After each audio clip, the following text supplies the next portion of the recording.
All right, folks, we are back in Call of the Wild Dangler. Give me a second here, getting set up.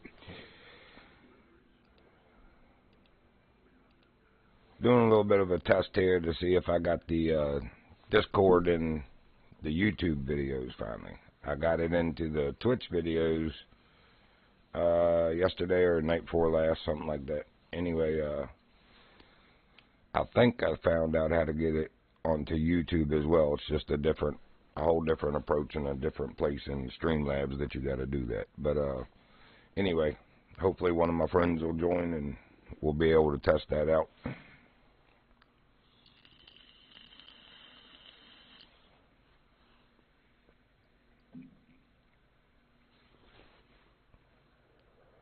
Not really expecting anybody this morning though, because everybody else is most likely at work, like I hope to be later. What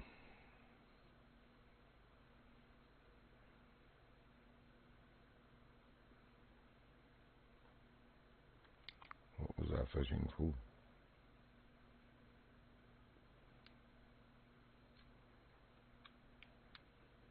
That's what we got set up. Let's do it.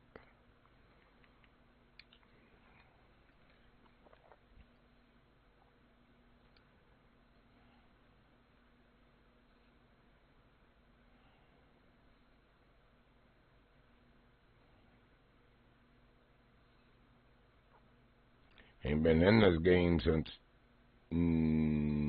Saturday, I think, or Sunday. I see one coming.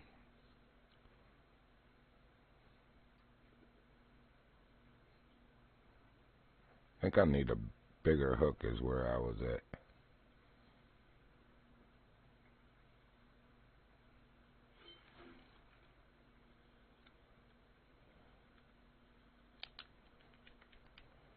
Need more drag, I know that.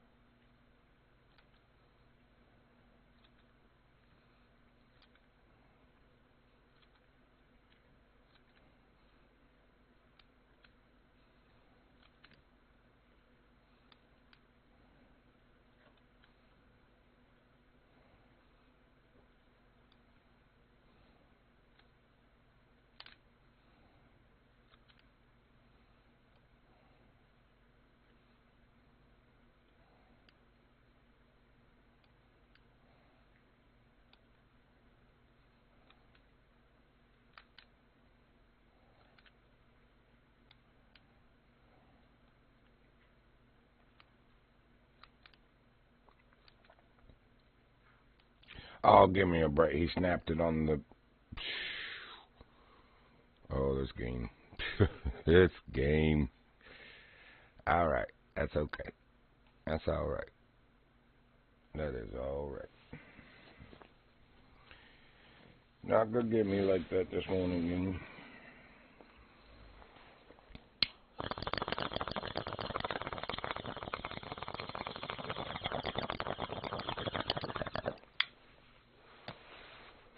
I knew they'd snap it on the part you stand on of the dock, but that's the first time they've ever acted like he wrapped it around the pole and snapped it. It's all good. Already got another one on.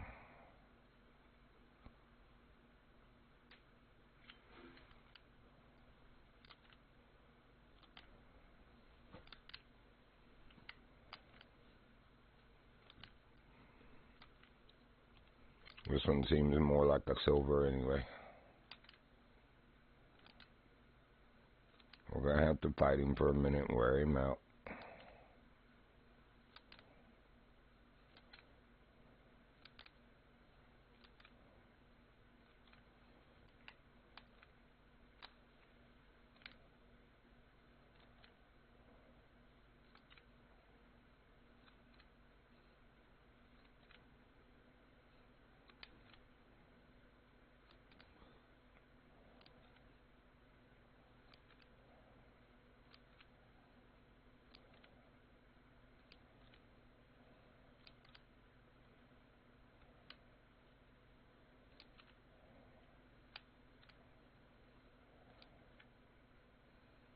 With these carp, I double pump the triggers, like the reel and the pull the rod back.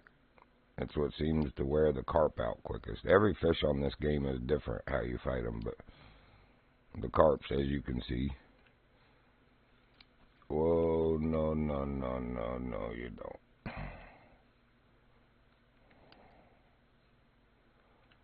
But as you can see by doing that, I've got him worn out. Yes, he took me way out there.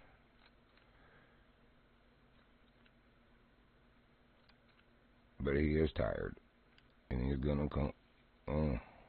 He's gonna come back in.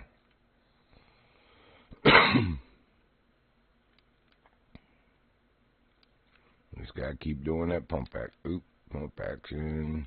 Come on, big boy.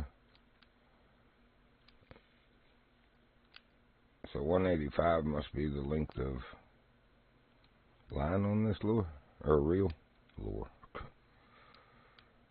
Come on, head, wake up.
Come on, you fat hog.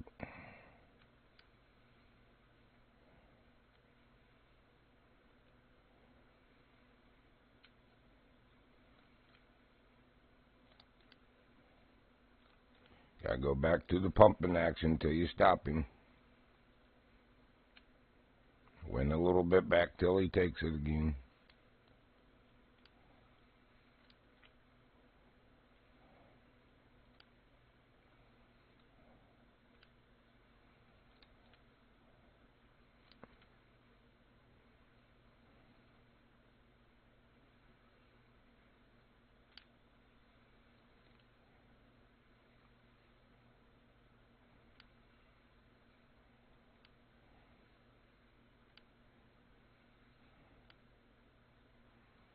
I don't want to give him, any break.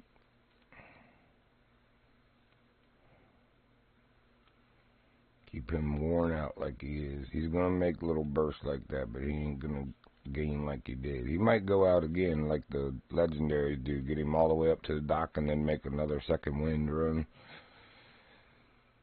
I'm expecting it.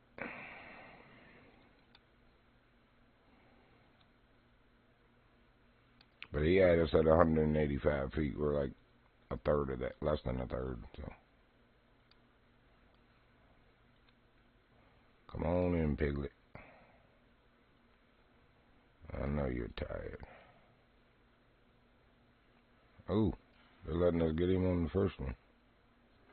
Oh my gosh, and it was only a bronze. I think that's where I was, is I needed a bigger hook. Let me look. And I was just mad that day and was like, yeah, I'm going to play something else, because this is stupid. Yep, I need a bigger hook. Alright, so let's go to Golden Ridge, so we come right back here.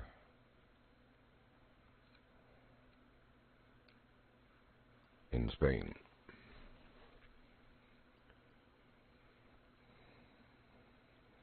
I didn't even look first. I wonder if I went and got him and came back and then went to play something else with Tartarus or something. Probably came here for nothing. It's alright. Yep, and I bet the... Oops. The fact I'm at the bait shop makes me wonder. Oh, nope, I needed to come here.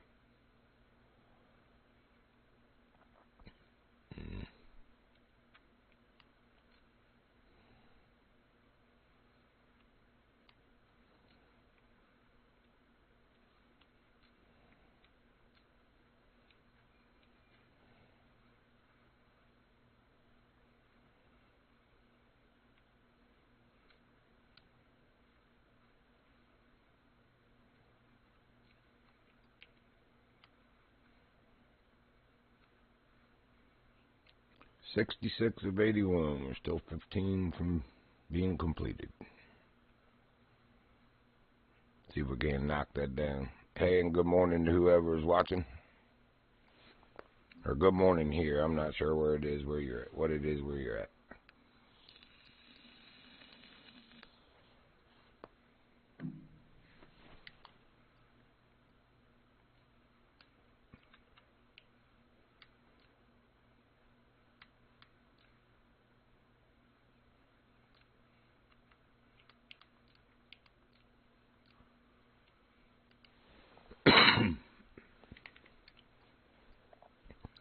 We had enough fun with that 16 pounder. Let's see what the 20 plus is going to do.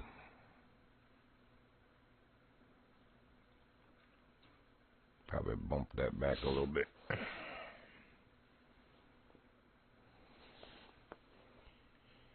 Here, piggy. See.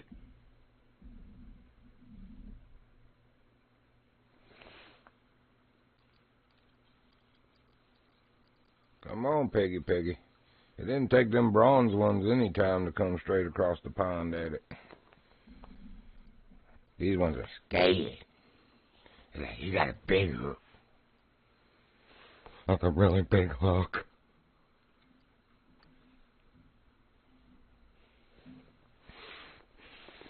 I might have fish peed just a little.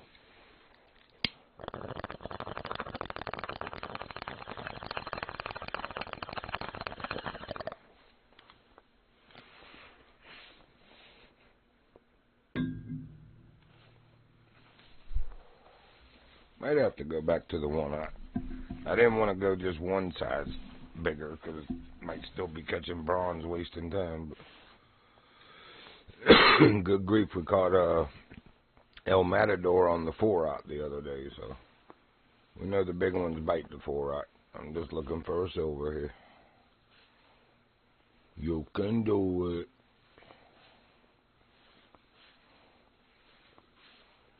Also might have cast pretty much in the same spot. That might have done that. Let's mix it up. But not around a pole.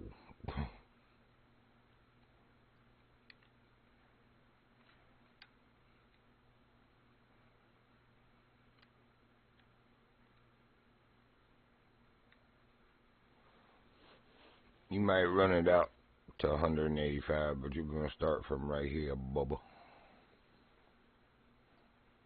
17.1, actually. There you go, 17 even.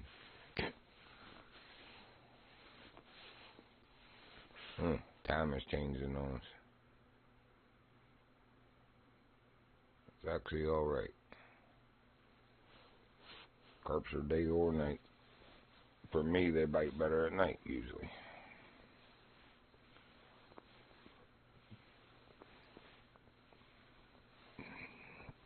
I have a feeling it's a hook size thing. As soon as we put the 1-aught on there, they'll start biting again.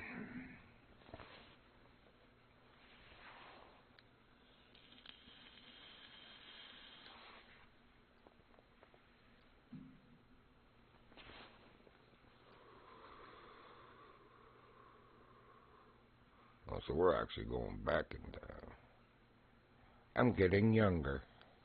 I feel better by the moment.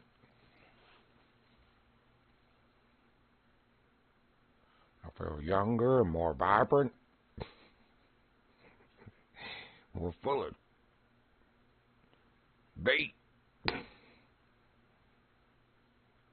Yeah, bait. That's it. More full of bait.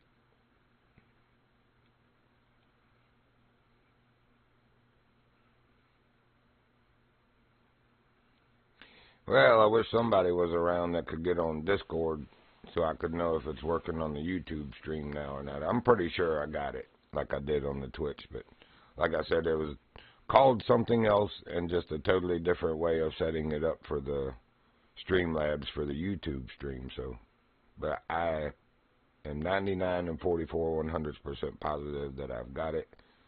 Just have to wait till Tartarus or somebody comes on to talk so that I can go back and look at the stream and check it. Of course, my voice is going to be on here whether I'm on Discord or not. But normally on my videos, it sounds like I'm just having fun conversations with myself, because you can either barely hear somebody in the background or just not at all. And it's like, oh, this guy is talking to himself. He might be a little crazy. Just a little. Or a lot.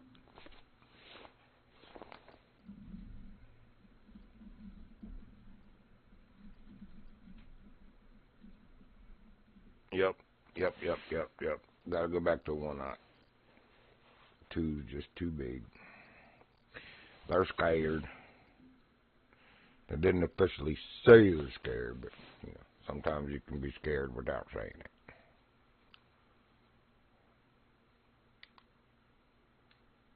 Ah.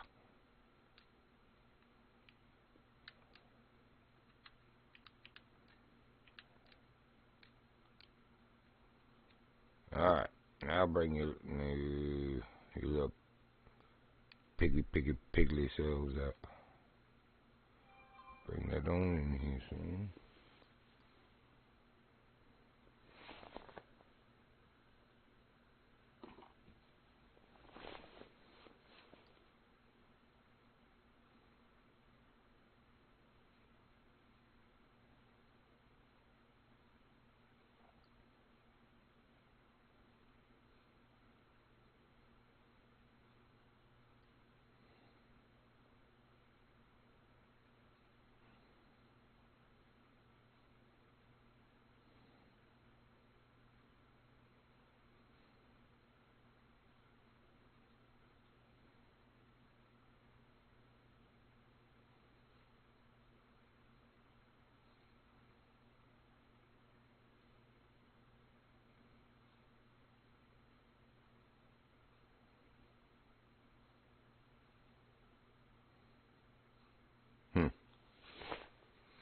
Maybe it wasn't a hook size thing. Maybe it's a game didn't load the fish thing.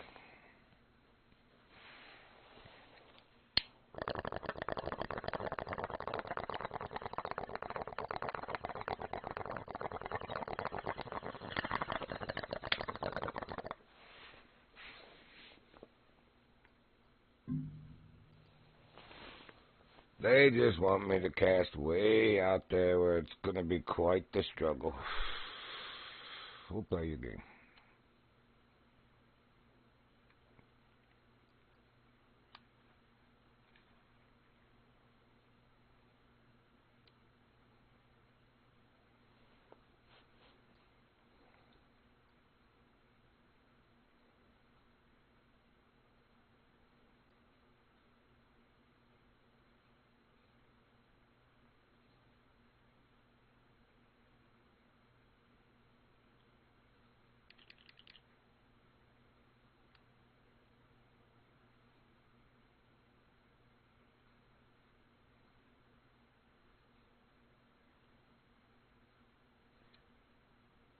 So we didn't go back that far. It's still after 5 p.m.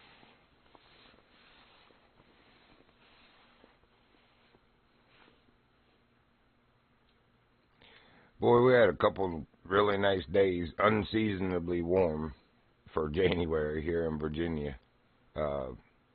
Thursday and Friday of last week. Like Friday got to 77 degrees. And Thursday was 72 or something like that and stayed 60 overnight into Friday. Well, I can tell you winter is right back upon us. It got frigid cold last night, 22 degrees. You can feel it. I mean, the wood stove's keeping it nice in here, but you can tell, though, with the draft in this old house that it's definitely colder outside, much colder. Winter was like, I was just taking a nap, I'm back. Don't mind me. Winter needed a nappy.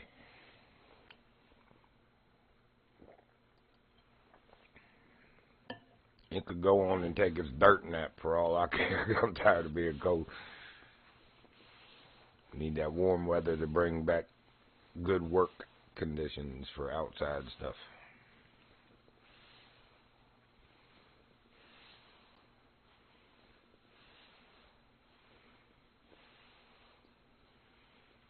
Y'all gonna give me a daggone fish or what? I really feel like it didn't load fish or something. I'm not even seeing other species swimming around. Normally you see other, like, little crucians or pumpkin seed or, other things. I did see something jump out there. A tiny fish, probably a pumpkin seed, but I don't know why our cheese that caught 2 fish in the first, minute and a half or cast the first time, caught a fish, he snapped it on the thing. Cast the second time, caught another fish and brought it in. Now all of a sudden can't seem to trigger a fish at all. The only thing we did was leave and come back and change hook size.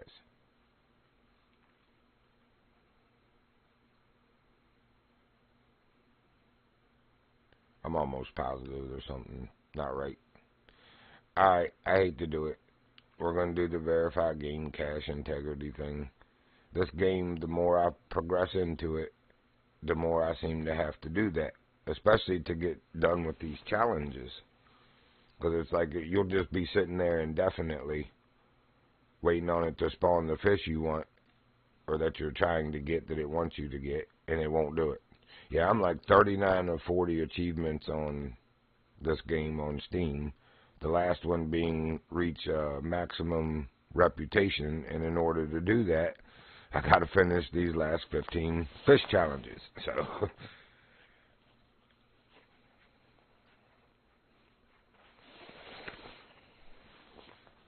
it'll be just a minute. I need to find a little intermission screen, like a little animation or something. Like when you used to go to the drive-in movies and they had the little cartoon break for you to go to the bathroom and get some more popcorn and drink. And find something like that. Be intermission time. Be right back. Please stay tuned. And all that good stuff.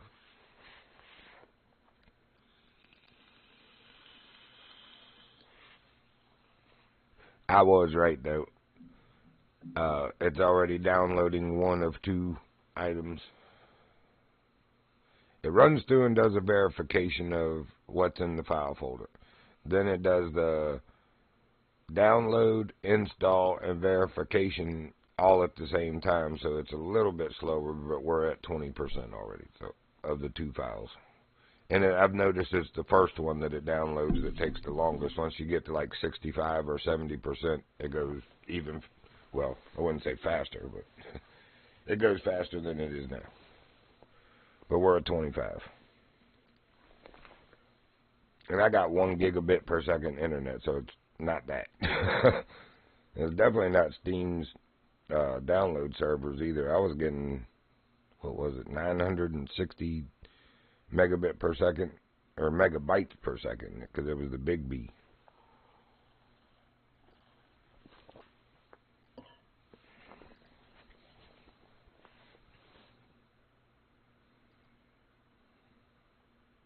%.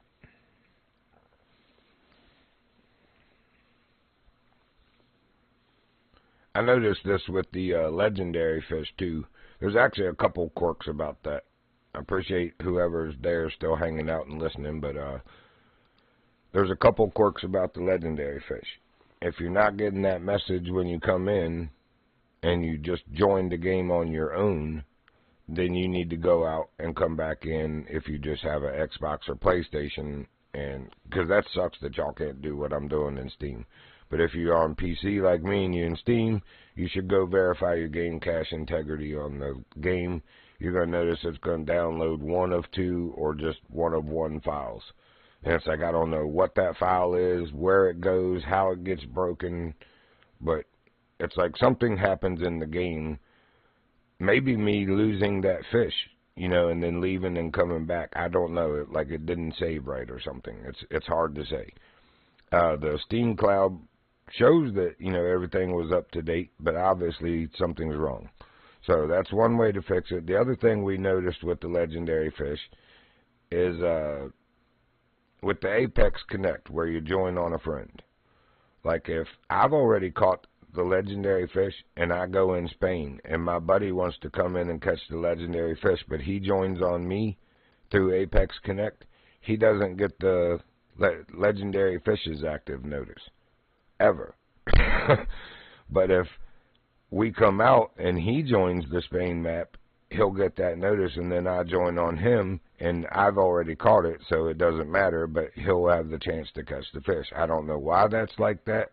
I'm pretty sure they're well aware. I'm quite positive we're not the only ones who've noticed that and made them aware of it. But anyway, hopefully they'll fix that. But there's little quirks like that in this game that are, I could see where somebody that wasn't paying attention or just didn't notice those things would just give up and leave. They'd be like, man, screw this game. I like the game. I really do. That's why I'm back in here playing it. But it's the little isms like that that really are frustrating. And I would really wish before they push any more content on people to make money for DLC that they fix what they have. Because they have something nice and they just need to make that right. That's how you become a quality company of anything, not just game developers. It's anything in life. If you're truly worth your salt, you'll back your stuff up.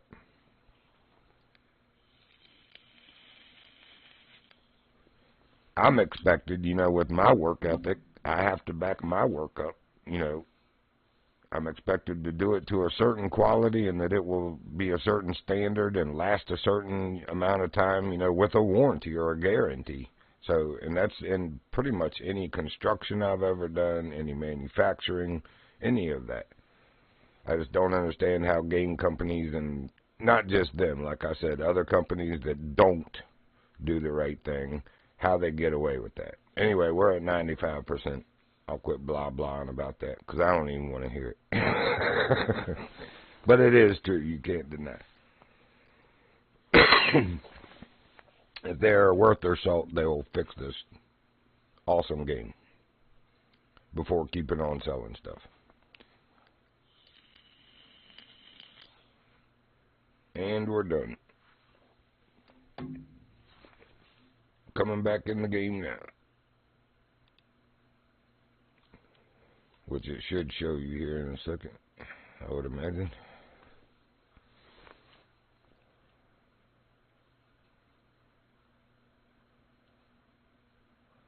But it proves what I was saying, because it wouldn't have downloaded one of two files if the game was fine, right? I mean, what files did you download? Where did they go? How did they get broken? All I did was fish and lose one. He snapped it on a upright pole on the dock, or the jetty, as you silly people like to call it in this game.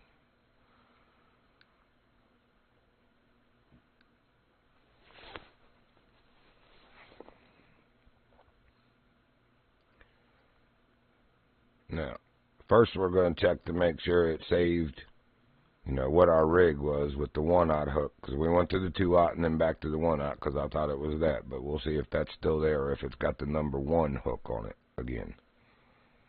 That'll explain a lot too. Alright, so still got the 1/0. Good. Now, let's see. First of all, yeah, I already see a carp swimming right there. See? It did something. It's like it took the carps out or something. Maybe that's what the one of two files is carp, and the file that makes it trigger sending it to my bait. I don't know. But we'll see here how long it takes.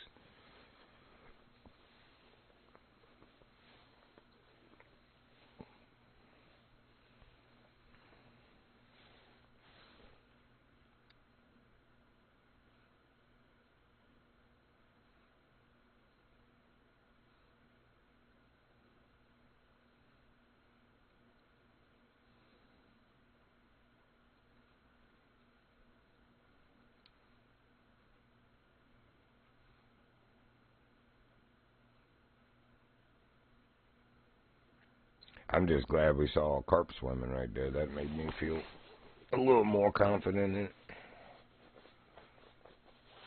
We were seeing like a little pumpkin seed jumping out there, but we weren't seeing any fish swimming around whatsoever. Although I must say, oh, what time is it also? So I guess we're counting up to what time it was. A little after 5. Don't know if it's the same server or not. Not really any way to tell that. Unless you have a friend in there that you joined on. Then you're either in that one with him or it's like, nope, it put me in a different one. Even though I joined on you. Yours must be full. Sometimes it actually tells you if it's full. It'll say, cannot join, the server is full, please try again later or something like that. But the other times it just throws you in a different server than them. You're like, what the, why? Not what I asked. Well, it is taking them a while still. Obviously, it still needed something, or it wouldn't have downloaded 2 files, though. And normally, every time I do this, I come back in and it's like, not only do I catch a fish, but the one I'm here to catch. It's like it fixes that.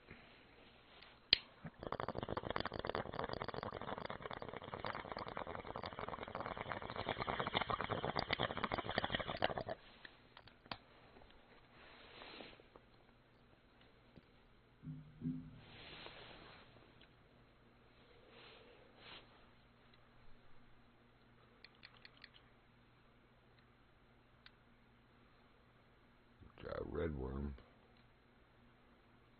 I'm not going down to a bloodworm size. We do doe also. Hot dog. Anything I can put on this size hook. And on the top. I don't want to switch to a bottom rig. I don't want to have to. I will, but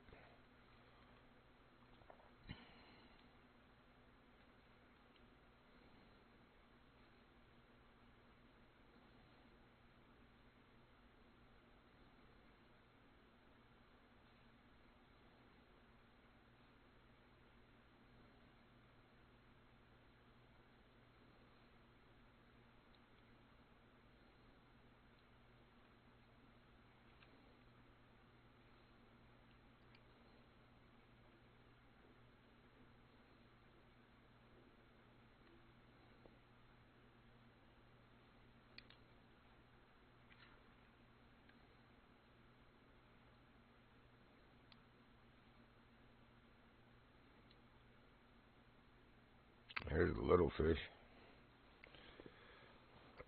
Again, at least we're seeing them.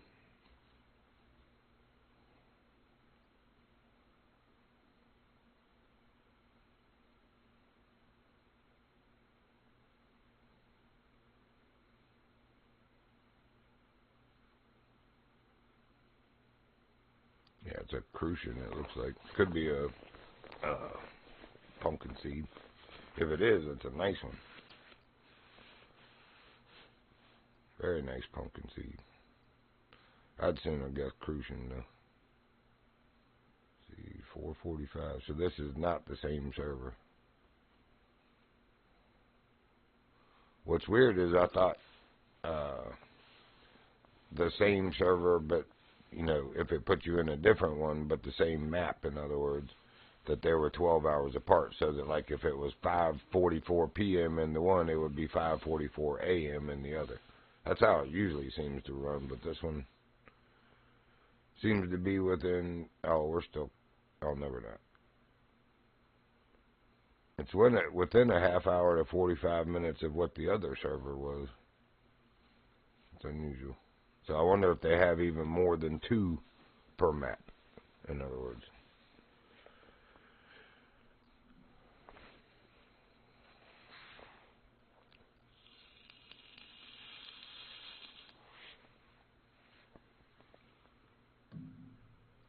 Just goes to show I don't know all the mechanics of this game. I figured some of the goofiness out, but difference in server times and stuff when you come in. I thought I had figured out that they were 12 hours apart, but obviously that is not the case. Or they have 2 that are 12 hours apart, and then others with the same map that are other time zone, or time frames.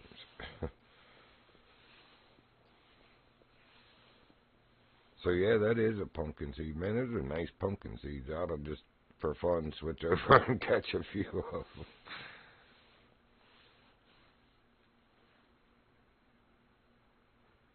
Because I am bored. What do we got set up?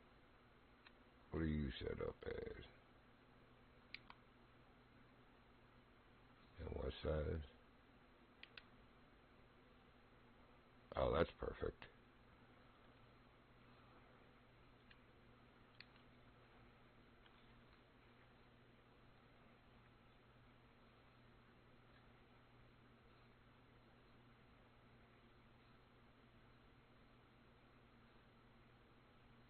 It'd be better if I could get them to go for it. It might not be pumpkin seed like I thought, but they sure look like it.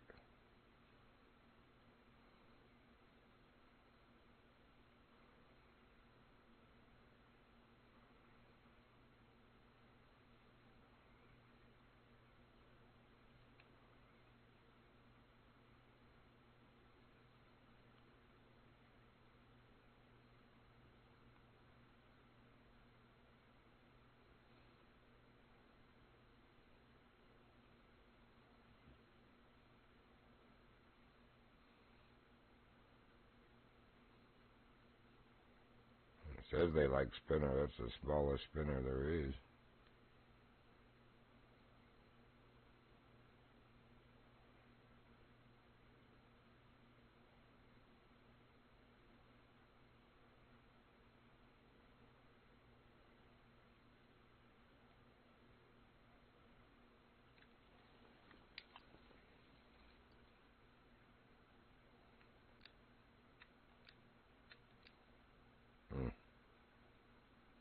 Put everything else away, huh?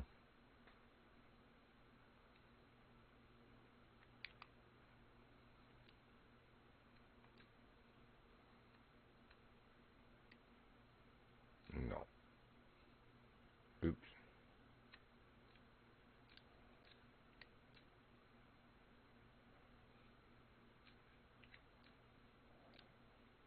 Now watch. Now we're gonna catch a great big old carp.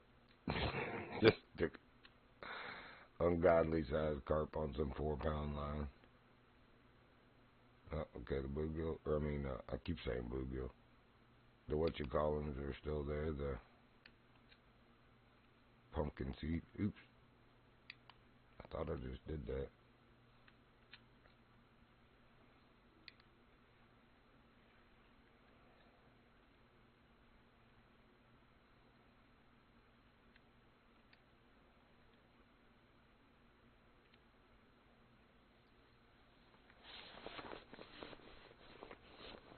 That's supposedly their favorite bait is bloodworms, so.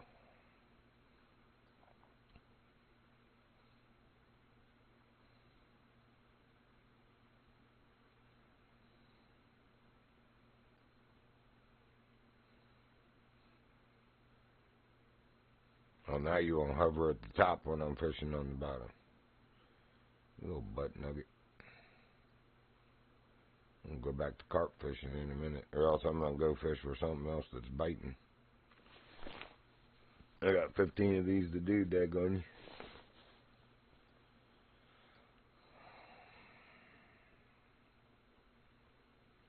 So Tartarus and I played 2 different times yesterday in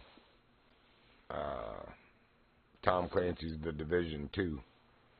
And we started that Summit map, the 100-story tall skyscraper building. On the hard, it's not the veteran or whatever it is, or elite level, it's the next one down, the hard level. But definitely not medium or easy.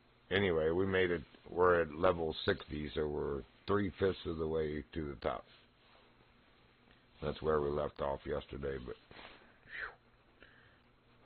now just floor after floor after floor after floor of enemies and robot dogs, drones, you name it. And with it being on that difficulty level, they really are, I mean, it's a lot different than when you start out in the game and you know, before it lets you change the difficulty, you're on normal setting. And at first, you know, you're like, man, these guys are tough. No, you ain't seen tough. Switch the difficulty level on up. You'll see what tough is. Especially with the robot dogs, man. Those things, shoo, they're just nasty and relentless. They like come following you around. And they're like, oh, you fell down. I incapacitated you around the corner. Let me come around that corner and put the finishing shot in you before you get revived. That happened to me at least 3 times yesterday with those dogs. If you can call them dogs, or walk on 4 legs. That's what we call them, is robot dogs. But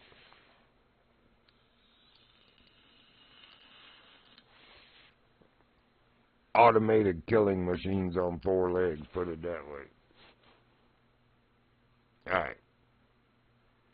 Even the pumpkin seed ain't biting, so I'm back to what we were doing. I don't want to be in the glare of the sun. Whatever.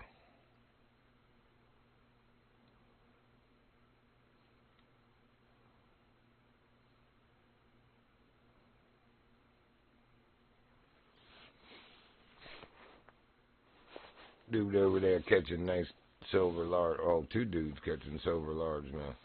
I like catching largemouth. Just don't need to anymore. I don't think. Oops. I think this carp is, yeah, the bottom one. So nope, not there. And we only need 3 there. Well, unless we haven't activated some. So wait a minute, we know we got 15 left. That's how we'll know how many I still haven't found. So we got 1, 2, 3, 4, 5, 6, 7, and those 3. So there's still 5 little signs somewhere at docks that I have not found. I wonder if there's one on that other side of where the dock is over there. Ain't like we're catching fish. We got time to go look. There, whoa. There was one here. There could be one over there. We got that one for sure.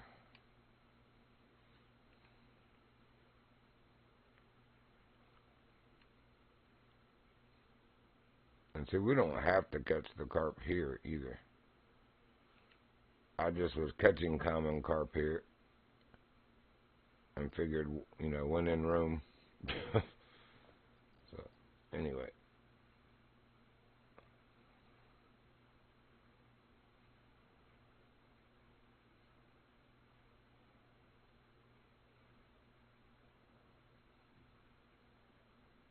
Doesn't appear to be any little signs.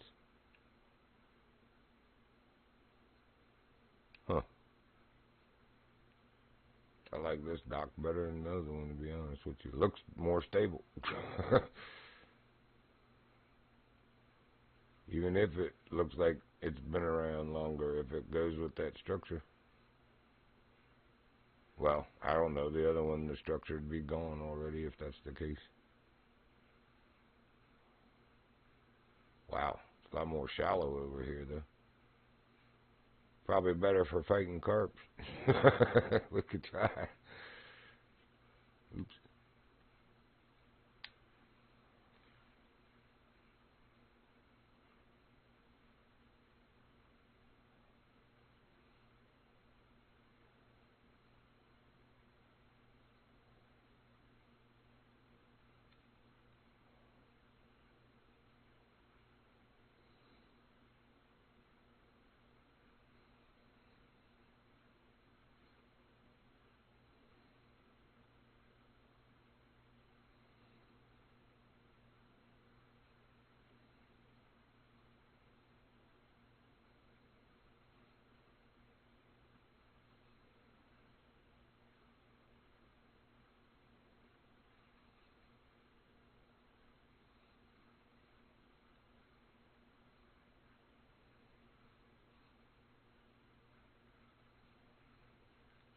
Oh, I know what it was. That fishing challenge on the other side was catch a bronze rank or higher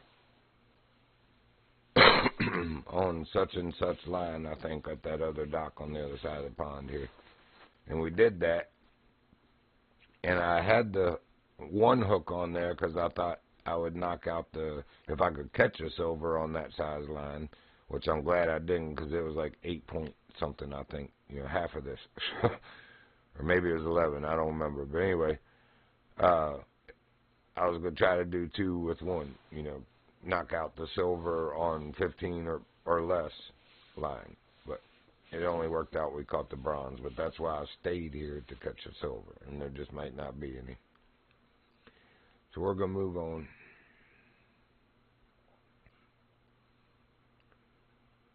I know there's carp here. I'm just worried about latching onto a really big one. Be like, oh yeah, we got to fight now. Blimey, limey. Why do I feel like he's from the UK or England proper?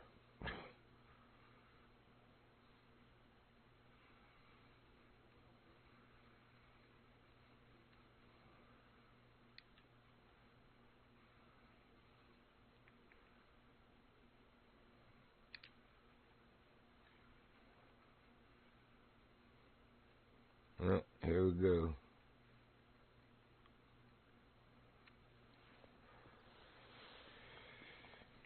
If they're biting over here, that is. They usually are.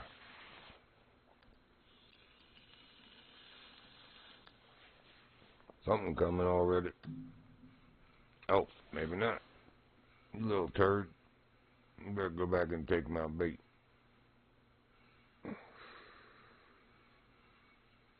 Oh, there he is.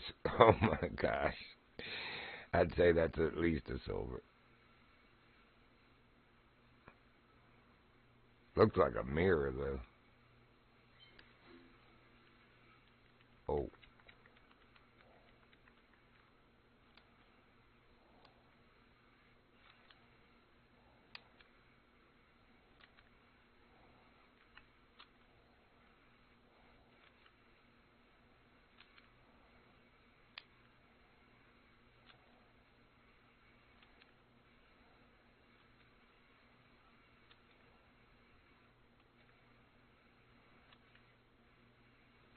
Yeah, run with it. I'll just wear you out eventually. Well, we got a gold rud. We still got to do that. On a certain pound line, I think like 1.1. It's like y'all are just wrong.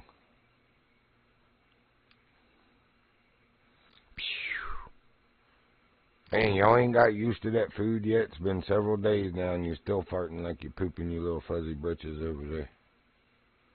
Good Lord. I get it. When you, switch up dog food on them, it does kind of mess with their little bellies a little bit. Well, he's got us at max distance now. Now it's just a matter of tiring him out.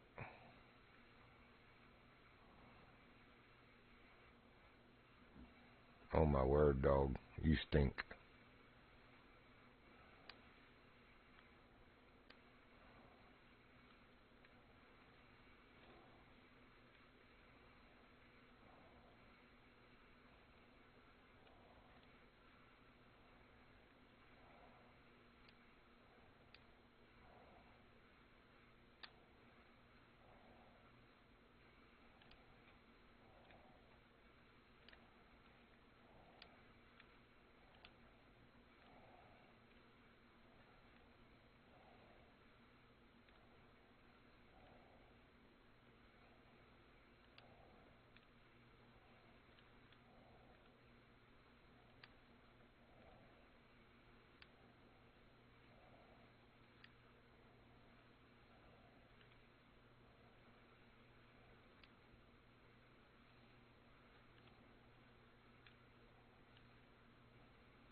Yes, come on, you fat pig.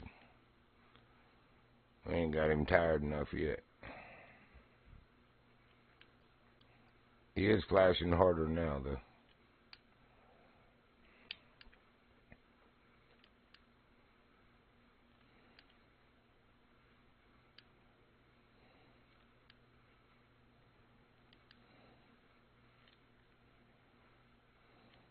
I was telling my buddy B.A. that if we'd have played these things right, like in their natural progression, instead of just going all over and discovering the map and then doing the missions first and then coming back to the fishing challenges, I think these things prepare you for when you get to the legendary fish, because this is like fighting a legendary fish with your best line. They're going to take it way out there, and you're going to have to fight it back, and they're going to take it way out there, and you're going to have to fight it back. So I could see where they were trying to teach that, as built in with the game, natural progression of it. But, we come in, we just play it our way. We do that with all games. Go discover the map so I can spawn anywhere I want later. I don't have to walk, 5.8 miles in that stupid mission to get to the next clue or whatever. I can just spawn on the next closest thing and go to it. That's just the way we roll. Ain't nothing new to this game or even the Hunter Call of the Wild, because that's the way we do it there, too. We go find all the observation towers and spawn point cabins first, and then find the question marks, and as you do the mission progression, same thing. You don't have to walk all the way across the map or drive your four-wheeler again. You've already done that. You can just spawn close and then walk over and get some hunting in along the way.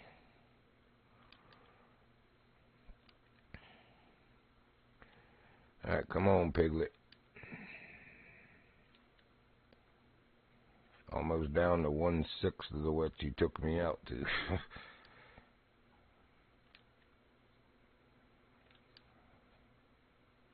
I fully expect him to run again, though.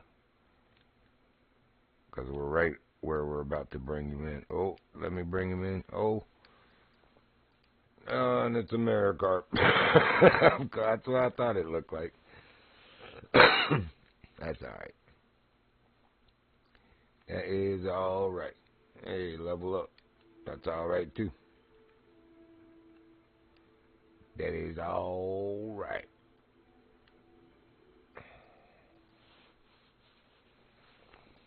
Well, we got a 21-pound mirror in on 15-pound line. We ought to be able to get a 20-something pound common.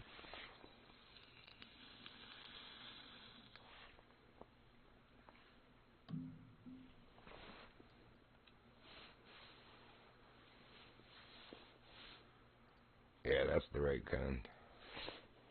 Oh, nope, that's a mirror again. Daggone you. I ought to jerk it.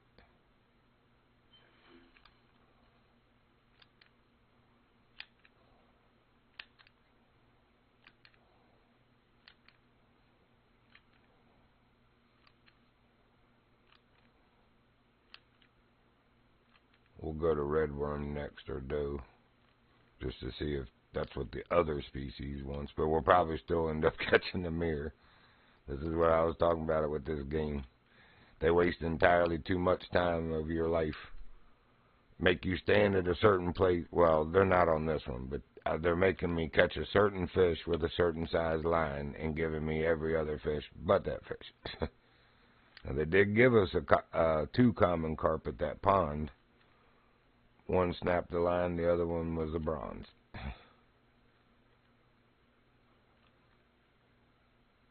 And if the one that snapped the line was a silver, then you're just wrong for snapping my line like that, because I was fighting him in and had him, just like the bronze, down to a manageable distance. Snap.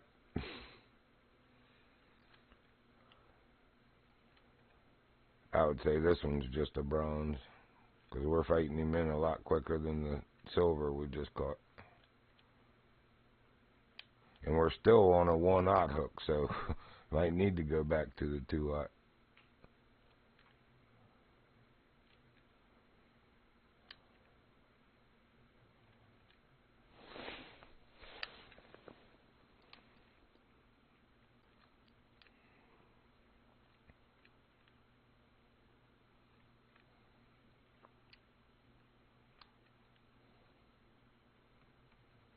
Look, game, turn my character, and there we go. It doesn't let you turn it. You have to wait for it to say, oh, he's kind of pulling you that way. Let me turn you a little bit.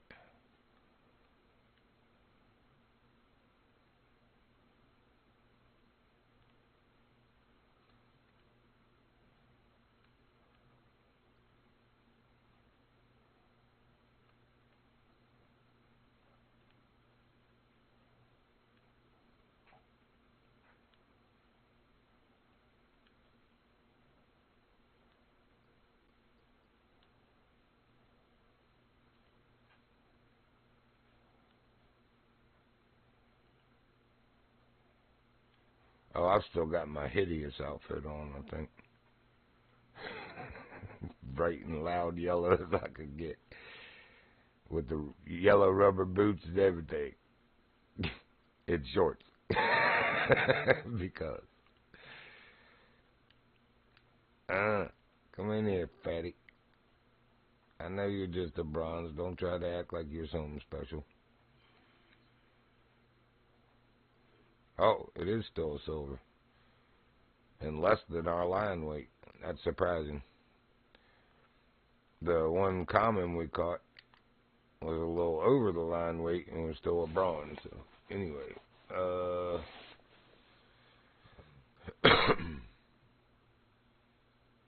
Why can't I use dough? Are you telling me dough's max is 1? Yep. Oh, that is most unfortunate.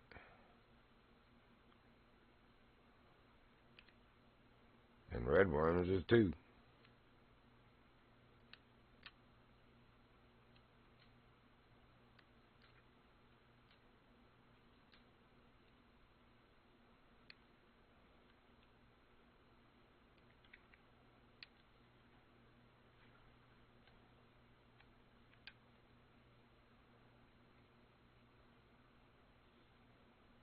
Alright.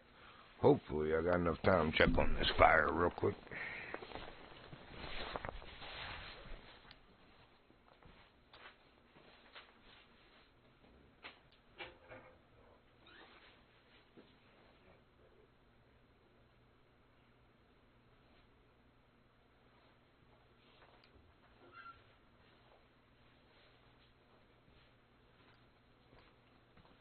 Oh, I'm gonna chance it. Going to grab a stick of wood.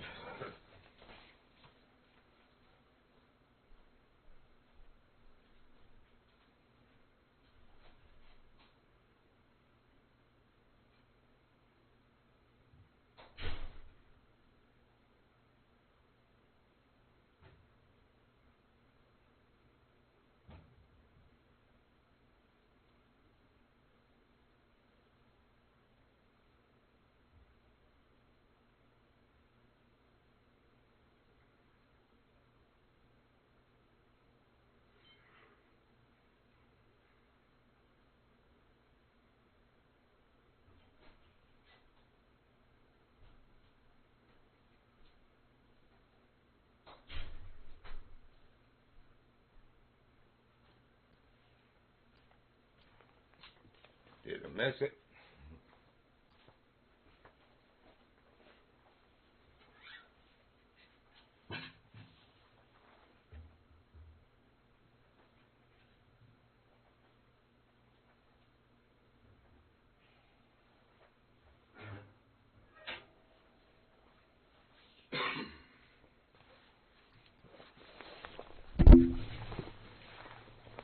Doesn't look like it. Doesn't look like my bobber moved at all.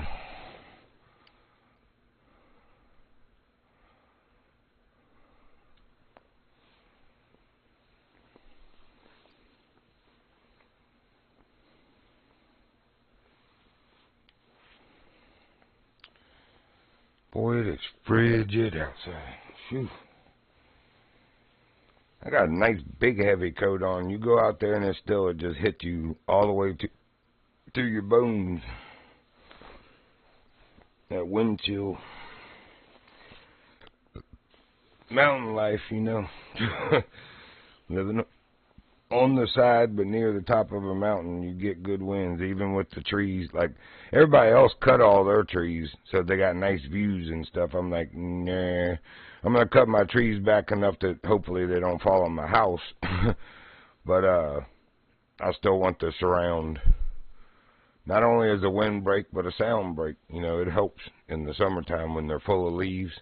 I don't hear a lot of anything because I'm way off the beaten path.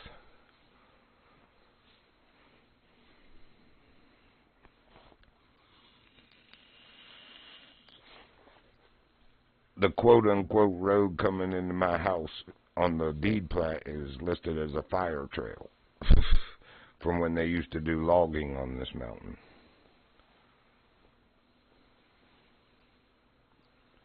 An unimproved road, it says.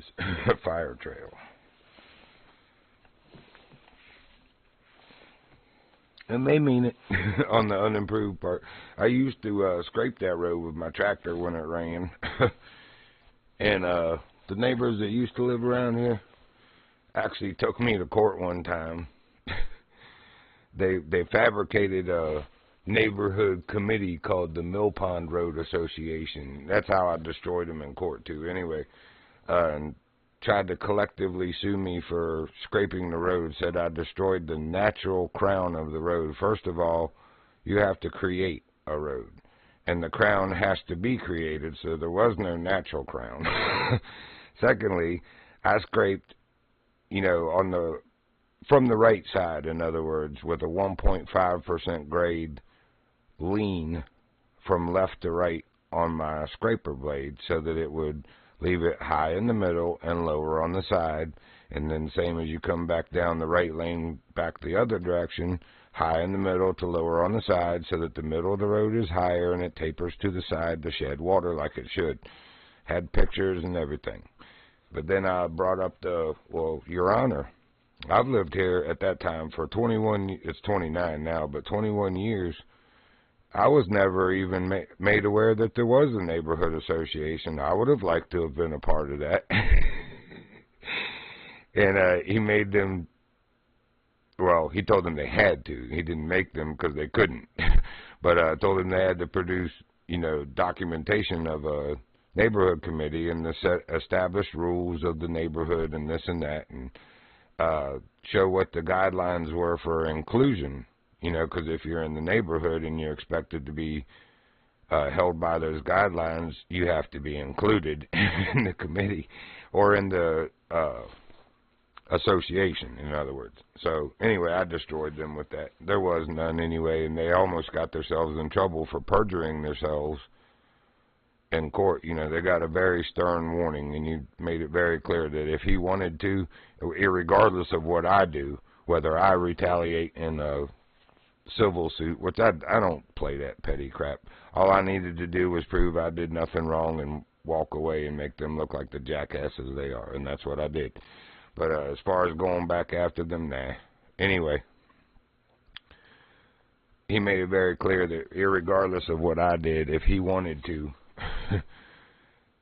they would be in a world of trouble. Now, there's our common. I still don't know that it's a silver.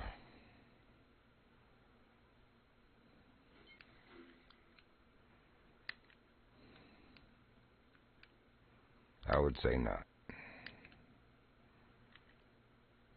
But at least they're biting now.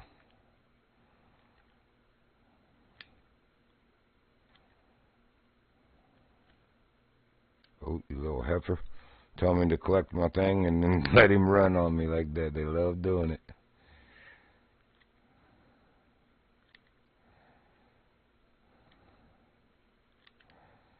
Oh, stop it, fish.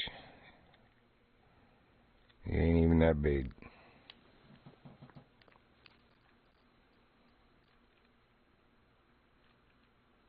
Yes, I know you're going to try to run again.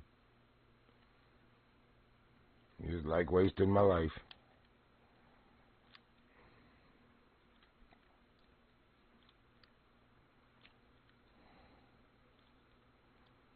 Oh!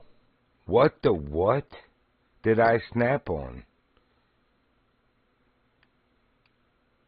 I mean, the fish wasn't even able to torque the line that hard. How did that happen? That don't make any sense, y'all. Alright. Not gonna get upset. Just gonna roll on. Win some, lose some. Or as Pop used to say, some days you eat the bear and some days the bear eats you.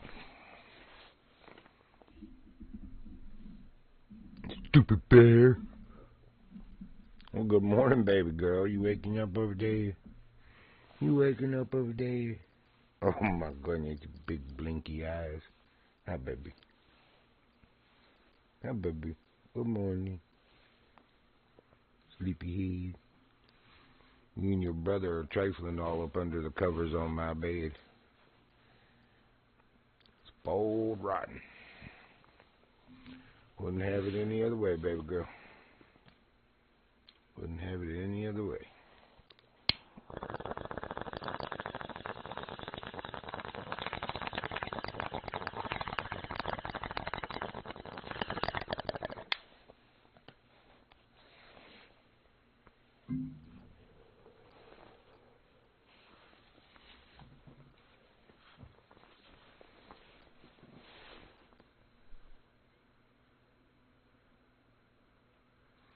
Oh, we snapped the line. Oh, here comes an eel.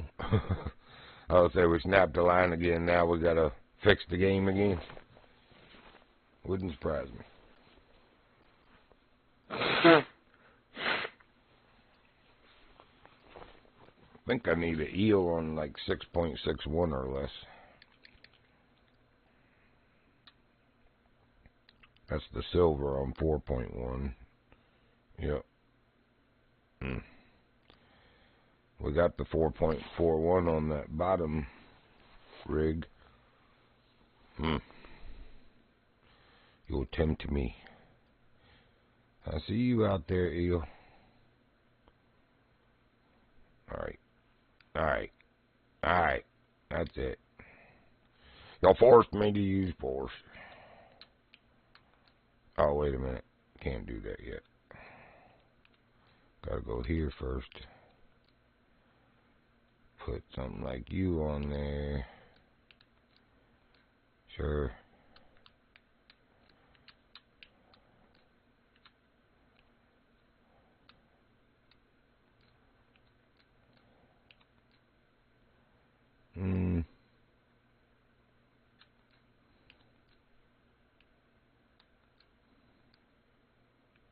Yeah. Oh, yeah, now you're gonna show me a carp? You guys are stupid. Where's the stupid eel I saw?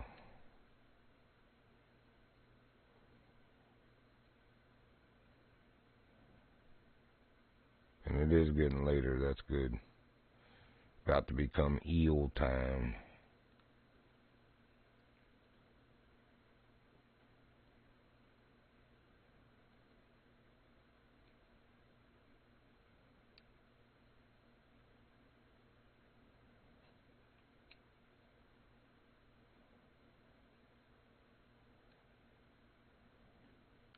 Well, he was out there. Oops. Further than that, though.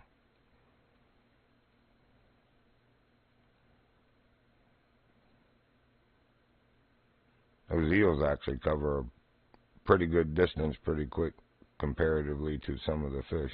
Yes, I see you, carp. Now that I'm not fishing for carp. I know how this game plays.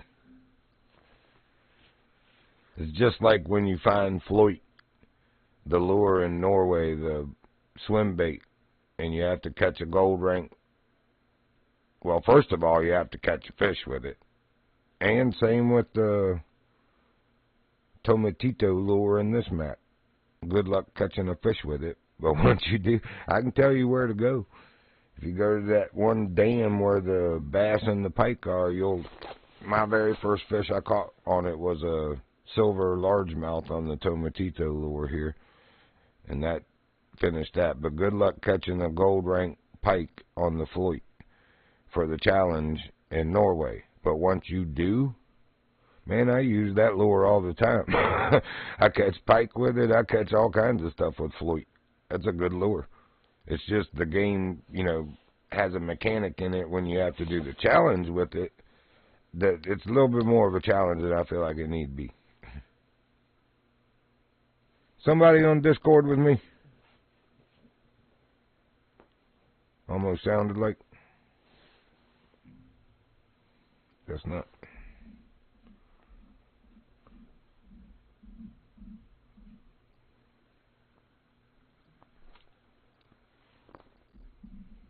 If so, welcome. I thought I heard somebody. Let me window down and check. I don't see anything around my bait at the moment anyway.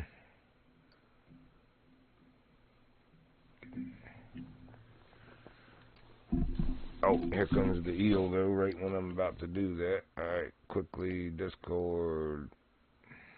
Oh, I'm not even in the channel in Discord. What a goofball. Alright, the eel did not come anyway. So let me get in there. So even if my friends were online, they wouldn't have come join me because I'm not in the channel. They would have thought I'm just not on. Now we are. Hey, baby girl. What you doing over there? What you doing over there, pretty baby?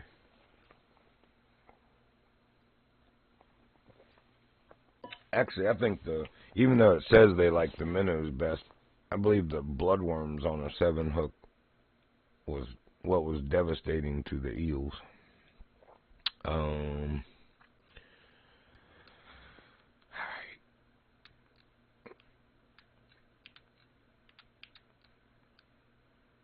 Yeah, I see you, fatty. I see you. You want it, don't you? I'm gonna bring it right out there by you.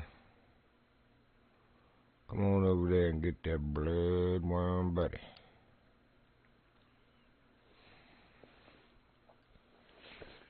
Boy, if we could luck up and catch the gold. Oh, he just came to the surface. He's coming. We can luck up and catch the gold on the 4.41. We'll knock both challenges out at the same time. The silver on 4.41 and gold on 6 or less.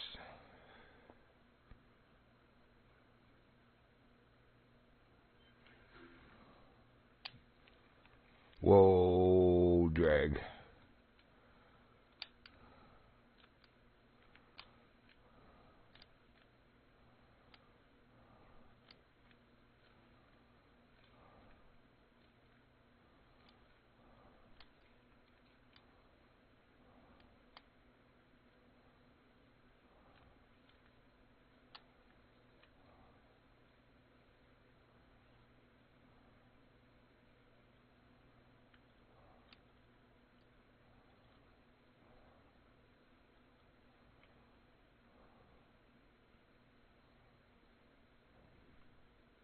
Yeah, tire yourself out. You don't even have to do anything with the eels. You just, as long as they're not going much more than that, you can set the drag to that, and they'll tire themselves out. Just don't reel when they do that. See how he's not going anywhere.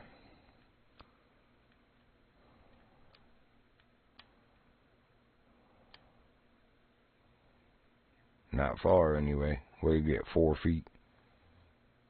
He just lost it again. Ah, it's only bronze. Wow. And he weighed more than, or right at what our line did.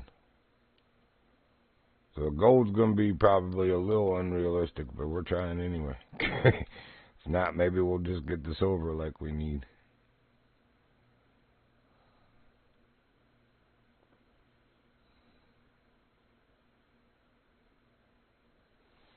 I've noticed I have better luck with the challenges. Like, I'm surprised I didn't think of it before. Look, here comes another eel to the surface already to the left there. Or no, that's a fish. Never mind.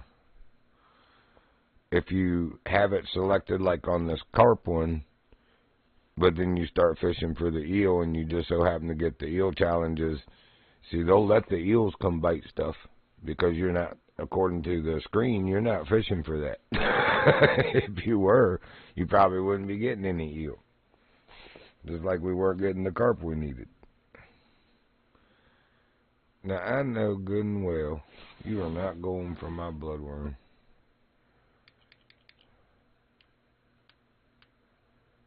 Oh, yeah, you are, too.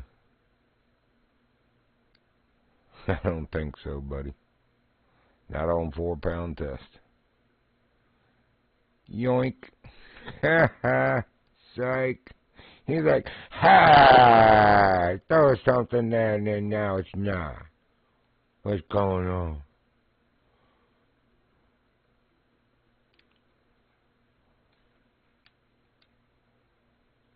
There you go, little buddy. Go get that. I know you will. You're already coming to the surface.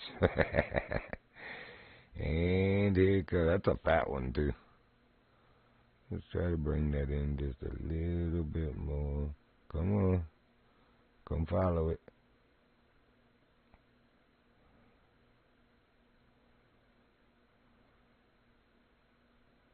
I almost did it. I almost pre-ejaculated. I did.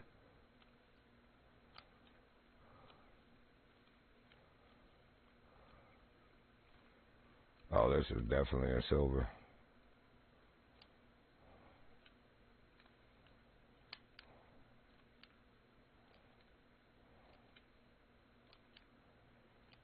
I do got to work this one a little bit just to, there we go, to wear him out some.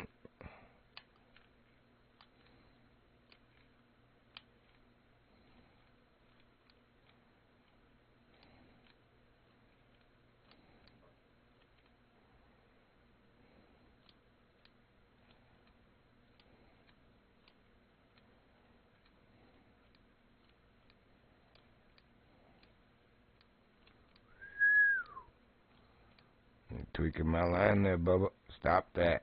Stop that.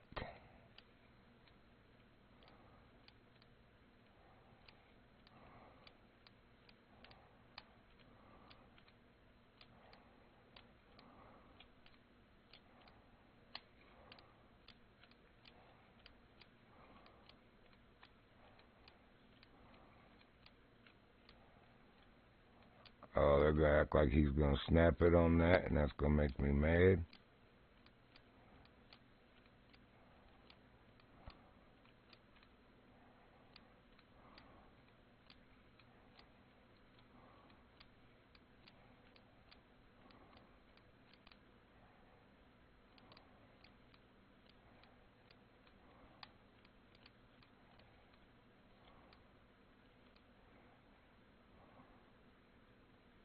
Oh, we had him, folks.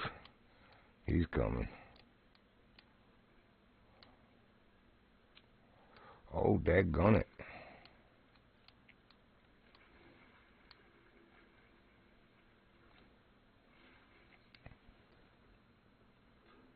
Oh, my gosh, and it's still on the front. We are so in trouble if we get a silver or gold.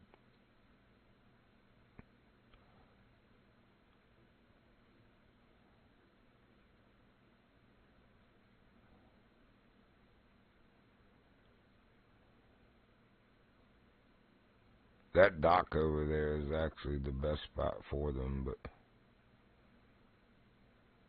it's not that far. I know obviously they're here too.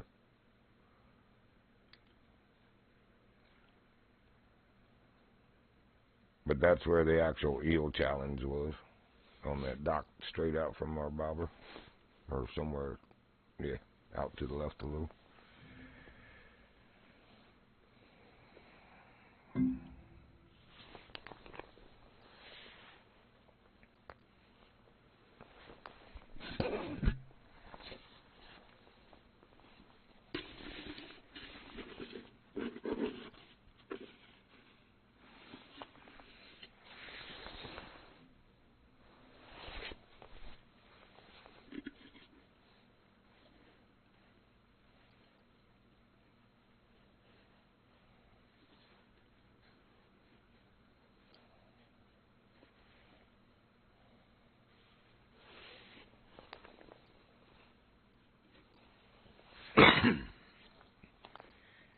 Alright.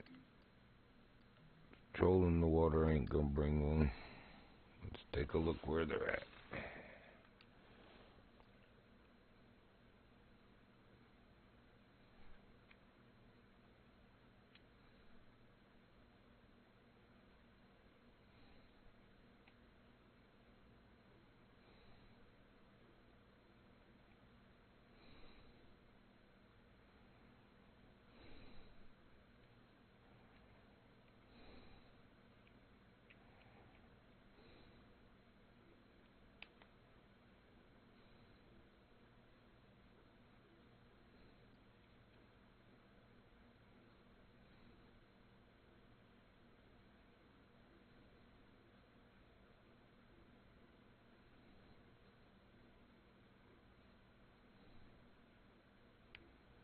out of my balls.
Seems to be an eel shortage.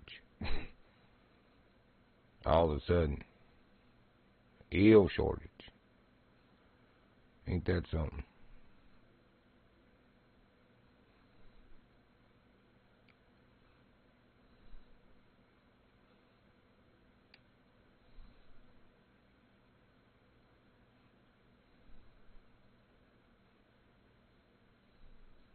Saw and caught 2 of them within a, 5-8 minute span, and don't see any more eels either.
$6:30.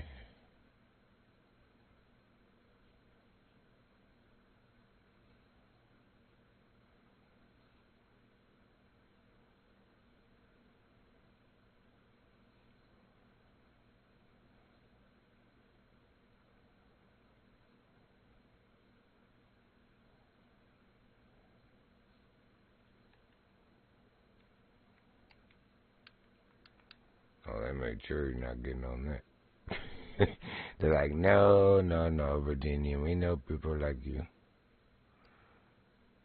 We might actually be people like you.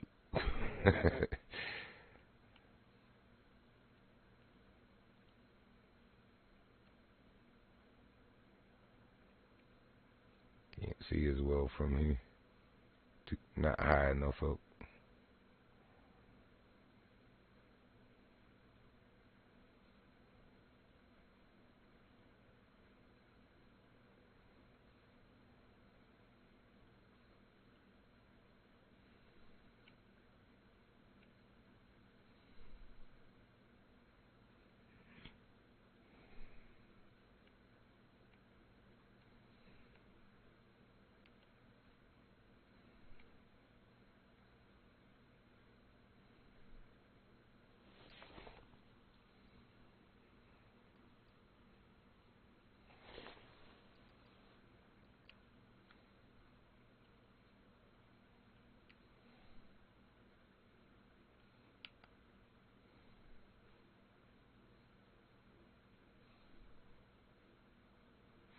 Oh, daggone it, this ain't the eel place. The eel place has 2 docks that drop down. Oh, it's from this one.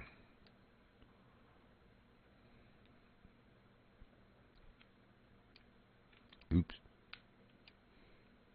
Yes, that dock.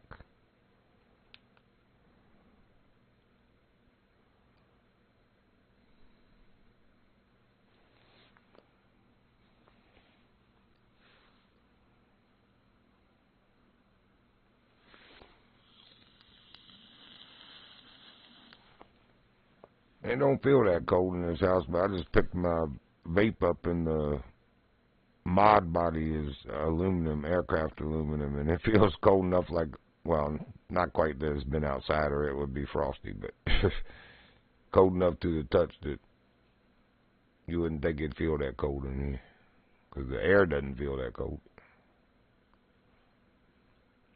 But yeah, that's the one with the 2 docks that drop down.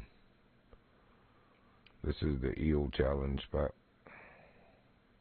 And they are usually, oh, you know what? Let's turn that off too, dummy. I hate that the game automatically does that. Until it gets real dark, I don't even notice it.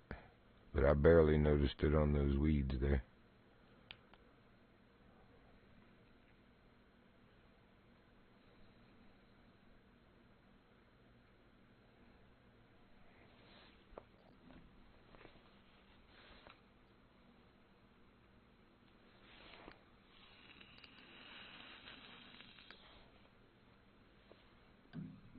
Now, I wonder if being at the eel spot and fishing with stuff that the eel wants, if the game, even though I've got the carp thing up there, the game's going to be like, he's trying to fish for the eel. You don't fool me.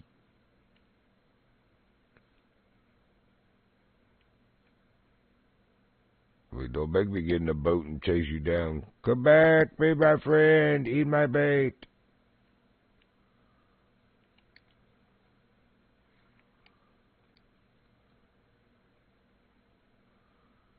I just want to be friends.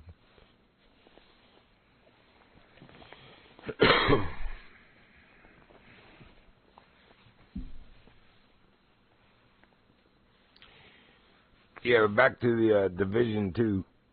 By playing that with Tartarus the past, well, few days actually, because we did Sunday also. Did 2 different episodes. That took me from, I don't remember if I was like high 20s rank or low 30s, but anyway, I'm up to the rank 40 now and earning the specialist or whatever. Well, I don't think I have yet. I'm still 40, but he's got like some SO, special operator, I guess, rank or something, but I should be getting close to that. I've been at the 40 for a couple of days now, and we did, like I said, a main mission in D.C. yesterday, 2 side missions in New York, and then started back in D.C., or maybe that's New York, the Summit, wherever that is, 100-story high-rise, and we're on floor 60. But anyway, lots of good progression from my character over the past few days. You can notice it now in the upgrades of weapons, too. I felt like I was shooting paper-mache bullets for a long time. And I was like, bro, I'm standing point blank. You know, I got a Ryzen 5 machine and 1 gigabit per second internet. It's not me. This gun sucks. He's like, yeah, you have to wait till you get higher ranked guns and rank up. And I do notice a difference now, quite a difference. And the more well, each weapon and each equipment has a rank. It's not like you're ranking them up, but the more you improve them upon them, it seems like the better they get.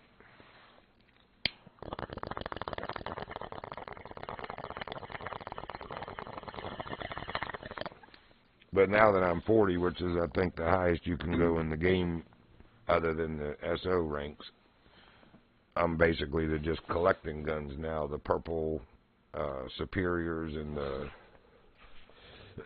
exotic and rares. some golds, you know, or high end they call them, but it's gold colored. But anyway, if it's a gun I like and something that's already pretty high rank and it's easily moddable to become something even better, then yeah, I'm going to keep it. Like a SOCOM M1 or M14 something, yeah, I'm going to keep that. Might not be as high ranked as others, but I know what that gun will do with a sniper scope on it. Know very well what that gun will do. Well, I don't know in that game, but I know in real life what that gun will do. Either one of them, M1 or M14.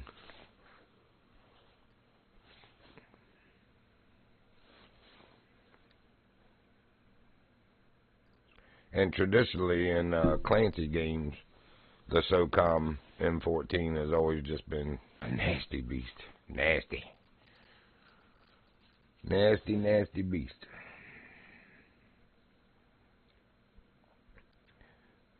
I got probably 30 proficiency upgrades or level ups on using that your side specialties like the drone and or I like the little cluster mine. It's a ball that you throw out and it breaks off into little mini mines that seek out and chase down the enemies.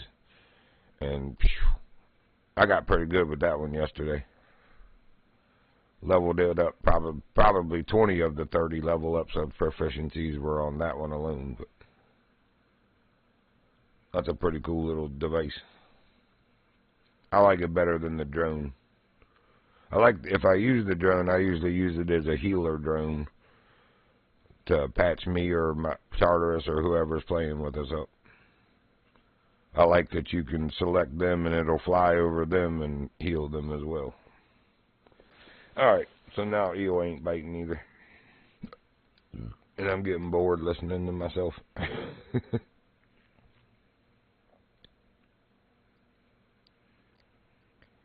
It'll make me go play some Tom Clancy's Division 2 or something. At least I get some action in there. Dadgummit. Yep, they're like, oh, he's at the eel spot. He must be fishing for eel. Let's give him a pike. A rudd. A roach. Hey man, I like roaches, man. You can give me a roach. I'm okay with that, man.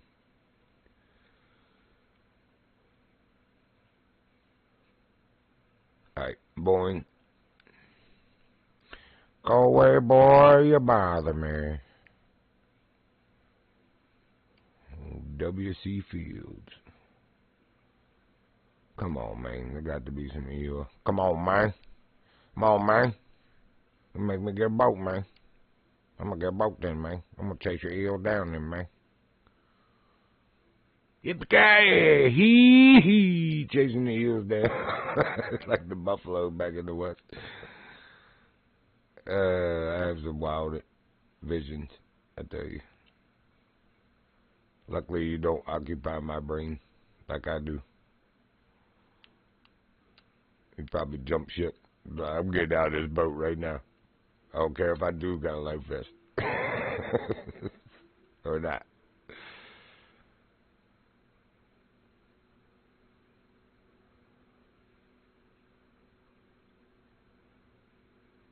We don't need no lights. I ain't worried about the Coast Guard. Brown Water Navy. I'm kidding. I have mad respect for the Coast Guard. Good people. But the other military branches, like when I was in the Army, everybody kind of did that. You know, inter-service rivalries. It's all in good fun and with love. They called them the Shallow Water Navy or Brown Water Navy because they patrol rivers and stuff. And coastlines. Anyway. Wow. The eels are gone. Something ate them. All of them. Every last eel.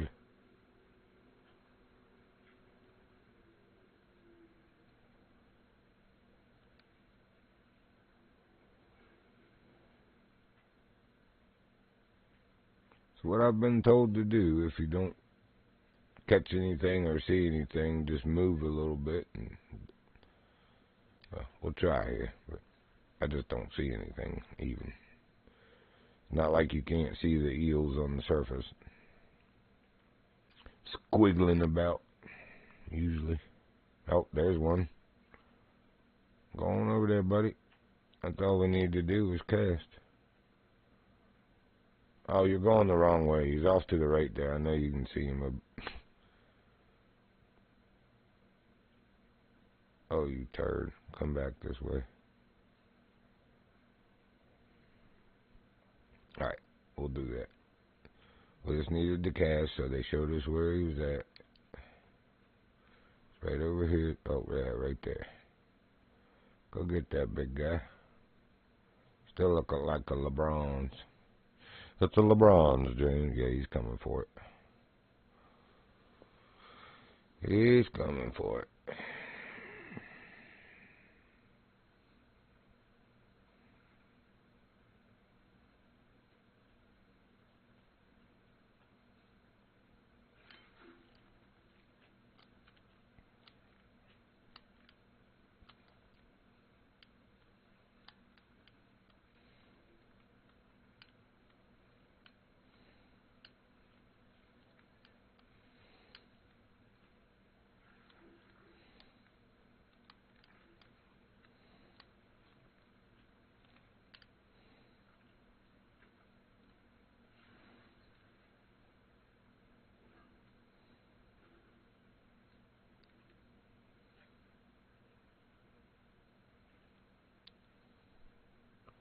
Go tell your bigger cousins and brothers we got the best bait in town. Go tell them.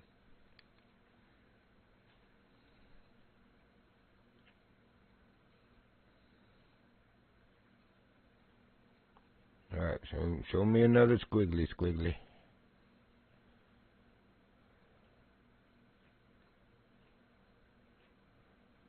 Might need to go with a bigger hook in the middle. A red worm, one or the other.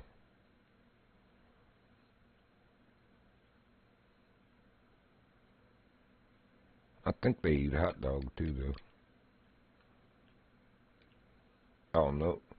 Minnow, bloodworm, redworm, cheese, wafers.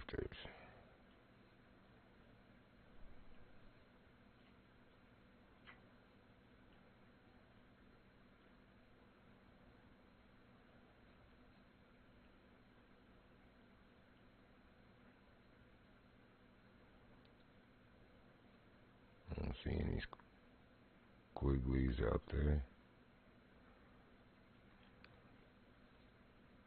Where you at, squiggly?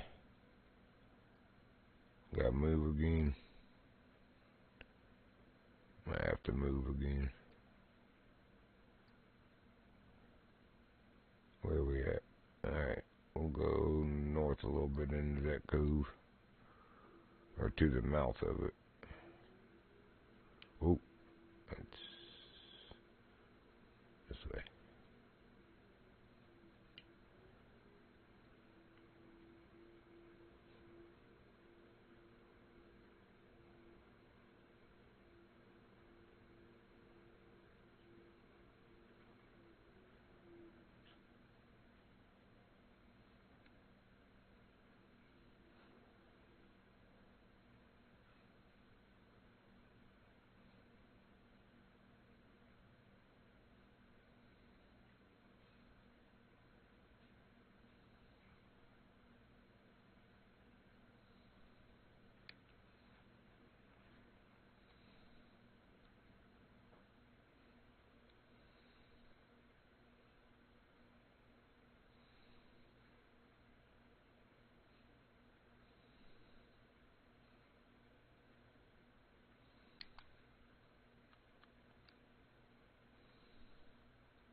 I don't really see any benefit to it.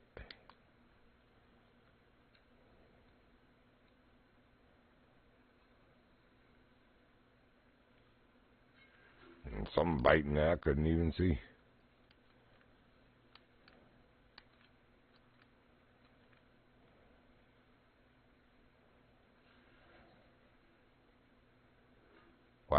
I could not even see that eel. Light or no light. And they're getting smaller each time we catch them.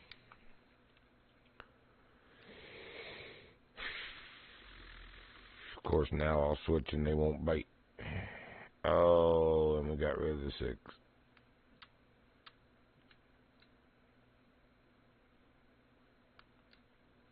Oh, there it is.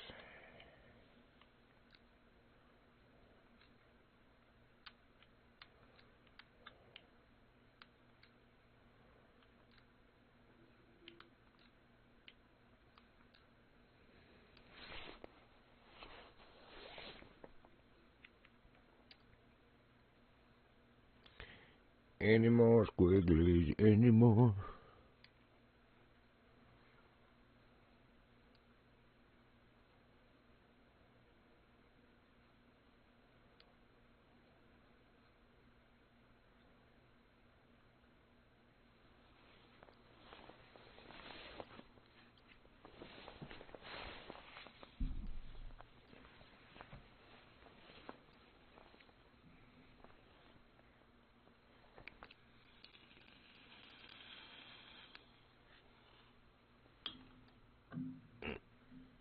Easy.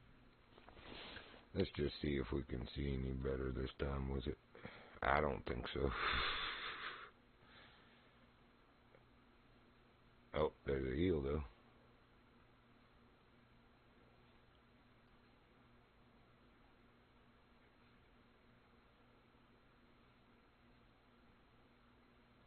I think it's a eel.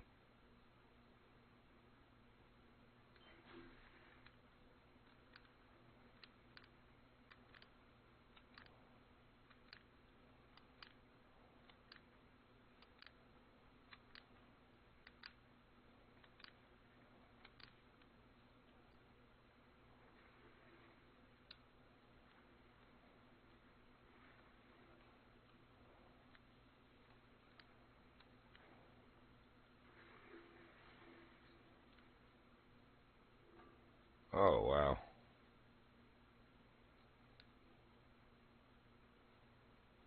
Fine.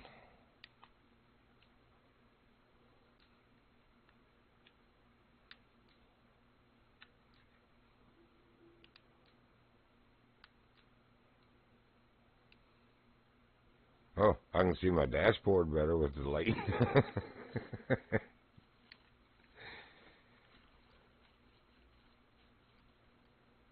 It was good for that.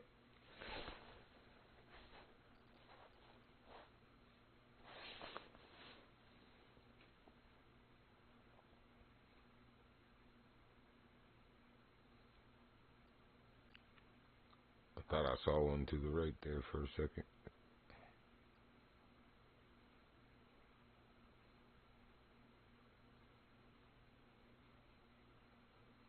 I like it better when they were on the surface and you could see them.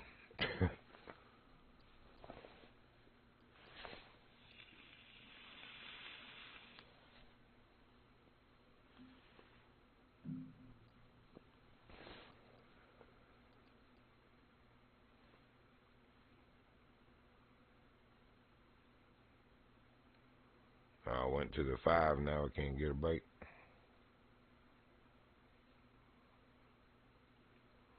Daggone it, I forgot the daggone daily challenges.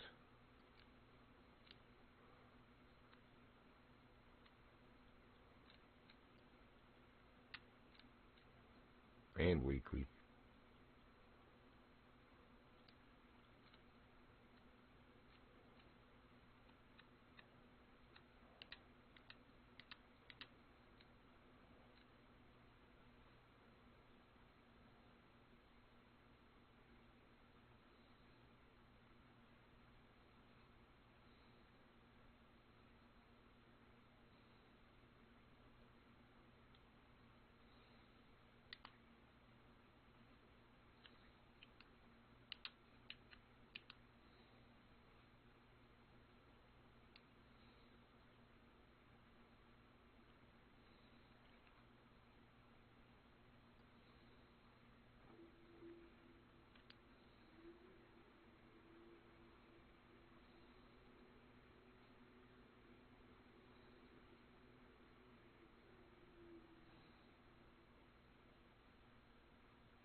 besides having 33-year smoker lungs, I quit smoking. I vape now, which is helping, trust me. Daggone wood stove the past couple of days, having to blow on it to get it going because the wood was a little damp. Inevitably, I took in a couple lungs of wood. Whoa, smoke, smoke. Yeah, strike too late. I'm not surprised. I don't know that was a eel. That didn't even ding ding. Anyway. And tore my lungs up. Woke up in the night coughing last night from it. Because last night was when I really took a good one in, blowing on it. And it backdrafted right as I breathed in to blow again. Oh, man. Kind of like may as well be smoking leaves.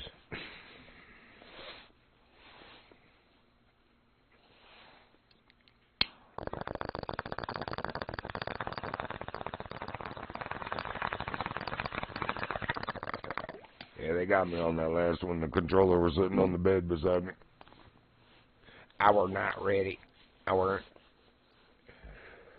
I'm ready now. How long we gotta wait to get a bite again? Late strike as bad as pre-strike. Yeah, these are not eel, whatever it is. Or if they are, they're just not hitting first.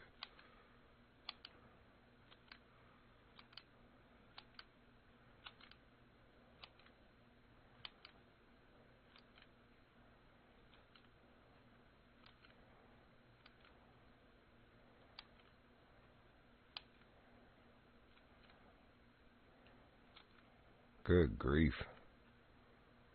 I have no idea what I've got on the line. But it's too big for 4.41.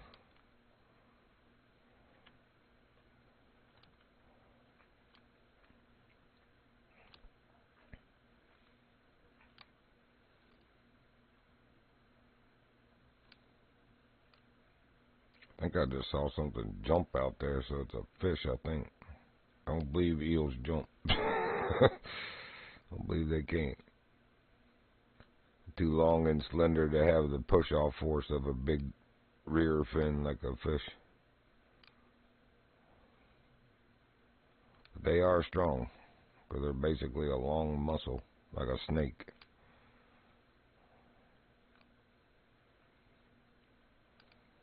We used to have a lot of eel here in the James River when I first moved here in '95. And it's been, I know, 12 years, probably closer to 15 or more that I can remember since I've caught an eel. I'm not sure if it's the gar, because the alligator gar, well, actually these are needle-nosed gar, not alligator. But anyway, the needle-nosed gar are not native to the James, but they've moved in due to flooding from some of the smaller tributary rivers that feed into it. And they have devastated the shad population, which was our main bait fish here for the game fish like bass.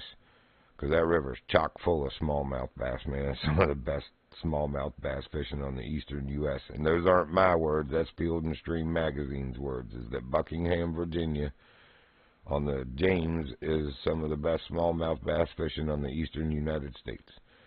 And they ain't wrong. Anyway. So the shad are already gone, but then now eel, just, I can't tell you, it's at least 12, 15 years since I've caught an eel in that river. Now some of my friends that catfish even more than me, because I'm a pretty big catfisher in the summertime, they told me that they've caught some in the past few years, but I haven't seen any. If I had to guess, I think it's the gar that are just devastating the eel, the shad, everything. Even the baby bass, you know, their spawns. I've heard that. So we have more than 185 feet on this line, or we wouldn't be at 190 something. But anyway, good Lord, this fish, man. Yeah, I just couldn't tell you. I bet the Inland Game and Fisheries site probably has a good article or two on the eel population health and status at the moment. I just haven't ever taken the time to look it up. I used to hate catching them, to be honest, because I'd be catfishing and stupid eels kept taking my bait. So it's kind of nice that they don't anymore, but at the same time, you know, they were a native species, and it's sad to see any of them be hurting like that. I know you thought you were going to win, fish, and you may still if you snap my line somehow, but I'm just wearing you down. I hope you're a gold eel on 4.4. That would kill the silver and gold challenges at the same time.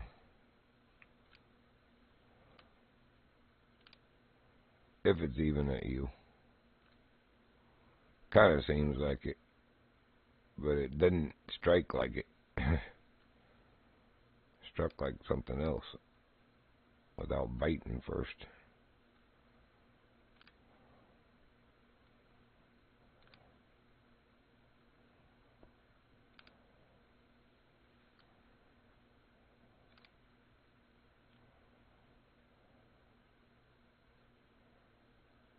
Oh, you tired now?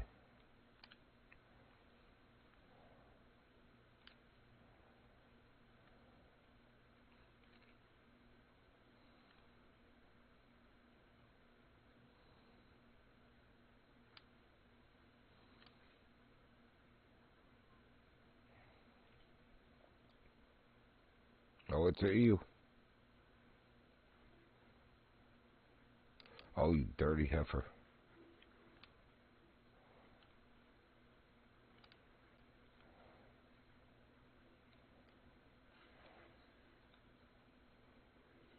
Well, at least we got that one out the way.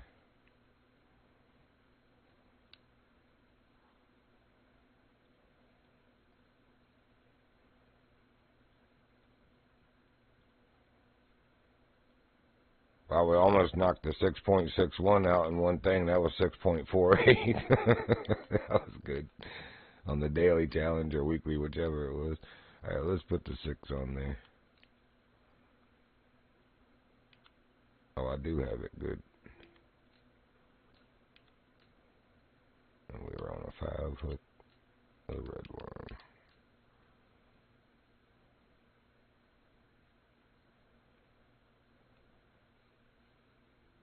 Actually.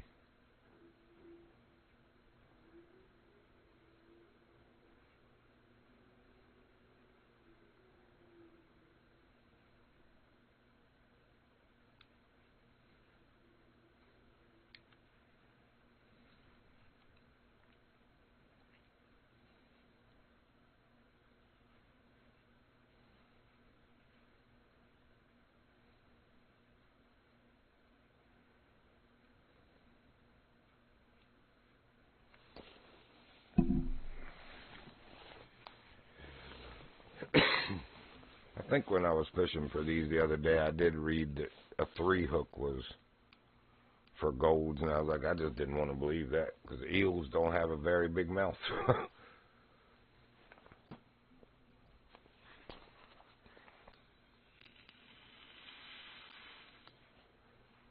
And like a snake, you know, a bronze rank snake compared to a gold rank snake, their mouths still aren't that much different. You know, it wouldn't be that many different sizes and hooks. It would be just a size or two. Anyway, at least they're trying.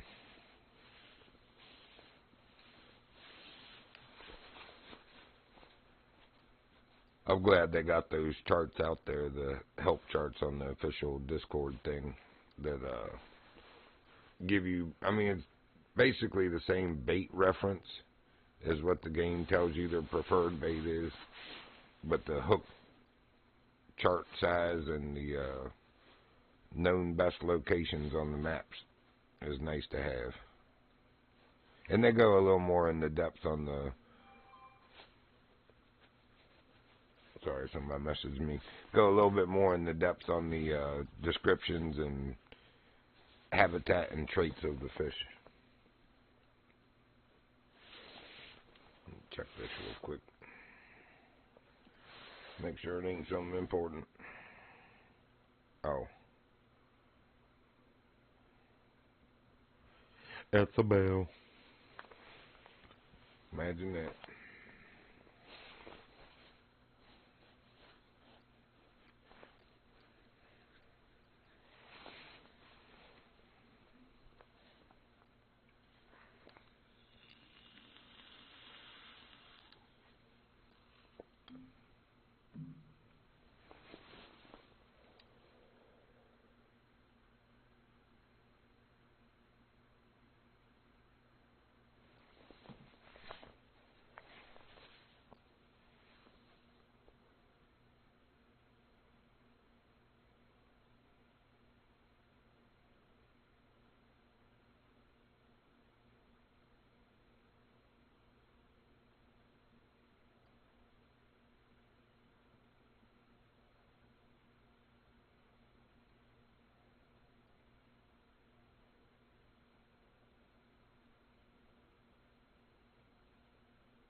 I put bigger line on, now you'll not find eel.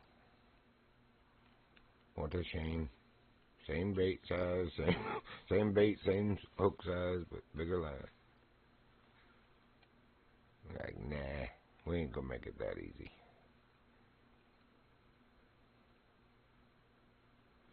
Give me gold eel. What is that to my... Well, I don't know what direction it is, wherever I'm facing. Oh, it's a waypoint. I see the lights of it, the El Sultan.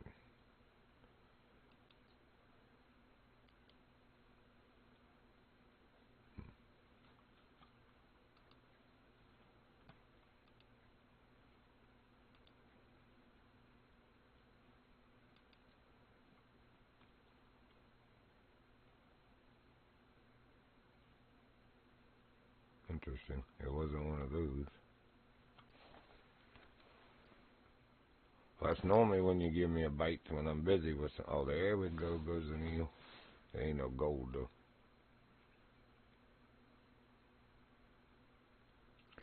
But it'll be an easier silver to catch. See, he bit first.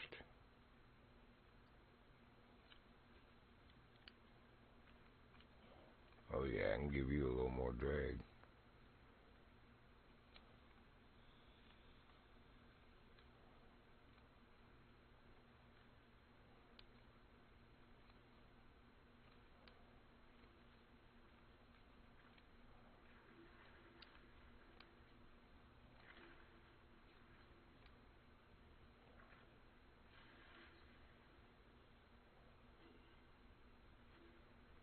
Well, at least we're catching silvers now. I don't think I have a 4.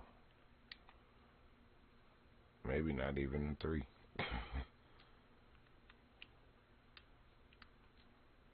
Well, got a 3. What did I put on there? 8.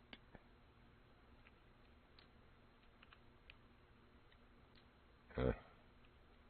I still don't hardly believe it. We'll try it.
Doody doody doo. That's what I said about the number 3 hook.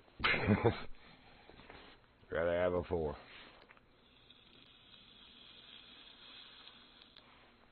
I think I took the 2 and the 4 out to make room for the 1/0 and 2/0 for the carps earlier.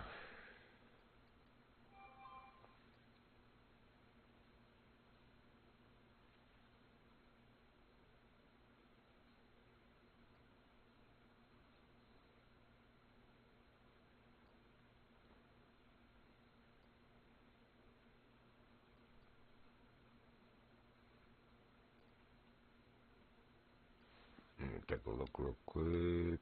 Alright, nothing out there. I need to look what the temps are. Hopefully it's getting up above freezing there. It's close. It's at 31. We got 1 more degree. I need to finish rotating my tires out there on the Subaru, but I don't want to put a jack, it's got frost on it up under a vehicle, and especially living on a hill. I'll wait till everything's not frosty, and then we'll do it. It's not steep or anything, but it's not flat either, so you got to be smart about jacking stuff on this hill. I've had jack stands turned over, like just the weight of the vehicle, the lean of the hill, and the fact that the driveway was a little bit soft after some rains. The jack stand sunk in a little bit, and the lean of the hill caused the weight of my truck and luckily I hadn't even taken the tires off, nor was I under there, thank God. But I was like, oh boy.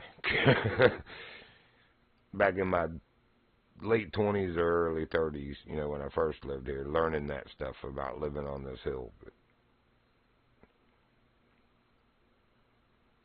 learned a lot about blocking and chocking wheels and just all of that.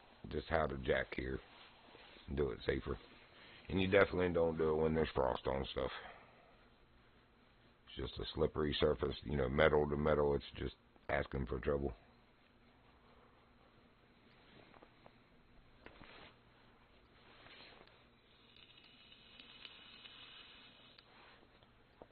Even that big floor jack of mine, as wide of a stance as it is, I usually, if the ground is soft, I'll have to put a piece of plywood under it to disperse the weight, so that over a 3 foot by 3 foot piece of plywood, that's not going to sink into the ground.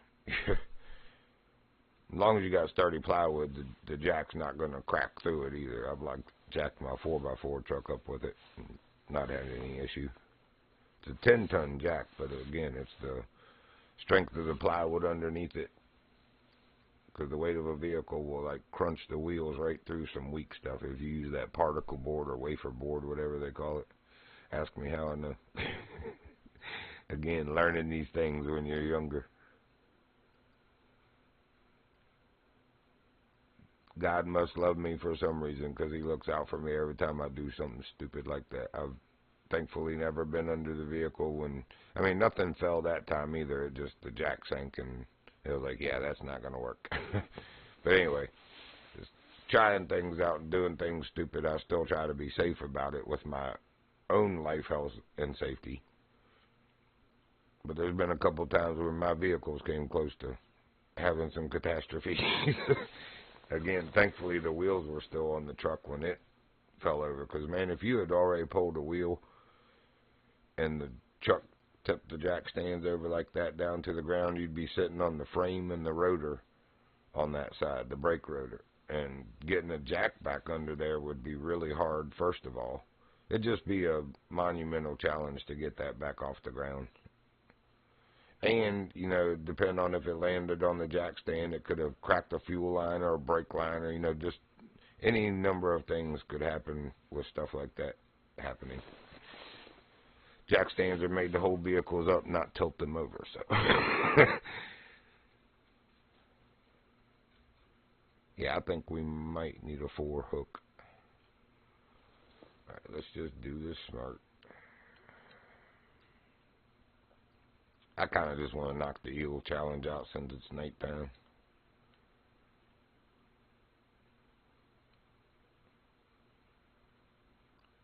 and maybe go back after the carp. But we'll see what else we have that's, you know, a nighttime. There's only a few fish in this map that are preferable to day or night, and like the pike are daytime fish, and pretty much the bass are too, but the bass are done. What does that say? Jaddington.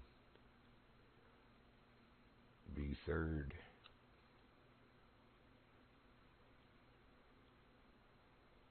The third. Aight.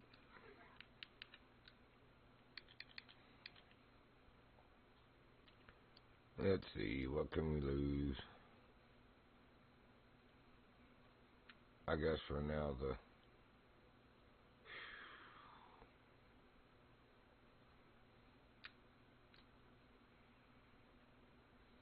what we come? Oh, the 4. It's like, what did we come here for? And when thinking the word 4 made me remember.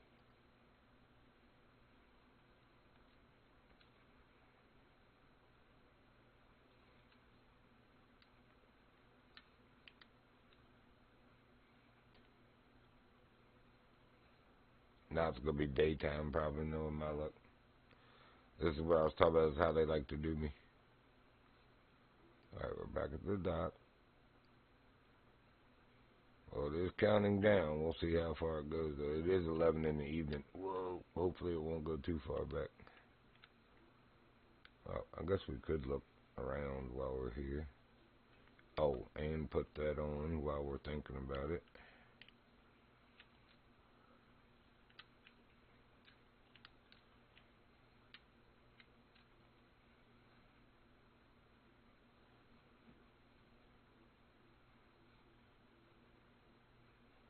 I mean, this is supposedly the eel spot, so.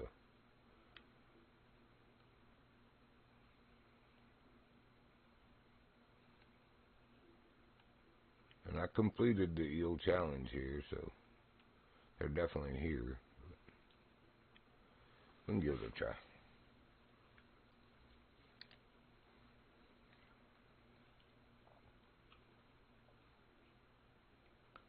Before we go embarking on another boat ride. Wanna go for a boat ride? Man, if you've never heard that, you should go look up. I think it's Rodney Carrington. And ride is spelled like W-I-D, like wide, boat wide. Because he's like a hit that can't say it very well. I warned you, it's a little bit raunchy. So do not do it in front of the kids or at work. But what are his raunchiest ones? What time is it? We're back to working on going back to 6 in the evening.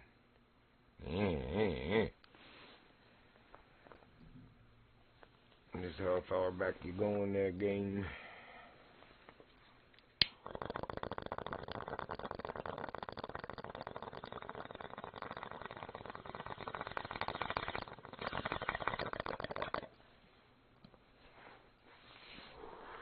Well, look at that. The sun is rising in the west.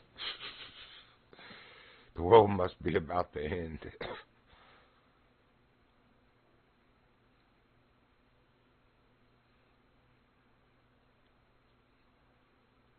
We're definitely looking west.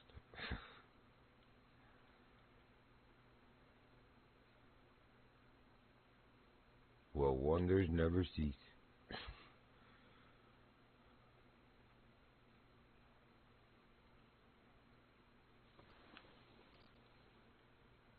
Oh, good grief. We're back in the afternoon now. Yep, may as well jerk this in. Alright, where's my pike place?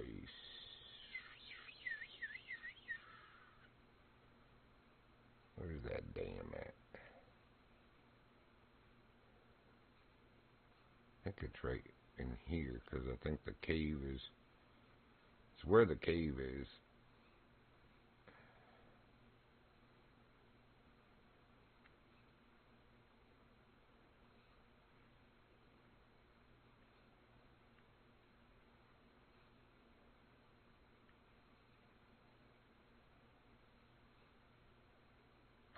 which is right here, I think.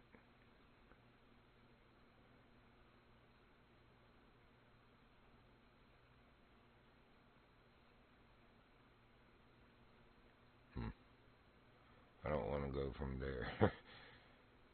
You can't go from there. You didn't really want to go from in the cave, but I'm going to have to.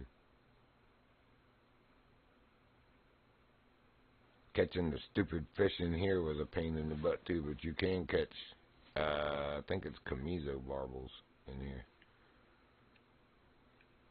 It's one of the barbels. I'm pretty sure it was the chamizos. And that might even be what one of the, you know what, I need to check and make sure that we actually got all the challenges in here.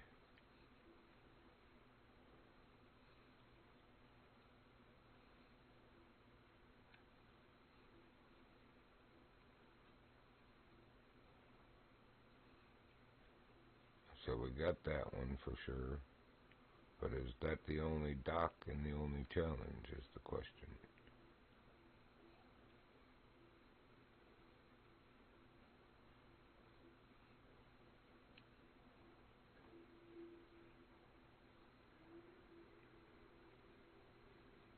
So that goes, that does go out somewhere. Or no, that's a light. Okay.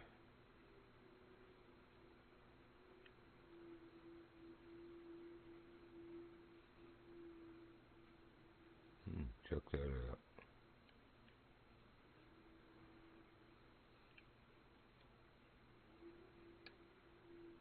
Did my light go out?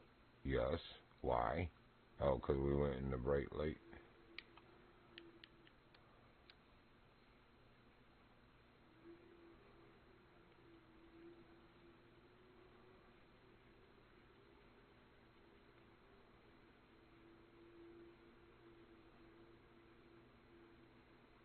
So nothing back there. This goes, yeah, this is where I caught the barbel, was around that center column thing there. That goes nowhere.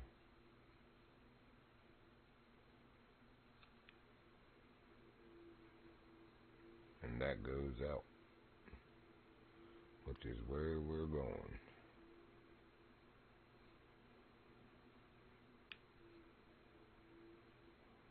And I'm not doing that. The boat slows down like that on its own.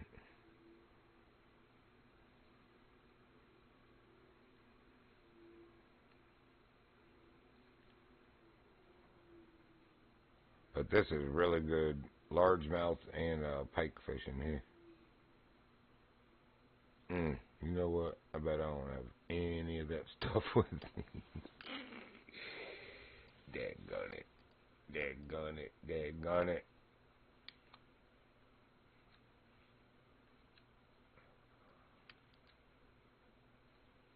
Here we go. I only have two things. Yep. Well, we got a swim bait.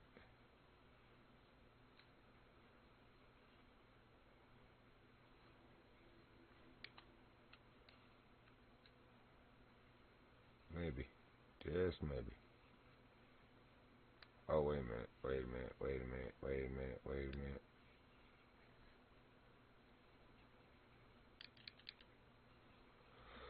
Northern pike. Oops. 6.61, which is what we got on the other one, or 11 for the gold. Wow. What's my gold pike? 18. Oh, y'all some dirty efforts, man. Y'all some dirty efforts. Alright. Well, right now we got 15 on there. We could try. Or wait a minute. Do we have 15 on here?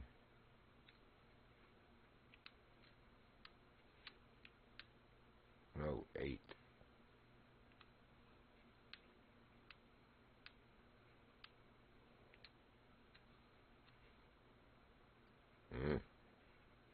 We could try it with 13.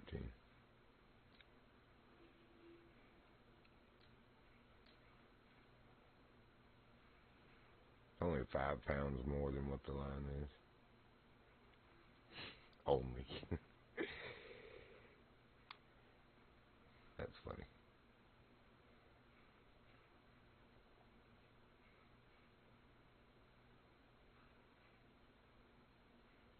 We'll try a 3-to-2 speed and then a 2-to-1 speed. I don't even know if that'll work with the pike. It does with the bass. Like you start at this speed, only in bass it's 2.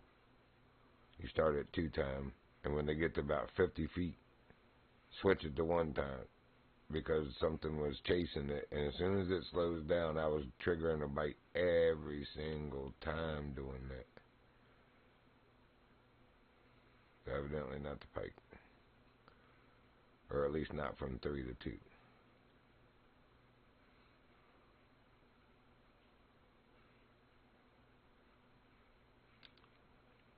Alright, we'll try 2-to-1.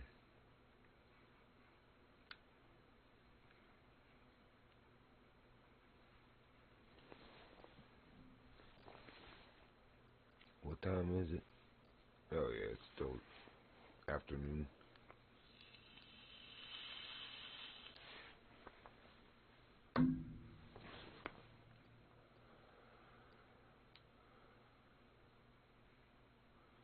And we're doing the twitching now, but we'll try it without twitch also.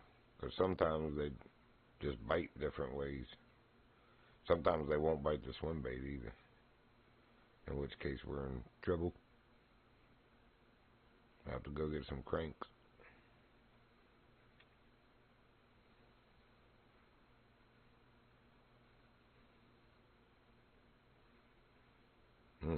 Something bite that. Come on now.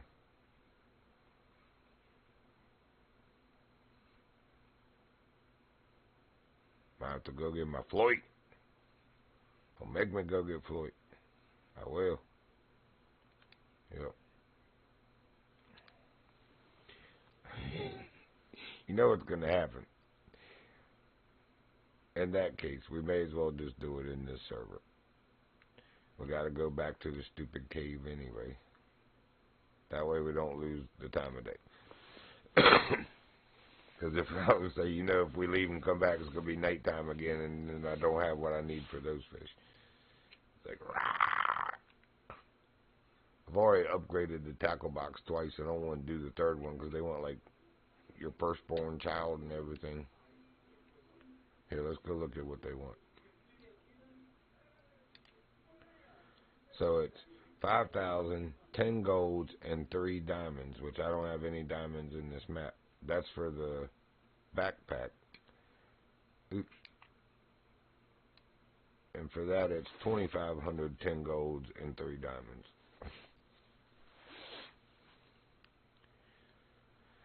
Man, y'all are common.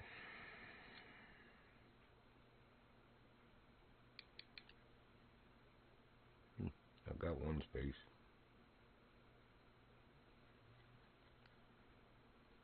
I can't do it yet. Float's a 1, I think. Yep, a 1. That's what we caught the gold on the last time. And I did catch a silver on it too, so they can bite it.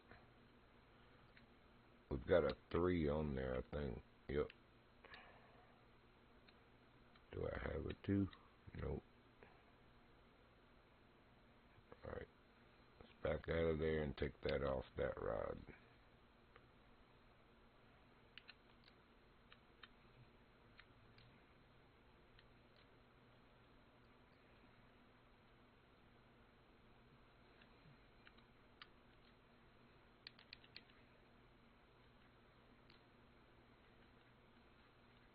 Oops. Slow down there, Leroy.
Yeah, anybody that is following me, I mean, if you want to, and I don't tell anybody what to do, but if you want to follow somebody that's a good person also, Tartarus just started streaming yesterday as well. He's had a channel up in YouTube for years, but he's never, like me, he had never streamed before, so he got all that set up. He had the Twitch mostly set up from a few days ago, but I think it's Tartarus Games or something like that, or Tartarus Gaming. But anyway, give him a look. I'll try to remember to link him or something in my streams, since we stream together or play together all the time anyway. And he's my friend. He's been my friend for over 20 years online. He lives in the Netherlands, but I can tell you he's one of the best, people I know, for real. He's proven that with his character time and time again over the years. So that's why we're still friends.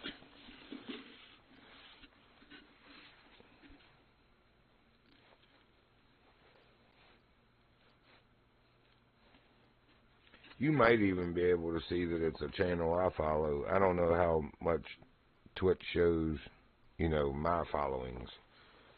By following my channel, if you're able to see channels I follow or suggest. But I follow his, so you might be able to see it that way too, if you want to.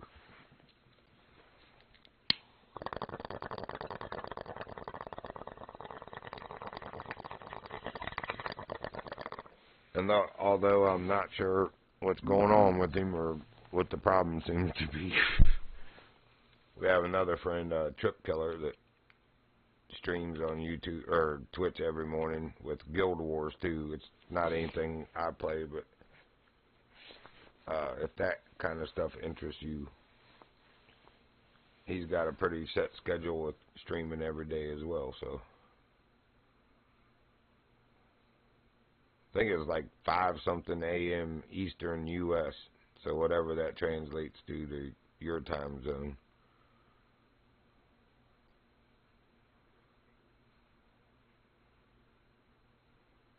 Come on, Floyd. Actually, I'm starting to think this isn't the dam I was thinking of. This is good fishing for bass. But for the pike, I think I'm in the wrong spot.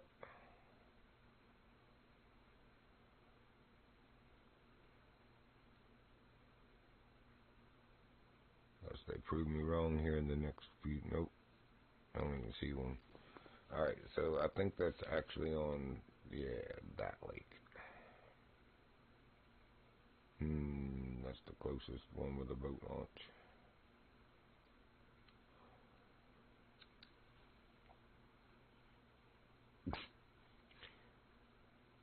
I almost wish I did have a webcam so you could see my spoiled freaking dogs.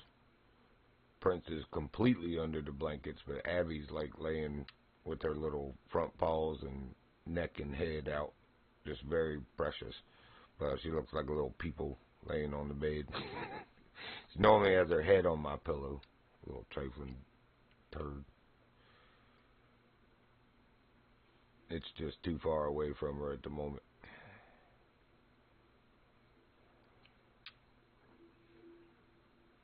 They're pretty spoiled, but I wouldn't have it any other way. And my best buddies. I say it all the time, I like dogs more than I like most people. Dogs are for real. They're incapable of lying or being deceitful to you. Or, they might steal something off your plate, but other than that, they're not thieves. Do I have that challenge? I'm pretty sure I checked that, and we do. But we will check it again after a few casts here.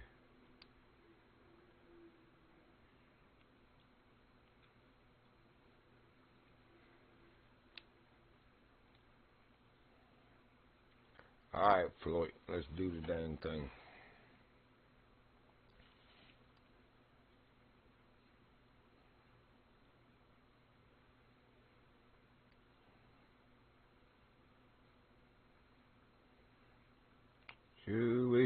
112 feet.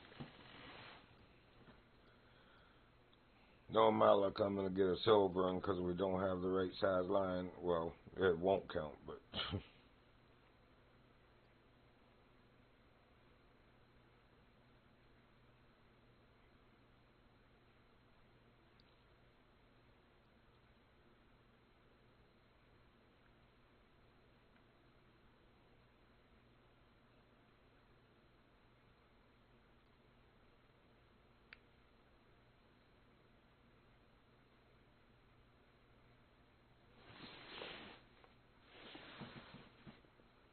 Well, we tried 3, 2, and 1 speeds. We had enough line out there to do it, you know, for a good pace on each. Is that a fish behind it? Oh no, that's the bait itself. Almost looked like one was chasing.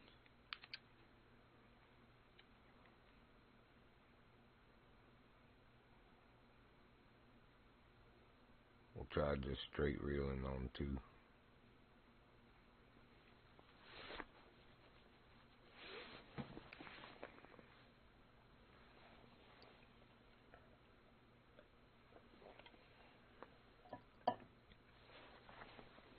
Uncle Demon, I'm glad you did leave. Sorry.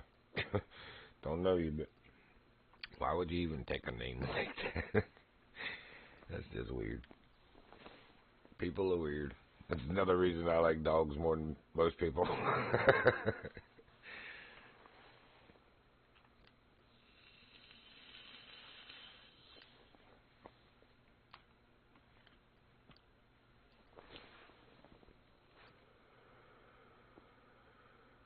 See, even 2 times is kind of fast. We'll get it into near 100 and then try 1 time.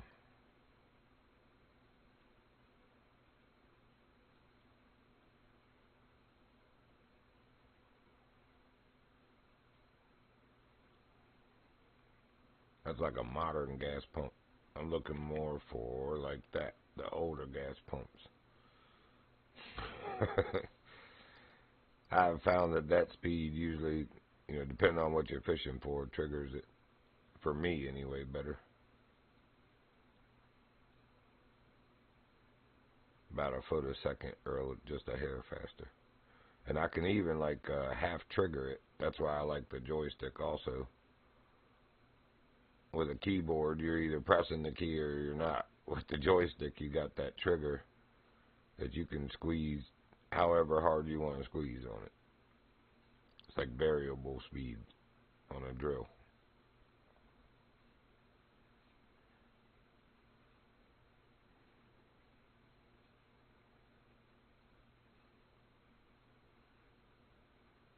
Well, where is Doc Hooby at? Because he's catching silver pipe. Are you Doc Hooby? Nope. Where are ya, friend? Yo, Jimbo Jones. Alright. Like I said, people are weird. Doc Hooby, he's clear up there, okay. I have definitely caught the pike up there, but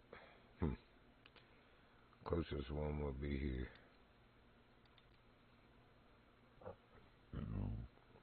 I'm going where the fish are biting. That's what I'm interested in. Alright, where's the boat launch? Is that it? Yep. I thought there was one here too. I guess not. There better be one there. It showed one, I thought.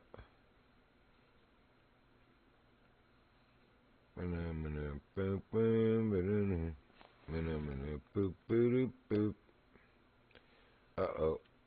I don't see a boat thingy. Dangy. I said no. Oh, yeah, there is. It's behind this bush. Ha ha. Nice try trying to hide it. Almost fooled me for a second.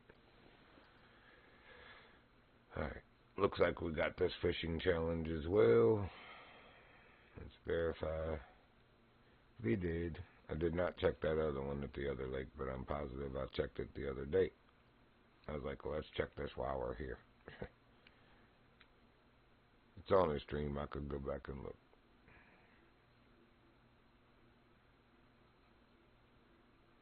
Or I could go check it next time I'm on the lake and actually do it instead of just say it and not do it. Man. Let me through there. Yeah. It's a boat, not a submarine. We're here to fish, not be fish. As she would say.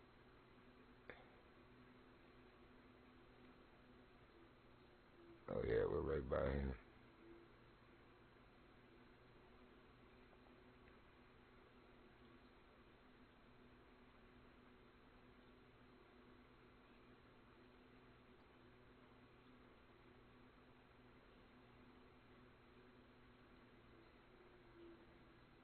Yeah, that's why I didn't check. It's not at a certain... Okay, it's not. It's just with the line weight.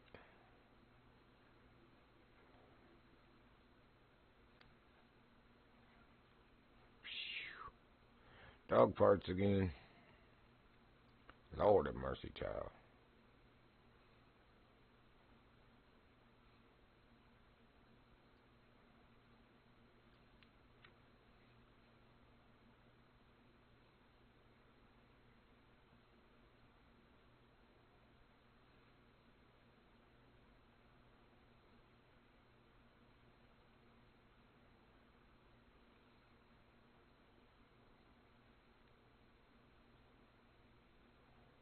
We got a gold Andalusian barbel. Nice. Alright, let's try the frog then. Just a walk in the frog.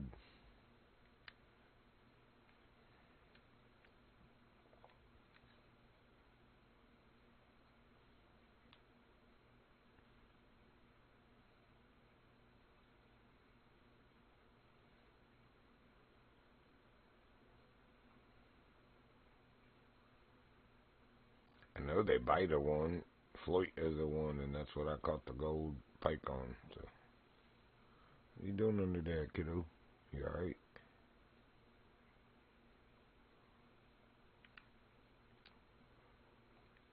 Man, my frogs normally work. I might have brought too big a one though.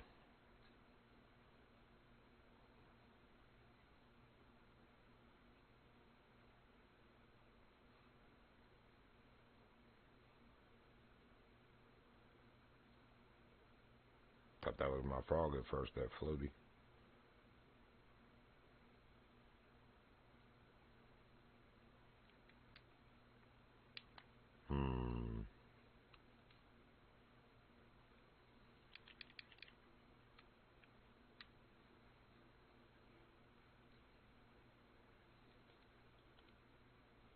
I knew I should have brought Tomatito.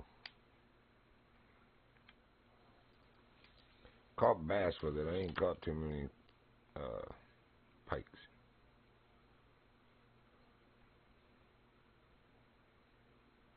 And to be honest, my number 3 crank is usually better than my number 1, but my number 1 usually does well too.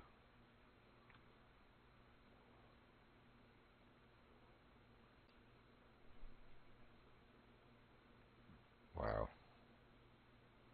Make a liar out of me.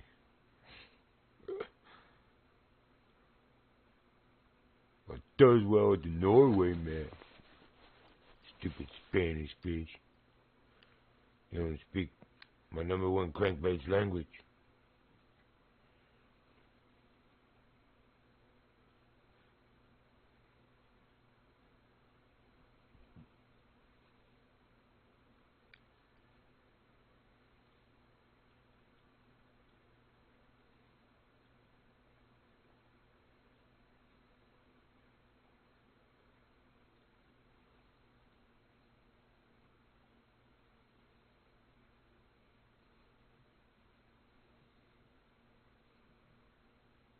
one might be too big for the silver. Oh, but we're going for the gold right now anyway. So with 13 instead of 18 or whatever the limit was, 17 maybe.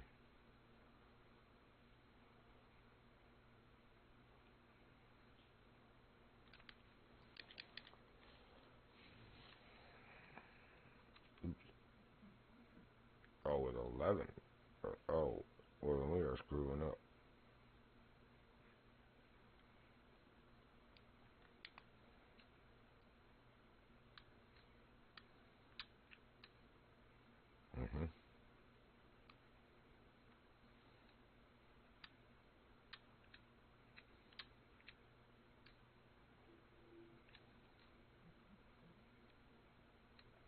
I'm going back to Floyd.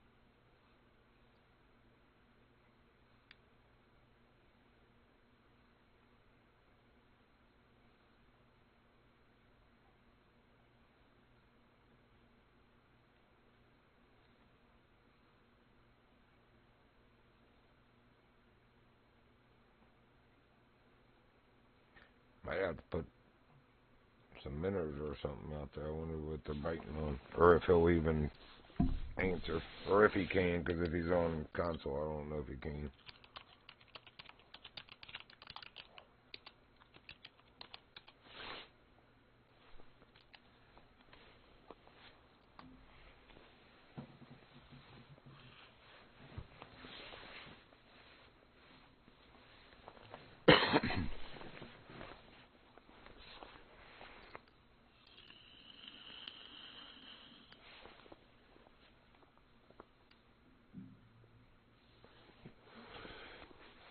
Oh, isn't that cute, the little bow tie on the rod? Is this a carp I just...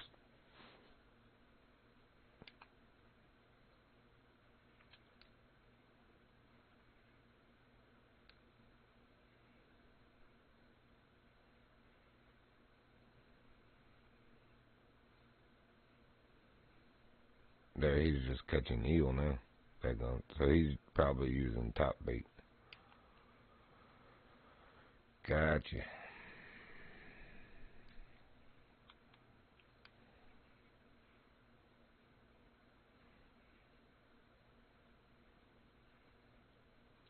We could try for that again, but boy, if we get a freaking pike, we're in trouble.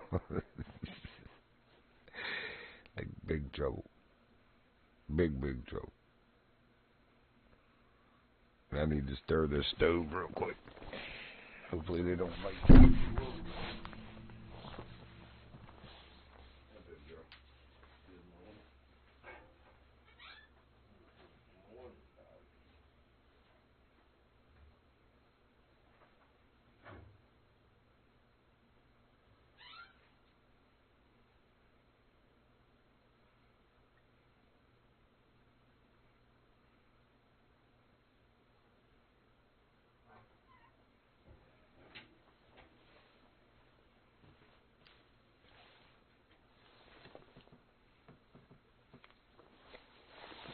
I would bet that he's using minnow, because the pike liked the minnow, and so did the eel. So, let's try that.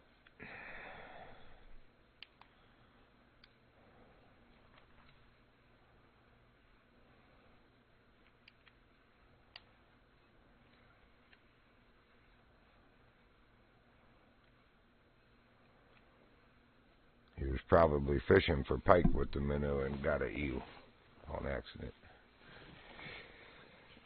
So I'm pretty sure minnow's one of the top ones for the pikes. Swim bait, jerk bait, spinner bait, shad. Yeah, minnows first. Wow. That's really the only. Oh, there's an eel too.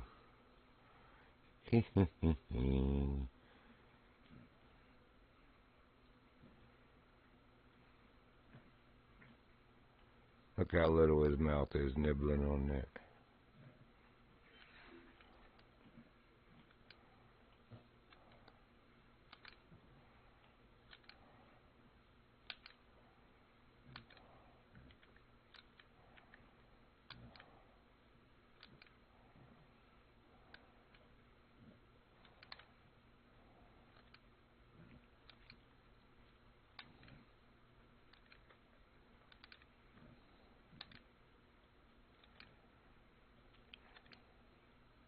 It's alright, eel. We got nothing but time. We know how to do this.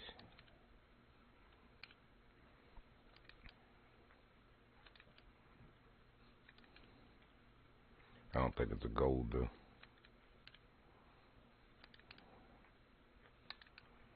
Be nice if it was, but I doubt it. It's probably a bronze.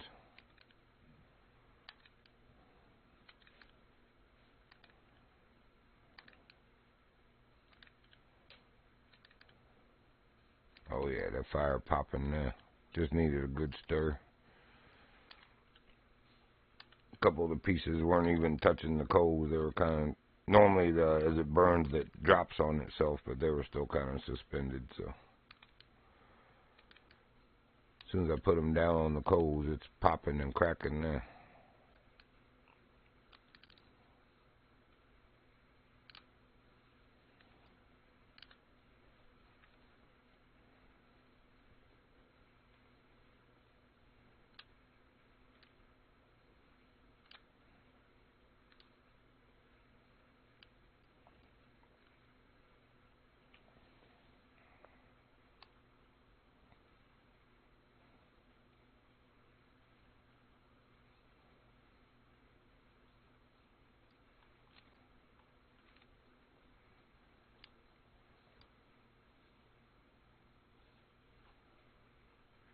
It's also funny we're even catching these eels in the daytime since they're a nighttime thing. Oh, I got the silver, but not the gold. I think the silver had to be on 4.41.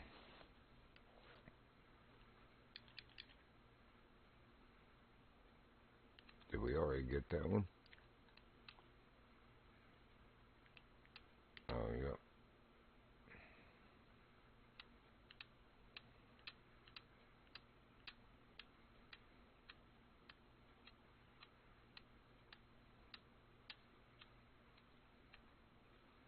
Yep.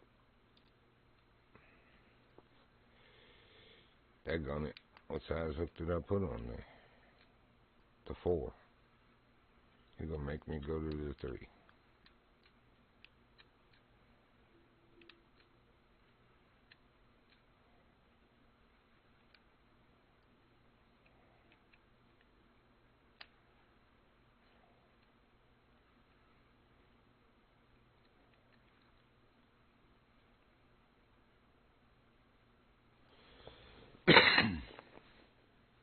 Need to mark that this is a good eel spot, too, because I didn't know.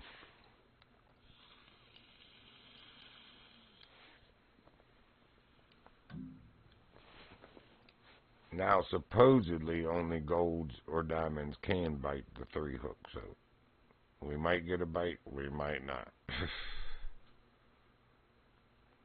If it's a silver or smaller, we know they're full of. Well, good morning, baby girl. Of course you want to go out right now, because I just cast my line, right?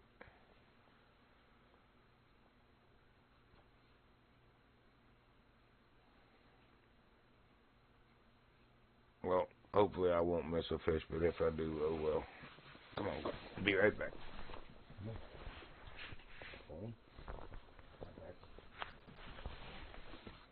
You more important than silly games. Come on, baby.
ain't got a lot of slack on my line. Did I miss a bait?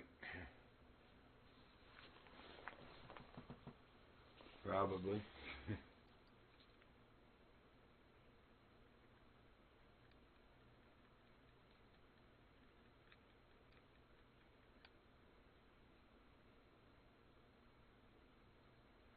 There's an awful lot of slack on that line. Feel like I missed a bait. Oh well. Baby girl gotta go potty. That's more important. Because I don't feel like cleaning it off the floor because I'm too lazy to get up and let her go. Oh, now you waking up, Mr. Man? What you doing under there? What you doing under there, big guy? You are nice and warm. You so warm, you making the covers warm. Good boy. Not like you to sleep in like that. That's the sissy thing. She beat you up this morning. She got up before you this morning.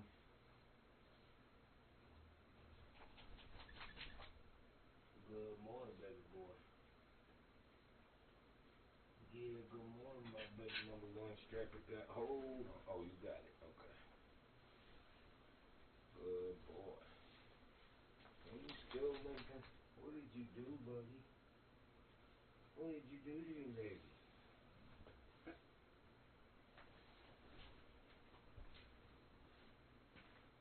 Hello?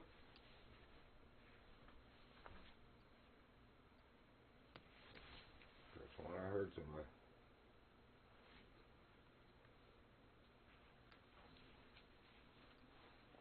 And of course, like I said, now we're not gonna get a bite. It's like you just gotta catch the silvers on the floor until you finally get lucky and get a gold, I guess.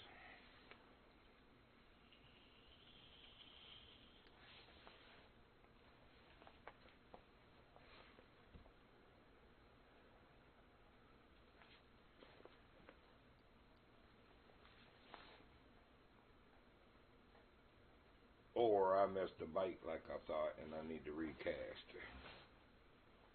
I don't really know if I did or not. So it's you just got the farts. I figured it was her since she wanted to go out. Boy, you a stinky butt. A cute little stinky butt, but you a stinky butt.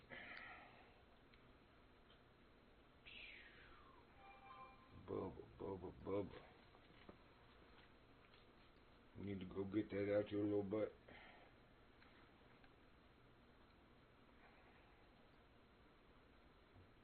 See a pumpkin seed out there. I'm like, squirrel. I came here to fish for pike and switched to fishing for eel. Now I see a pumpkin seed. I'm going to switch to fishing for them. I don't need them anymore, I don't believe. I don't believe I need any more pumpkin seed.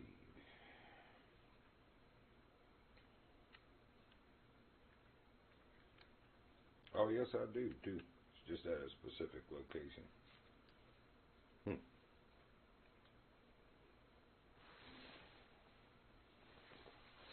Did I say bronze rank? Because that's easy.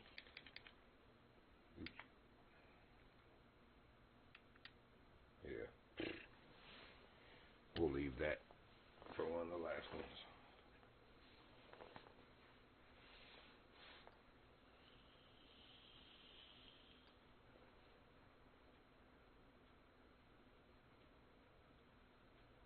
Oh, he caught El Matador. Nice.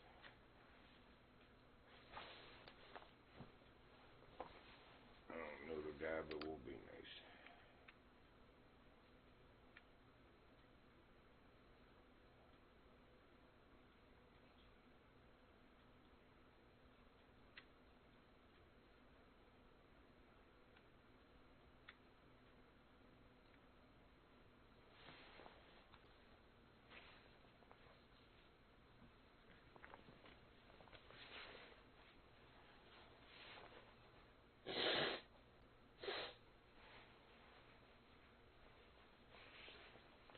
That's how you do it, though. If you haven't caught the legendary yet, and like something like the Matador that's 89 pounds, and you start a challenge at 66 or even the 88 pound of any fish, you pretty much, well, the 66 you would have caught it in one catch, but the 88 you'd have caught all but 2 pounds in one catch with him. So yeah, I caught my 88 pounds worth of fish in 2 fish. Even if it was 40 something a piece, 44 a piece, people are probably like, holy crap. That's about the size of the catfish we catch here, though. 40 to 44 pound. Blues and flatheads. That's something else I haven't seen in the upper James in years is channel cat. We used to have channel catfish here. And between the channel cat and the eels stealing your worms, you know, while you're trying to catch. Because when I first moved up here, I didn't understand how to fish for the blue cats and the flatheads. They like live bait, and by live bait I mean fish. So now we go to the mill pond and catch bluegill, green ear sunfish, red ear sunfish, rockfish, which some people call shell crackers or whatever. What's the one? Is it blood eye or something like that? They have a red eye, whatever it is. Those are in there. Anyway, any one of those fish about palm size or, you know, size of your hand with your fingers outstretched open is the right size to put on a big old hook for a blue or a flathead catfish here. And of course the bait fish is thrashing around because it's still alive, where you know you catch it live and put it in a bucket of water, so that you use live bait. So it's thrashing around out in the river, which a worm just might squiggle a little bit, but it's not putting off the noise that a fish trying to swim around is, which attracts the catfish to it.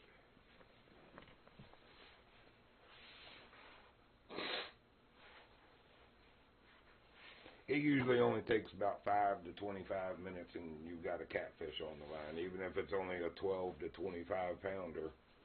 You know, those are fun to catch. They really are. They put up a fight. The flatheads more so than the blues, but the blues have just the strongest pull. They're like a freaking trying to pull a bulldozer that's trying to go the other way. Better have some strong stuff. And I've got braided line, so on a bait caster at that, a bait clicker bait caster. So I usually have to cut my line if they get me wrapped or something, because there is no line's gonna break for you. You gotta cut it. That stuff's tough. You could probably pull an anchor in with it, seriously, if your rod didn't break or reel.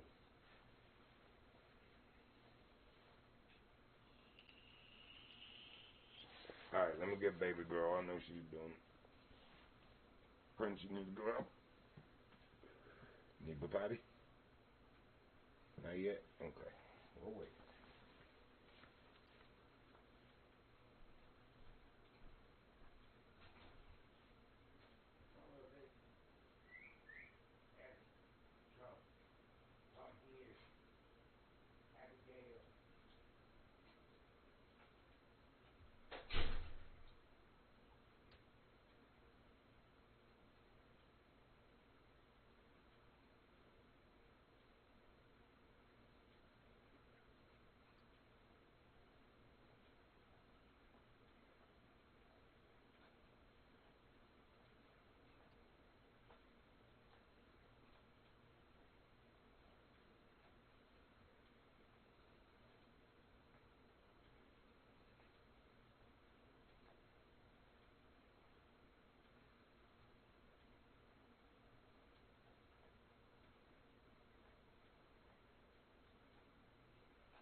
Yeah, take a cutest little short legged daddy ever saw. Alright, didn't miss anything, did we? Womp, womp, womp, womp. I bet.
Well, Philly, this is boring.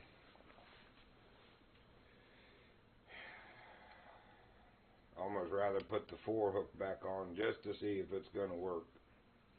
Or if we need to go do something else. Because they ain't really supposed to be biting right now anyway. Eels, that is.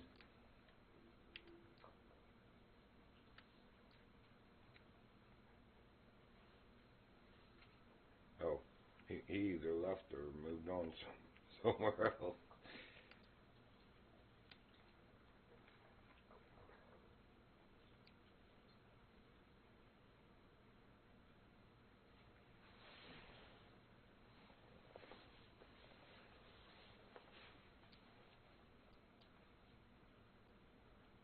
Exactly 70 feet. Doesn't even try that.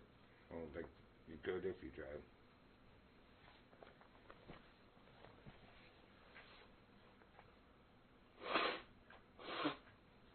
Not consistently, anyway. You might get lucky once or twice, but even that would be a stretch.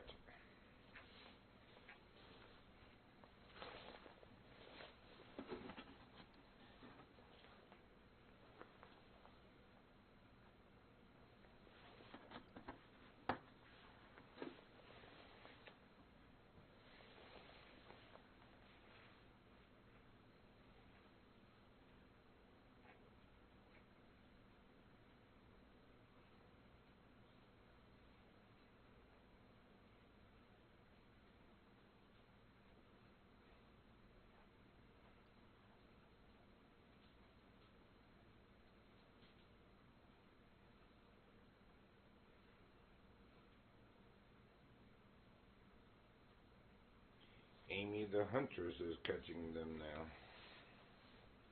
Where's she at? Oh, there's where Doc went.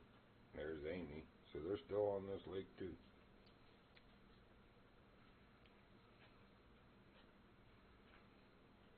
Alright.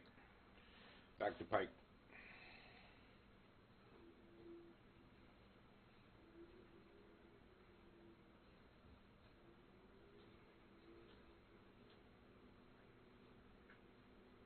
That is that big cliff over there, or whatever. The base of this mountain over here that we're heading towards is where I was talking about that the bass fishing was real good. Looks like she's off to the right there, right at the point. Is that somebody? No. No, she's still off to our left, out in the deeper water.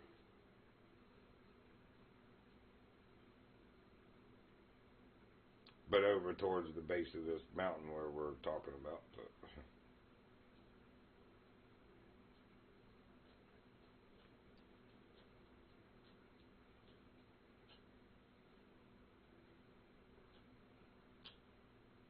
Princey, stop, please. Don't do that on my bed, son.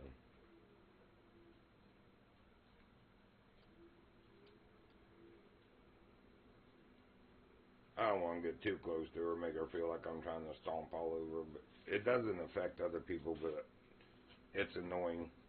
I don't like it when people do it to me. So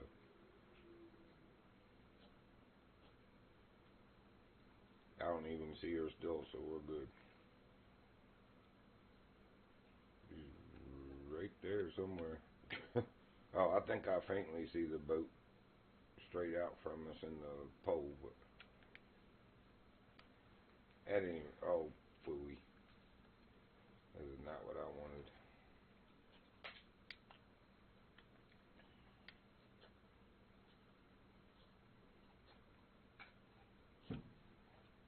Dadgummit, I just fixed that wood and it fell again. Oh, what did I put? Oh, I put Floyd back on. Oh, she just left.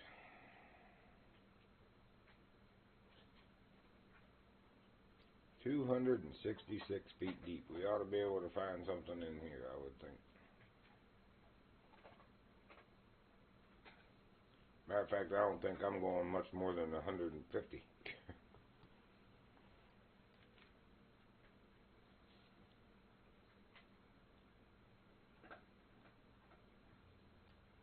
I like how it looks like my guy's still standing there with his arms at his side, holding the rod. Shadow, you are not depicting what's going on here. That's weird.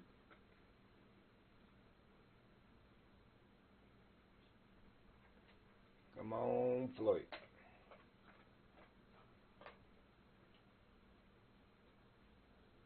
Don't let me down, down, down. Woo-hoo. I'll tell you once more before I land this fish on the boat floor. Don't let me down. Alright, so 3 times a no-go. That's a no-go, Nelson. A no-go. Negative. Negatory. Yet. Even. Baby girl hungry. She went and got her pippity dippities out. Made that belly feel empty again.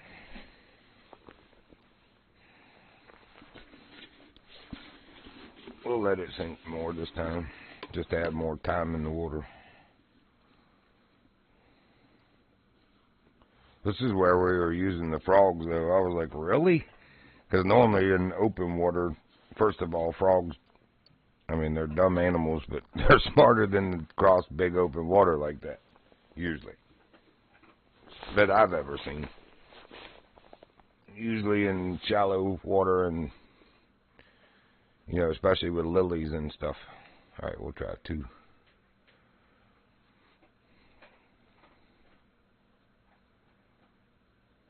Latch on to something 200 and some feet out. He's already got the advantage close to 328, which is usually the max line length, 328.1.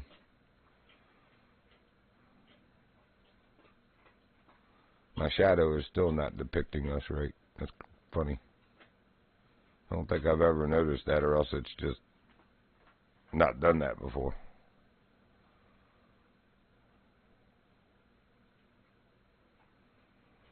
Man, my protein shake didn't stay with me. Oh, I feel like I'm getting ready to get a bite. Protein shake didn't stay with me very long this morning. I feel hungry myself.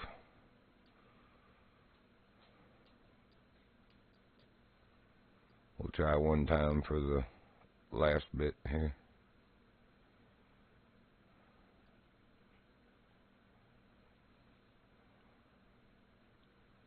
Also, what time is it? Oh, 5:17. That was weird. Good girl, you can get up there. Go ahead. Got that bubba. You are so cute. Yep, even at 9 years old, you still got precious baby face. At least to daddy, I still see the baby in you. Same little baby we fell in love with.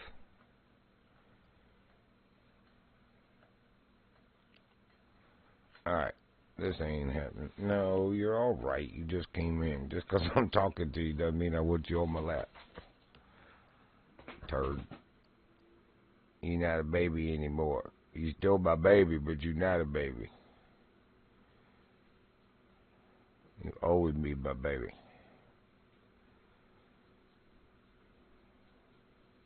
Yep, you always be daddy, baby. Cutie. Oh, you're so cute. You really are. It ain't fair how cute you get to be. All you gotta do is sit there. Me and Bubba gotta be ugly boys. You just gotta sit there and be cutie pie.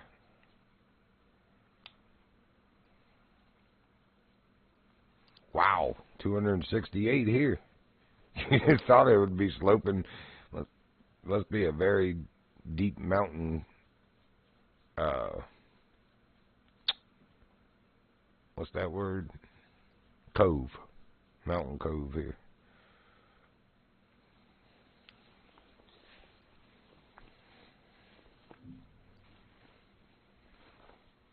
That'd be good if there were like lake trout or something down there, or even like huge walleye or sturgeon, giant sturgeon.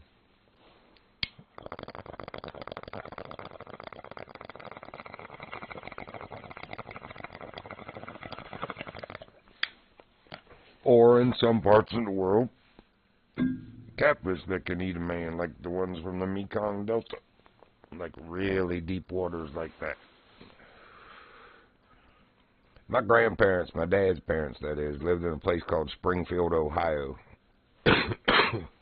My grandpa worked at International Harvester, if you've ever heard of International Tractors or semi-tractors, anything international. The river right there by the plant in Springfield was called Mad River, and it was because it was so turbulent and dangerous. But right there off of the, see, I was too little to remember streets and all that, but whatever the bridge crossing and dam right there at the plant is supposedly like, I forget, 180 or maybe it's 280 feet deep. It's really deep. There's supposedly old semis and cars and stuff from crime, you know, back in the days of the mobsters and stuff. I guess running from Chicago, passing through Ohio, somehow ended up in the Mad River there. But there's supposedly vehicles at the bottom. But anyway, there's also supposedly catfish down there that are in the 80 to 100 pound range, you know, with like 3 foot wide heads that could darn near fit a man, and definitely could fit a child or a dog or something in their mouth, but darn near fit a man in your mouth with a 3 foot wide mouth. You know, the James River that I live on now, down in Richmond, they took pictures, the divers, when they blew up the old Lee Bridge where 301 crossed there in Richmond, the south side. Now it's called like the Belvedere Bridge or something, the new one. But anyway, the old Lee Bridge, when the divers, it was in the Sunday morning Times, Richmond Times Dispatch. I saw it, where they took, you know, it's murky water because it's a green river water. You know, it's not like a clear ocean or a swimming pool, but you could tell by the shadows that they were gigantic catfish. And we knew they were big there because in the lower James down there, we used to catch them in the 60 and 70 pound range. Well, these had to be like, 80 to 100 pound with close to 3 foot wide mouths, kind of like the ones in the Mad River. But anyway, for the longest time I had that Sunday paper article, but I've moved so many times since then, I have no idea if I even still have it or where it would even be. I haven't seen that in probably 30 years or more. I'm 53, and I was like a teenager. Hard to say, like 13 to 15 probably when that happened, when the old Lee Bridge got demoed and for the new one, the Belvedere Bridge, to go up. Well, it was actually already mostly up beside it, and they were just demoing the old Lee Bridge structure and piers and columns and all that.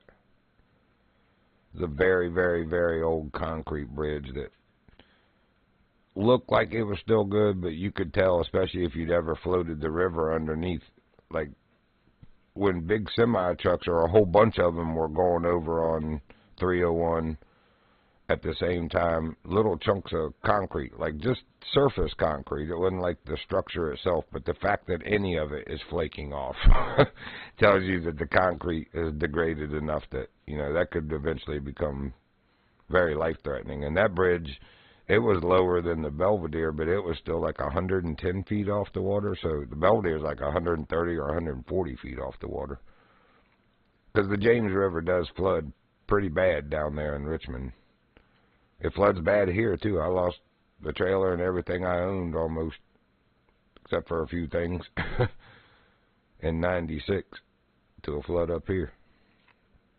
That was when my dad lived in this house and I lived in the trailer down near the river, but like it was still up on the hill. The river rose 31 feet. 31 feet above what it normally is. That's just like one of those 1 in 100 year floods.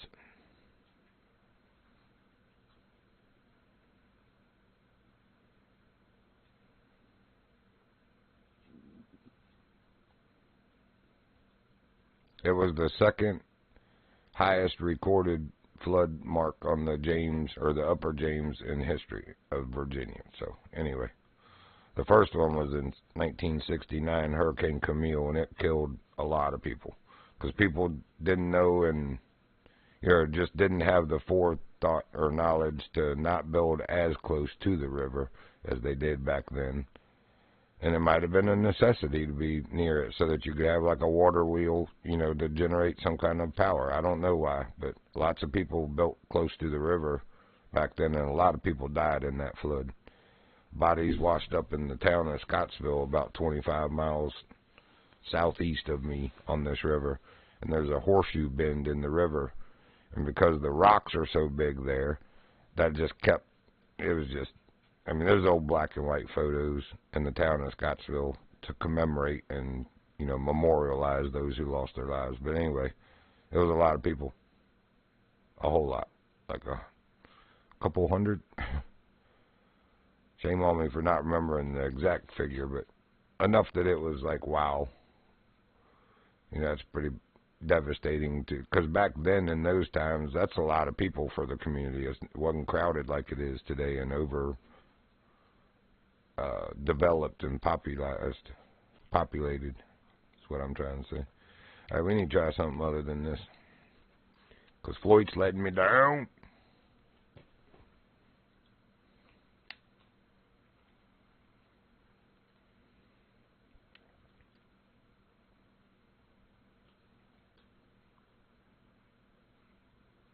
I need a gold one, so it's kind of got to be a bigger hook. And we know that the size one catches them. Just whether there's any of those around this spot.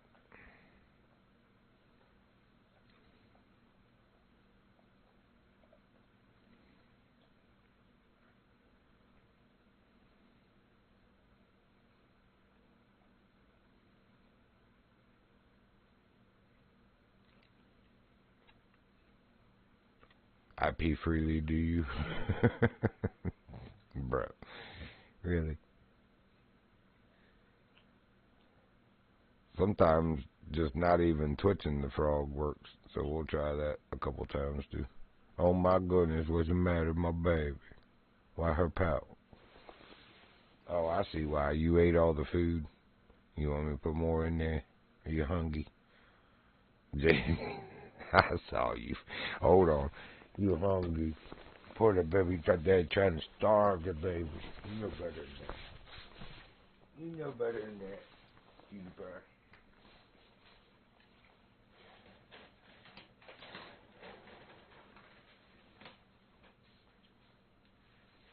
That's just never gonna be food again, ever. You're silly.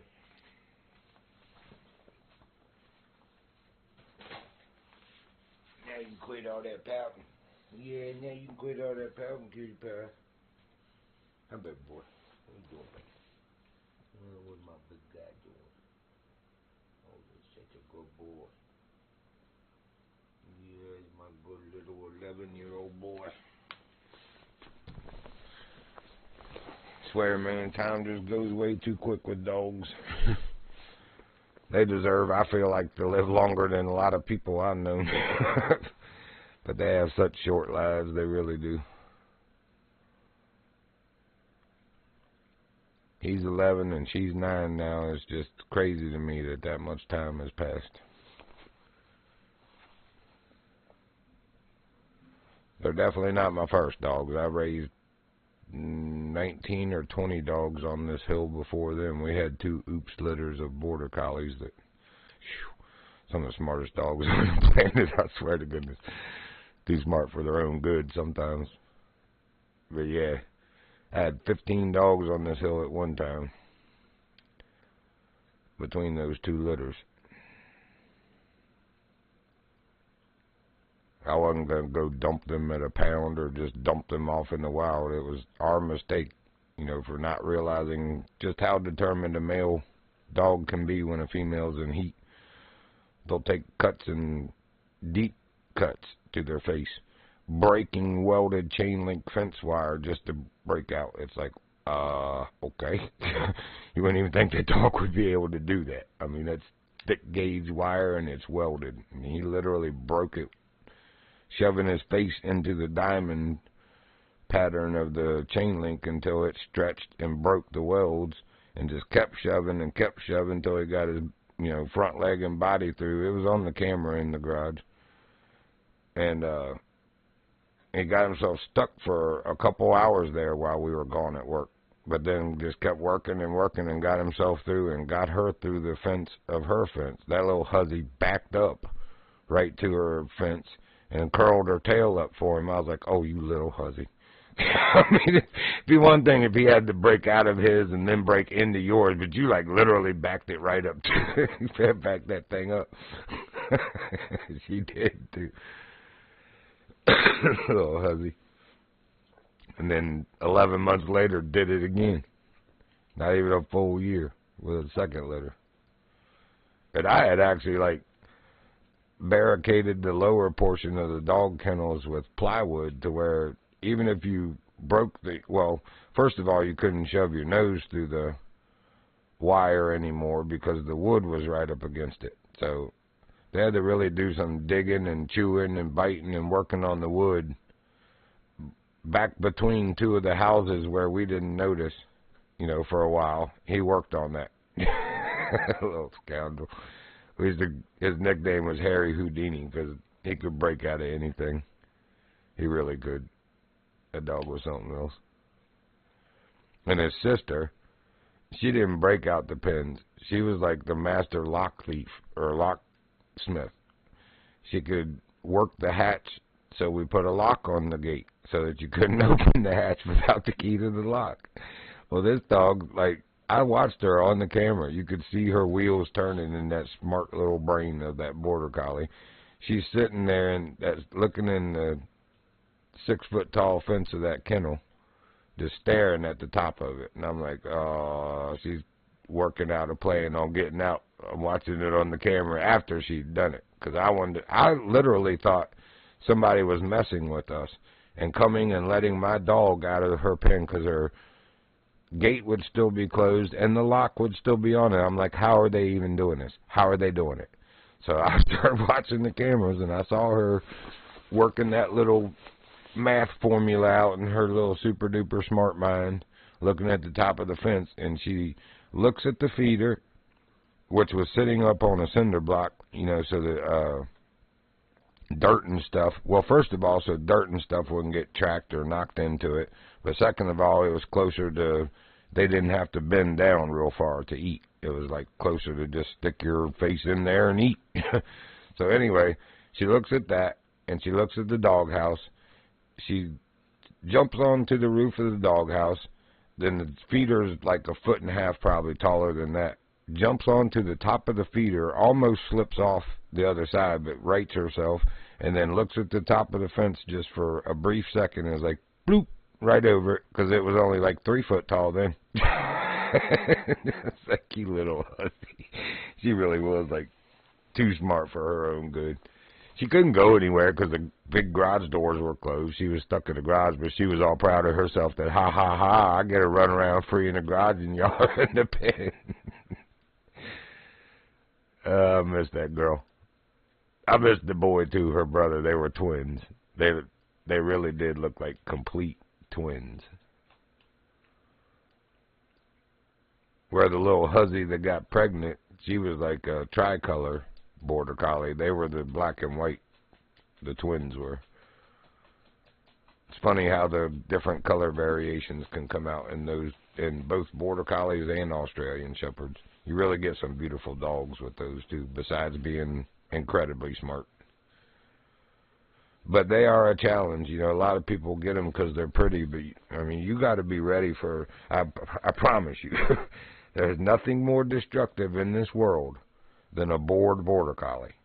They will hurt themselves, like, to pretty serious detriment, some of them, if you put them in a kennel all day, or a crate, you know. They will, like, just work at it until they've broken the crate or cut themselves, you know, trying to break it. Even the ones that are got the plastic coating on it, or eventually, you know, that wears off when something's trying its best to get out. And then the other thing is, if they aren't in a crate, and you don't have like some kind of toys or something for them to take that out on. I had a Civil War diary that was hand-stitched and leather-bound, and it's irreplaceable. I mean, not something you went and bought at Barnes & Nobles. It was gifted to me down through a certain family's generations. But we became real good friends, me and that old guy, and he gave it to me. Anyway, she chewed the whole bottom right corner, and, you know, and I blame myself, because leather smells like leather smells like leather. So you think to the cow hooves that we used to give them. My wife used to give them rawhide before I finally convinced her that that stuff basically turns to Elmer's glue in their guts. It's really bad for dogs, it is. But anyway, you know, so to her it smelled like what she normally chews on, you know, because it was leather, probably cow leather. Don't really know. But anyway, irreplaceable. So I can't really get mad at her but so much, but she's lucky I love her, I promise you that. Because a big portion of that diary is now gone, and, you know, like I said, you can't fix it. It is what it is. I'd still rather have her back for another 14 years.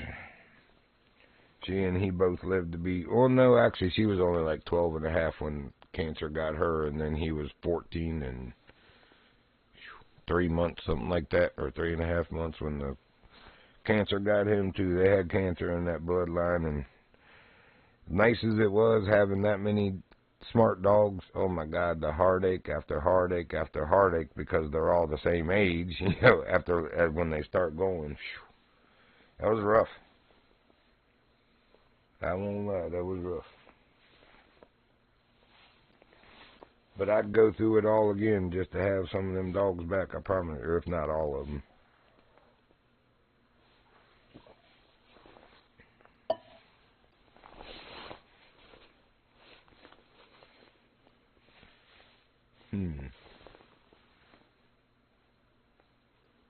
I don't know what I did with my vape when I was letting them in and out and getting wood and all that.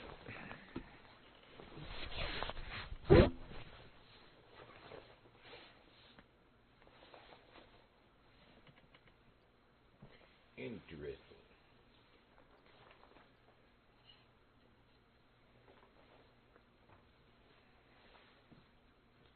Well, it ain't in here, that's for sure. Where the heck did I put that?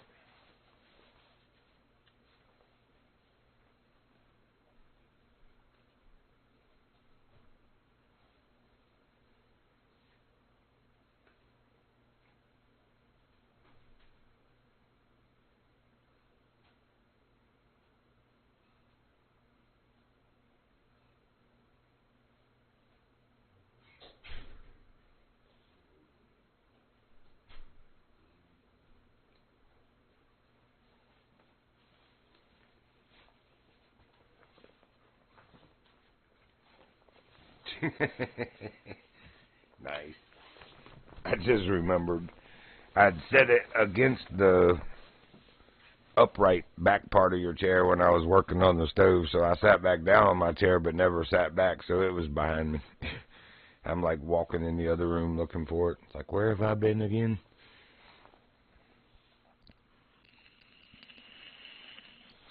Well, I ain't gonna lie, I'm about getting bored of fishing. Something gotta start happening here sooner. I might go hunting or something else.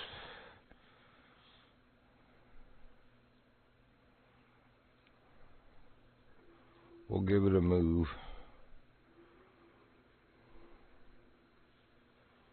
It is kind of getting late in the evening for pike also.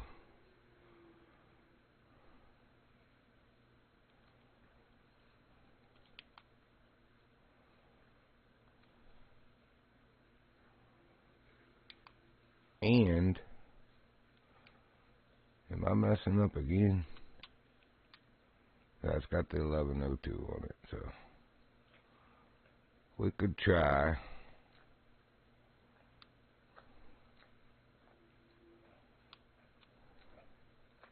Oh, cancel.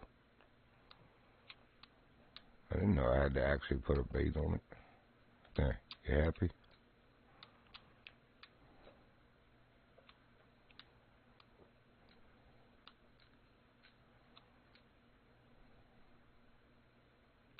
We'll go with the 3 instead, just to test the waters here.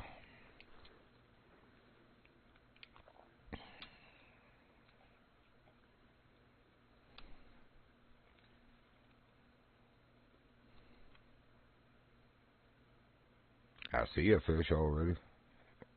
It ain't a pike. Looks like a roach.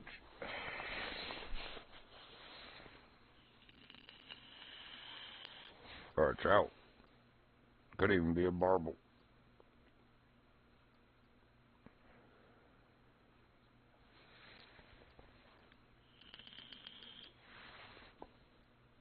Look, now he's catching eel. But that person just caught a pike, so they're still biting. Somewhere. Yeah, it looks like a barbel. I could have sworn I saw the whiskers. Or the barbs, whatever.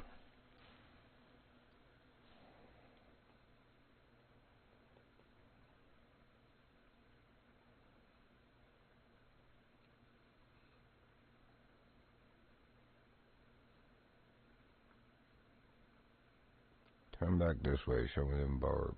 Maybe not. Cause, yeah, see at certain angles, there they are. He's got barbs.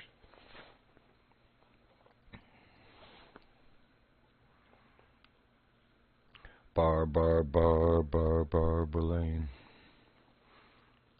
I know that was bad, sorry. That's what happens when boredom sets in.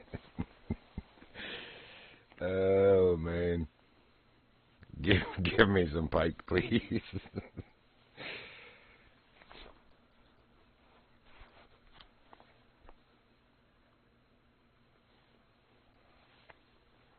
I ain't gonna play around with this game too much more. If they don't start giving me what we're fishing for, or even like any fish, I'm gonna go play something else. Or just go do the rotation on the tires, because it is well above freezing now. about 38 now.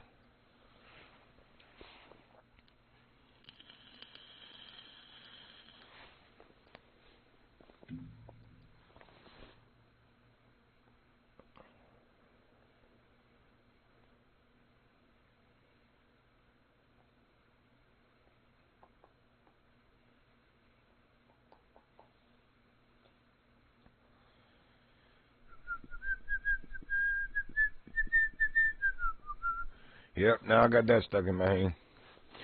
Ba brain. Alright. Yeah, see, that works either way. Bobberan or Barboran in the fishing game. Yep. Boredom is a horrible thing, folks. Boredom is a horrible thing. Alright, this is what we were using for eel. We needed 6.61 with bloodworm.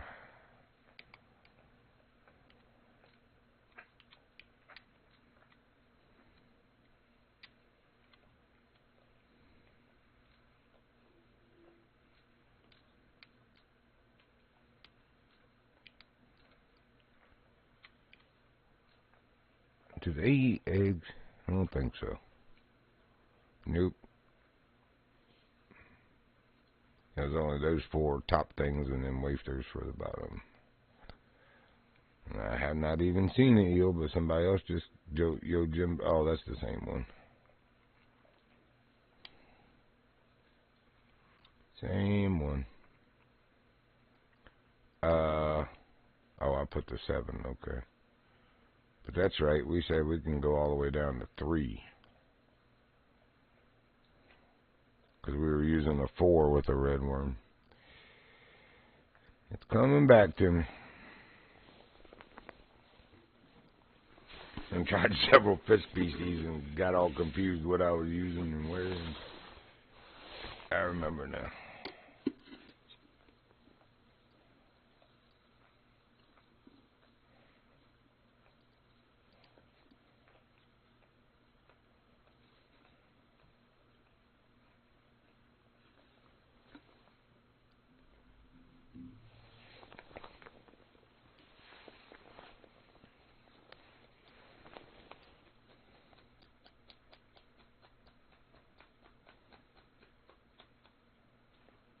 Prancy, prancy, prancy.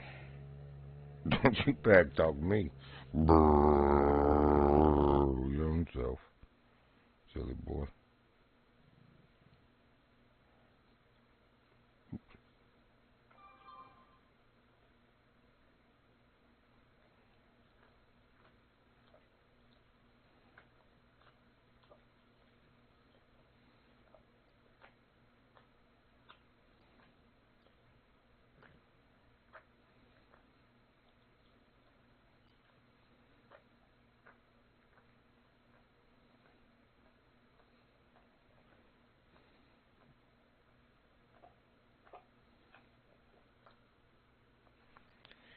Nothing, nothing, nothing.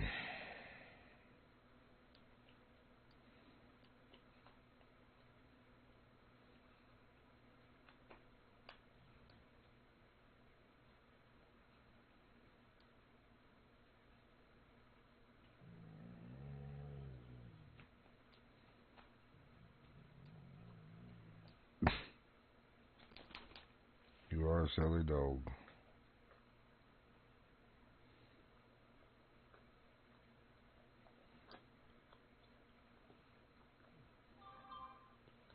Oh my goodness, man. You're swiping alerts off of there and it starts throwing more of them at you while you're trying to do that. Yeah. Annoying. Almost as annoying as this freaking game.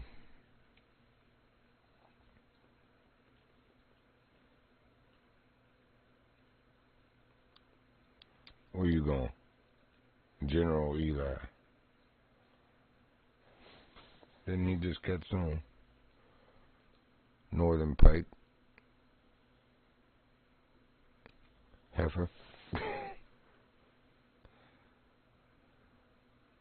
So you generally lie, huh? Zero Killer 85. Who's that? Who that? Coyote Assassin. There's not very many people in this server. Gillis. Oh, there's the IP freely do you.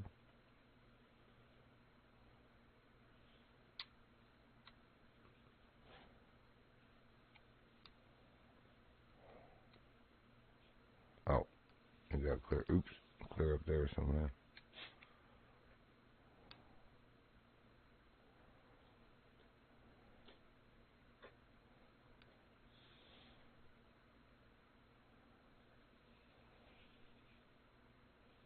Yeah, there's not very many people in here at all. Because most people have wives.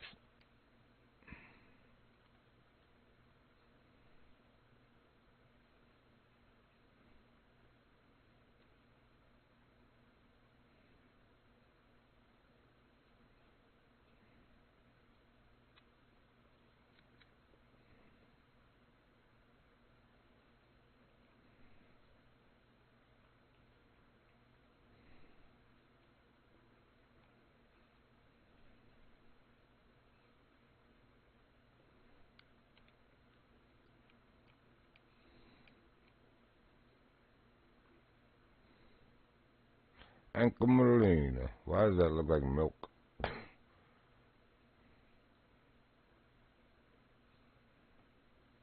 It's semi-translucent. Yeah, I can see them. Somewhat.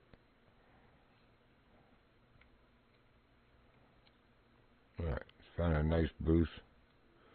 That's where we're going to park it for now, folks. I appreciate you joining if you did.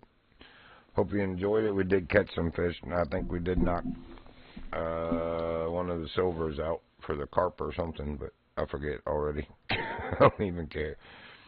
Not catching the fish I want to catch. Anyway, so we should be down to like 14 challenges now, I think. Let's look.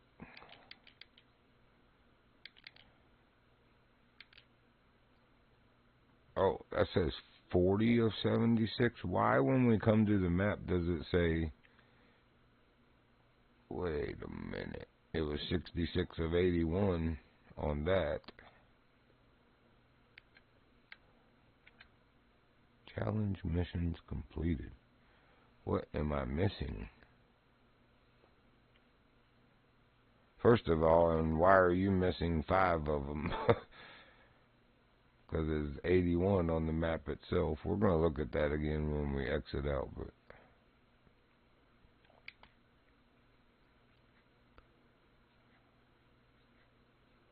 I've got all this stuff. It all said completed on that, so...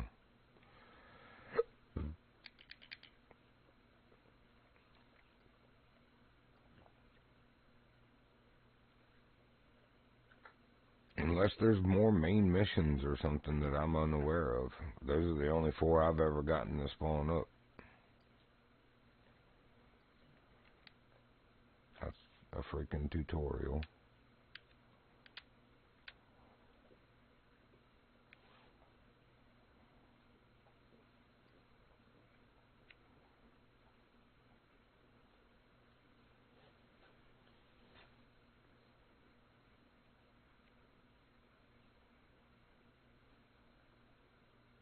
Alright, hold on.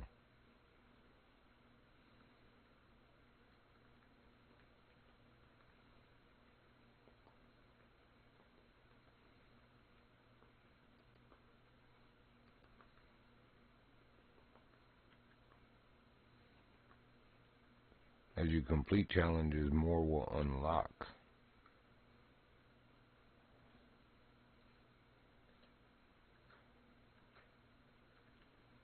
Well, what was weird is that the 3rd place here, or maybe it was Norway. I think it was here though. There were only silver and gold. There were no bronze challenges. I don't know why it would revert back to bronze, but we can go check that. Hey, this board also has 2 unique missions. Golden Tour leads you around, while Taylor's Tackle Academy. That's in the first one. Why is this? It's in Golden Ridge, and we've done all that.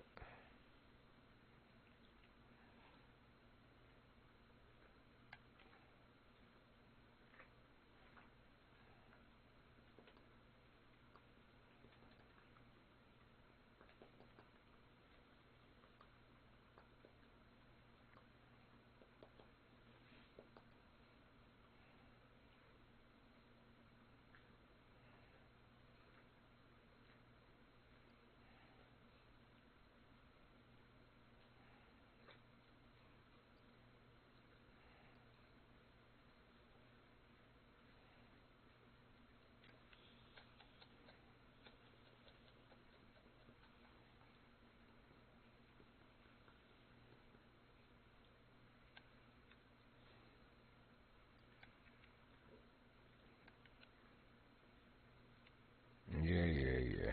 We've been through all this.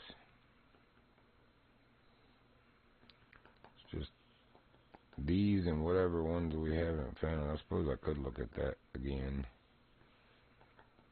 Like, I bet there's docks or something through this stretch that I didn't, for whatever reason, activate. We can at least look. Where's the car thing? First of all, we'll check one more time on these boards, even though I know they're done. Yeah, it's right here. And I see the car thing too right there. But anyway, yeah, there are no more challenges that unlocked here. Let's do that first. So there's that one.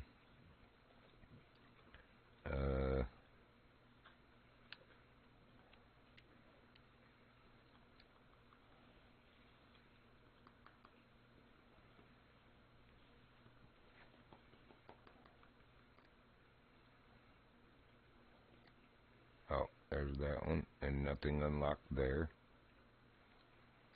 No other boards. Does it show the challenge board? Yeah, see, it doesn't even show that. At the other ones, it at least shows that challenge board at the things. Look like my light is flickering, unless that's the torch behind me or something. Alright, there's the Aguas Claras. So here's the third one.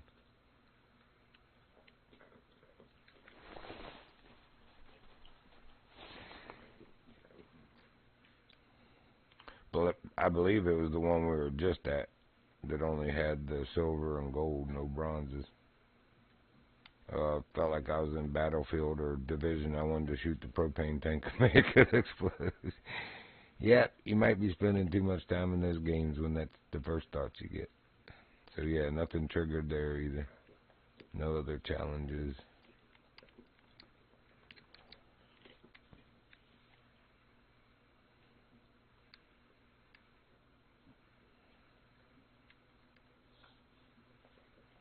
I didn't miss anything here.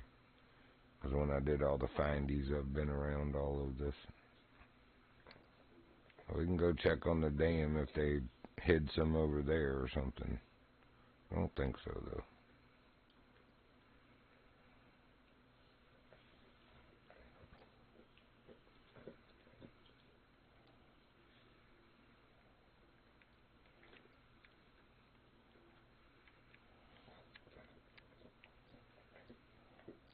I mean, there was a painting back on one of these walls. I think the one back here at the back. I don't see any kind of challenge board or anything. We're not missing anything. I just don't know where the other 5 that I've missed. I guess as I was going through discovering the map, before I realized, hey, I should activate that so I don't have to come back. Oops.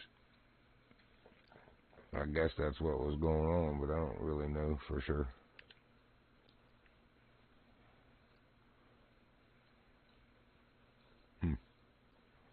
I wonder if I did get that lake. Just a little trek east.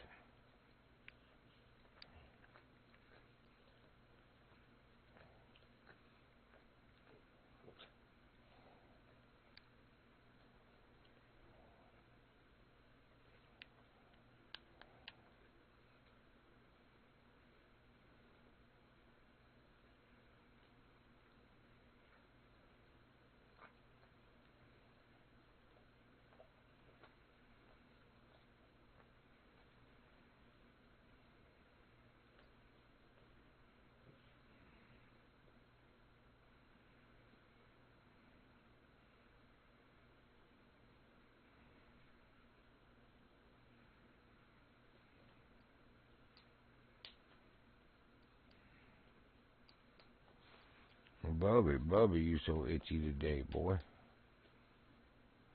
The wood stove drying you out, baby boy.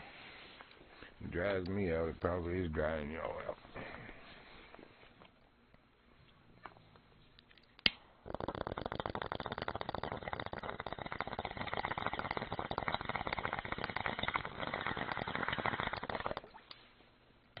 Yeah, I say it and I'll say it again. There's no good heat like wood heat, but even with the kettle of water on top to rehydrate the air, every now and then I'll wake up in the morning, blow my nose, one nostril or the other or both will blow blood out, and it's like, oh yeah, done got dry in here.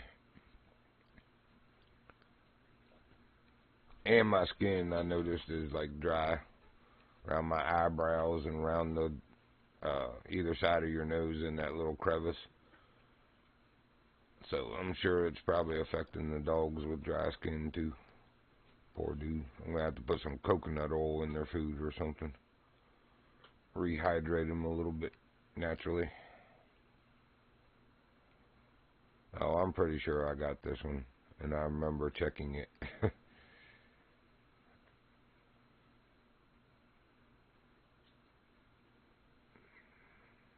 Although, it looks like there is a sheet there. By golly, there is. That's one of the 5. Pumpkin seed. Nice. A gold rank. Alright. Alright. Alright. There's one. I don't know if we'll be able to elicit a bite from them. They're a daytime fish. I'm quite positive. Oh yeah. Sun lover. Still though, when you're doing challenges, a lot of times they'll let you, first thing though, turn that light off. I said off. I said good day. Alright, so what's the, oh, I think it was at a marked location too. I was going to say, if it's with a certain size line, we'll knock that out as well, but we don't have one for them. Nope, it's done. Well, let's make sure of that, because that'll tell me if there's more pumpkin seeds somewhere too. Uh-oh. So that's what it is. There's a couple more pumpkin seed challenges probably. Okay.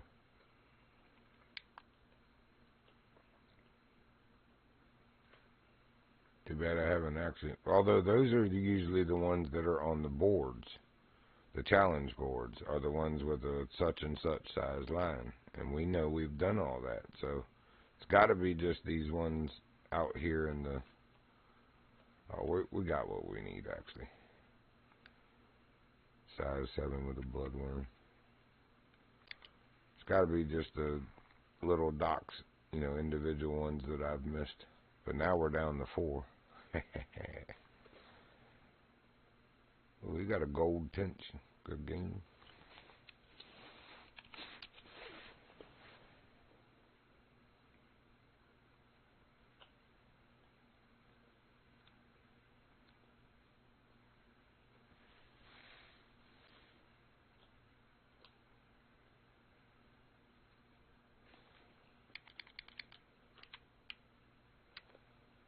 Yep, bloodworm, redworm, hot dog, grub tube, cheese, egg, ooh, eggs.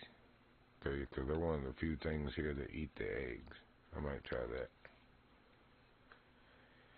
Might try some eggs. But we're going to start with their preferred.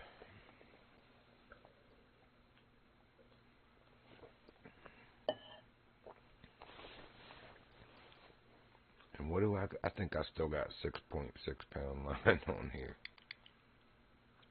It's not going to show me right now because I'm using it.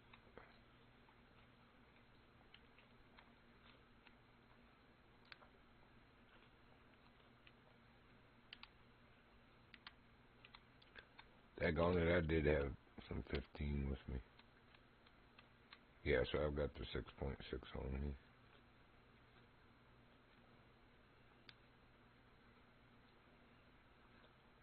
Which is quite overkill for a pumpkin seed, but hey. Go for the gold with the line. Look, I didn't put 99-pound test line. It'd be like a daggone roper for the... What, you trying to hang the fish?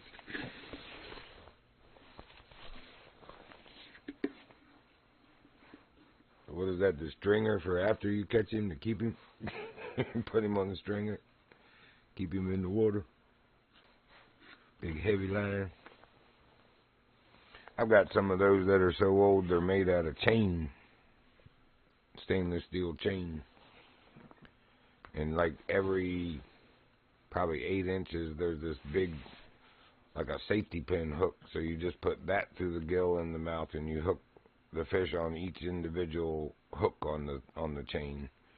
Where the modern ones, stringers, you just run it's like pretty heavy duty nylon rope, and it's got a steel spike on the end. You push that through the gill and out the mouth without damaging the fish, pull the rope through, put it back through the steel ring on the other end so it makes a loop, and then, you know, put the spike into the ground. I usually tie it though.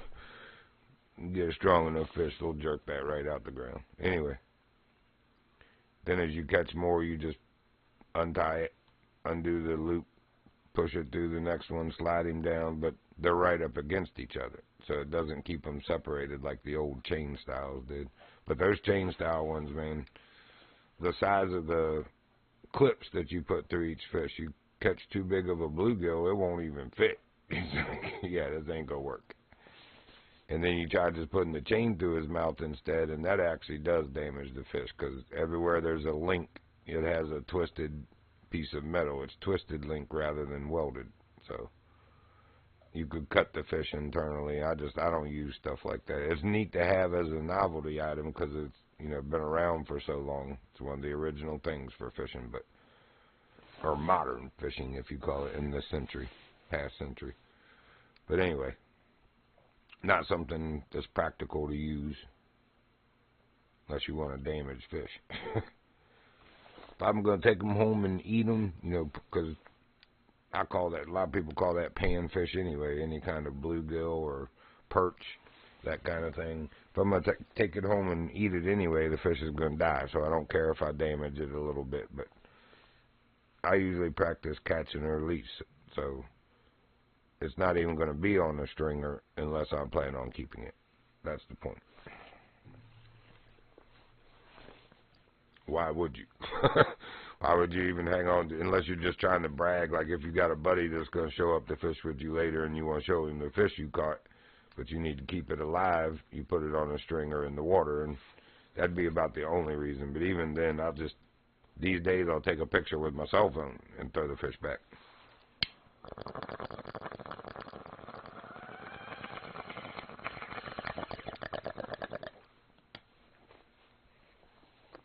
Ooh, a nice gold zander. Yeah, we're probably not going to get any pumpkin seed. I'll try the eggs, but we're probably not going to get them. And I better stay with what are the biggest eggs can go on? 6.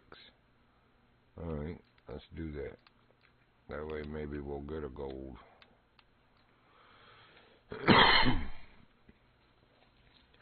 General Eli. Good. See you, liar. Still think that's what it sounds like. Instead of General Eli. I think you just generally lie.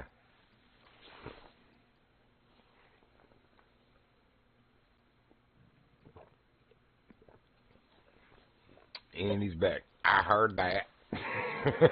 I heard what you said about me. I don't appreciate it.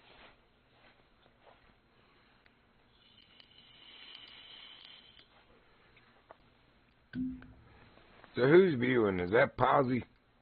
If that's you, Posy, why don't you come join her? Or is that maybe Stevie from Tackle World?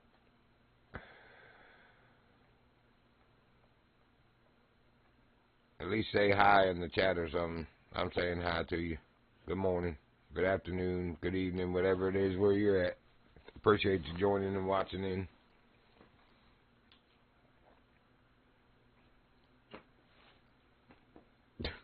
Prince.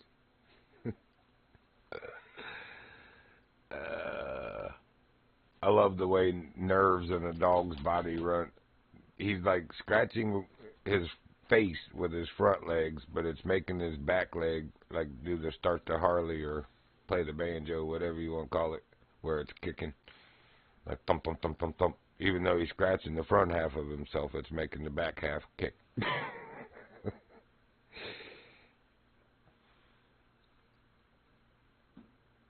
You ain't raped, dog. But you ain't all wrong. That's why we love you. Crazy little self.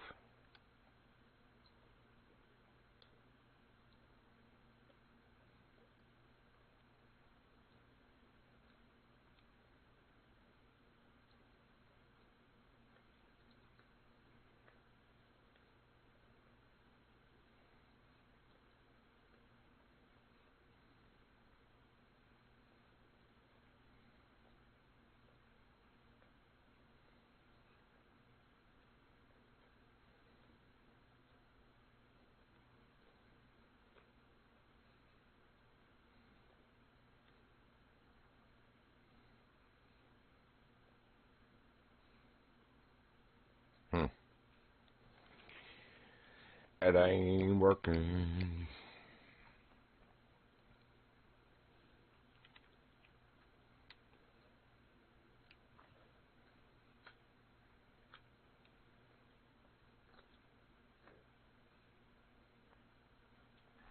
I think hot dog did work the last time, which I was surprised about.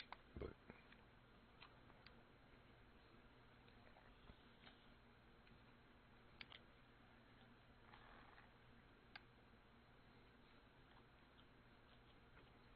if we don't catch something soon, I'm going to call the stream and go do my tire rotation and then maybe come back if there's no jobs I can take. I need to find a route this afternoon, hopefully. They've been pretty scarce lately. And I mean, like, really scarce. It's not a good sign for the economy when a giant like Amazon isn't putting out the routes that they, you know, consistently and traditionally were doing. This time of year last year, I was freaking making bank doing this stuff, man. I need to do that again because I'm behind on some things. Been applying to other avenues of, you know, sources of income as well, so that this can just be a supplement instead of my mainstay because it's not reliable like that anymore. But it's just slow, man. You know, everybody says they're hiring, but the turnaround on like when you actually hear back from somebody when you apply, it's like up to a month on some. I mean, it was a month and a half on one of them I applied for just to get a. We decided to go with other candidates that more closely matched. Just like, okay. What you mean is, never mind. I'm not gonna say it on stream. I'll just say it this way from my perspective. It seems like if you're straight and a white man, it's not as easy to get a job as it used to be. I walked in and got jobs on my confidence alone before. Seriously. Good jobs, good paying jobs. Just by walking in, like, you need a good tire guy? When I first moved up in this area. I think I told this on the stream, and the guy was like, well, we're not even really hiring right now, but he had raised an eyebrow when I said it. I think I kind of took him aback just walking in his business. I didn't even know that was the owner. I just walked up to the first guy at the counter that I saw.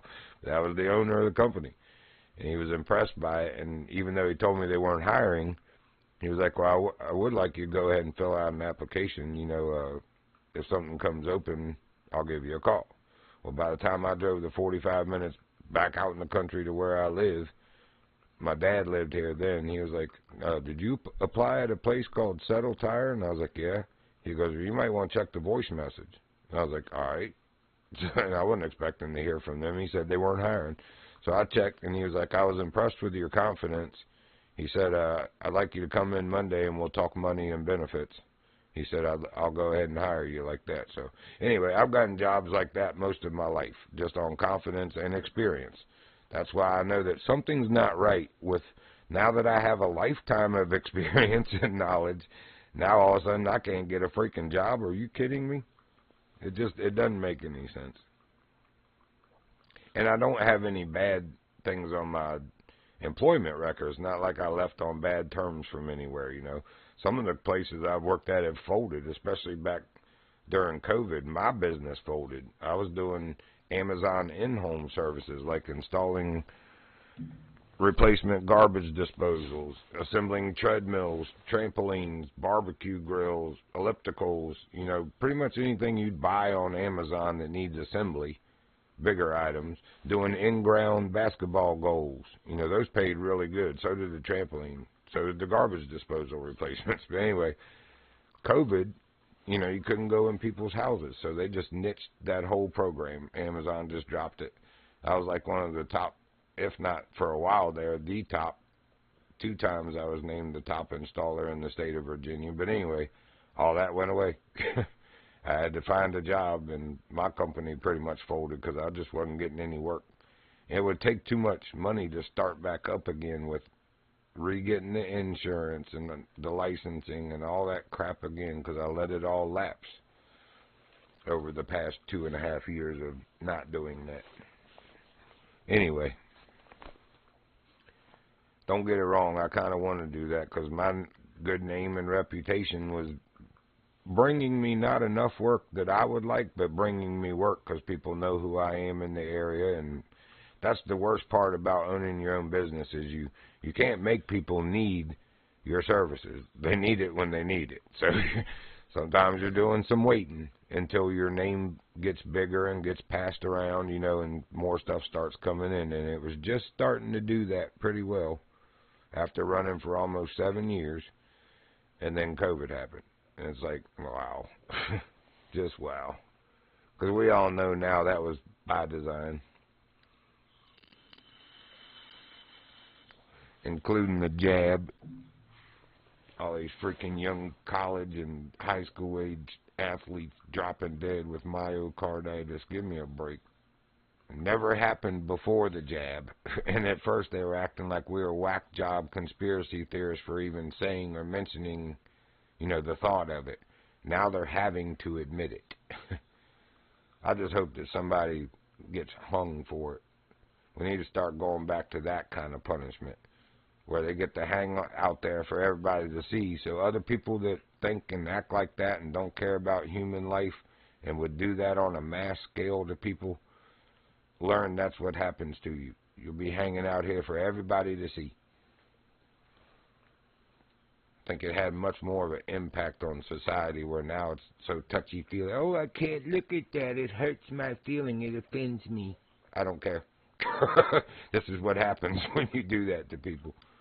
Those are people's mothers, grandmothers, and grandfathers, and fathers, and sons, and daughters, and brothers, and sisters, and cousins, and uncles, you name it.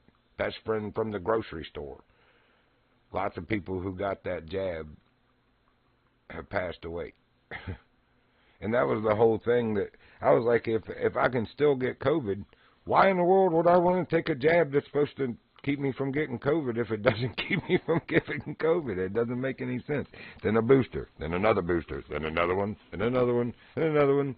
It's like all these variants started coming up, and the whole time, some of us whack job conspiracy theorists were trying to put the word out that, you know, something's not right with this. Something's not right with this. The narrative has changed 2 or 3 times, you know, because it started out as a bat on the, you know, Fisher fruit market. And then it was, at one point initially at the beginning, it was leaked that it came from a lab in Wuhan. And it was just weird that back in, you know, that was in January of 2020. Is when COVID made its presence, right about time the inauguration was supposed to happen, and the January 6th quote-unquote riots that didn't happen. Anyway, just before that, in 2019, in November, or maybe it was October, I could go back and find it, Nancy Pelosi visited that very lab where that supposedly came from. It's just weird to me. If you look at all the, little facts, usually they add up to something that makes more sense. It was in airports and stuff that it was first happening here. Well, how do you think she got back and forth? It wasn't on a month-long boat trip, that's for sure. It was by plane. Anyway. That whole thing was by design. Ain't no doubt about it. This might get my channel and my video, at the very least my video yanked off of YouTube and Twitch, but maybe my channel too, but I don't care. If you can't handle the truth, then click off of it and go listen somewhere else. I'm not trying to offend anybody. I'm just fishing, and while I'm waiting, having a conversation about how things went, and how things are, trying to find a job. Everything changed.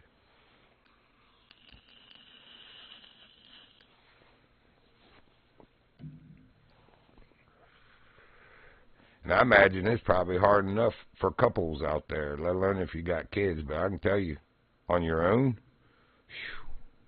I'm in the biggest struggle I've ever been in my life financially. I've never, ever had trouble, making money and paying my bills and all that stuff. I'm having trouble eating at the moment and feeding my dogs. So it's starting to get to that kind of thing. It's not good, but don't get me wrong, I know how to survive. I live where there's plenty of stuff to eat. If I need to, I will. But that might get me in trouble too, but I don't care. What are you going to do to me? I mean, people got to eat. If I got to shoot a squirrel or something and it's out of season, sorry. I was hungry. So were my dogs. If I got to catch a fish, well, there's not really a season. As long as I'm on my property, I don't even need a fishing license or a hunting license, but you do got to be in season for hunting. But anyway, point being is, if I got to eat, I'm going to eat. But on the paying the bills and stuff, I'm trying to find that answer. I'm praying daily, diligently on my knees, because I know that God does provide. He always has, and He will. But it's on His time and His will, so maybe there's something, a little bit of more of a struggle I need to go through, that He's preparing me for something else. I have enough faith to know that it's not to harm me, it's always to better me and for my good. Because God is good all the time, and all the time God is good.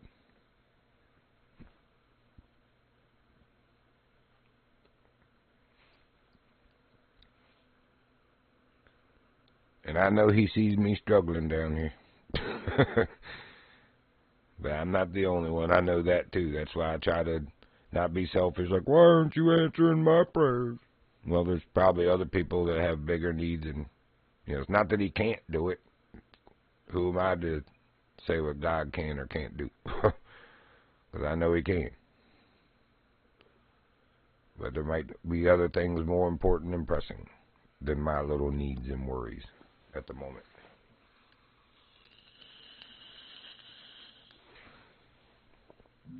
Seem like grand and insurmountable things to us, but, it's nothing for Him. Nothing. Not a thing. Alright. I'm about done fishing, though. I ain't gonna lie to you. I'm sitting there talking about God and thinking about going and playing a killing game. Shame on me. We'll make it animals. He did put him here for us to hunt. So. But I'm bored with fishing. I'm not kidding. I think we're going to stay right here. This is where we activated a pumpkin seed. That's what I need to remember. I should write that down somewhere. That would be smart. We don't do stuff like that. Alright, so I wanted to look at, it says like 74 of 74, 64 of 64, 67 of 81 now because we got the one. So where in the world are they getting that I'm 40? Oh, that's mission progress. And they say something about challenges. Let's see if this tells us anything. Stats. Yeah, 40 of 76. I don't get it. Maybe after I get those 14 more. Wow, that would be what? 14 would be 54, so it'd be 22 more are going to pop up or something. I just don't know. I don't get it. I don't get it. Challenge missions completed.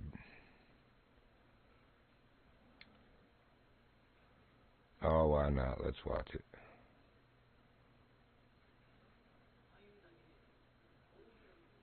Oh, this is a different.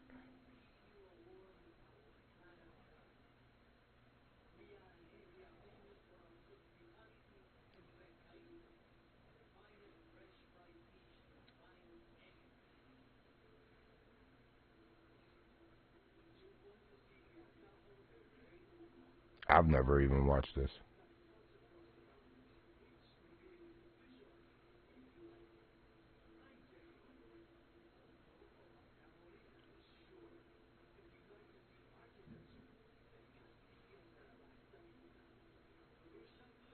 And you know we're going to check the Norway one out next, because I didn't even know they were different. I thought it was just the beginning one. What is it that keeps you coming all the way out here?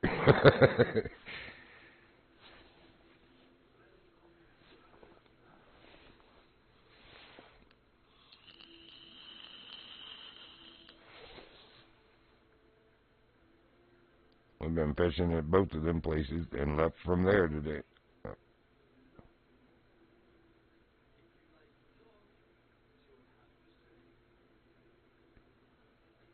Oh, that's pretty. They have come so far in video games, y'all. I mean, I'm 53. I came from, I've said it so many times on stream.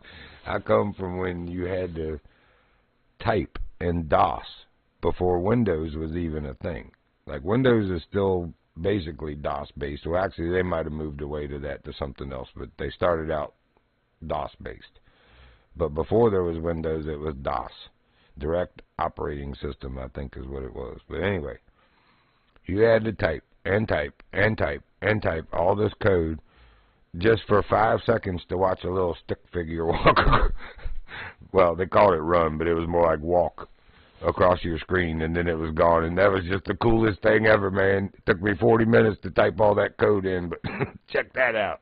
This little stick man walking across my screen. And here we are. That was in like 85, 86, something like that. Maybe 84 even. But point being is, so that's 40 years. 40 years later, look at the game stuff that we're looking at now. Alright, let's watch their reserve video. Yep, different too.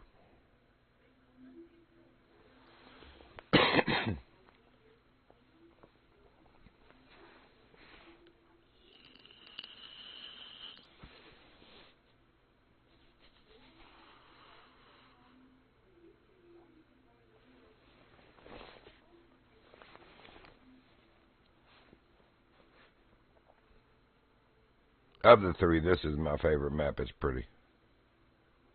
I like Golden Ridge, but this is my favorite.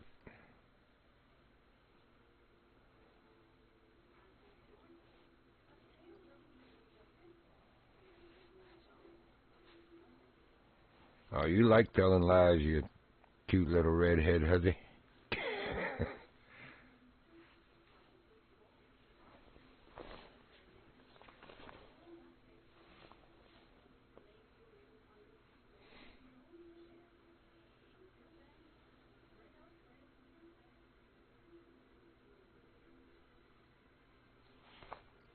There's Troll Nose. That pointed rock sticking up. It's one of her lies, where the little boy tricked him and told him, "Got your nose." And he panicked and grabbed his nose so hard he ripped it off his face. Lies. Stop telling your lies, woman. Oh, that's beautiful. Still not as pretty as God paints it, and for real, but again, they've come a long way. Yeah, that place with the swords is really cool. Now that's a good aerial, like drone footage of the village at the Lake Savar and the cruise ship in the background with the lighthouse. Very nice.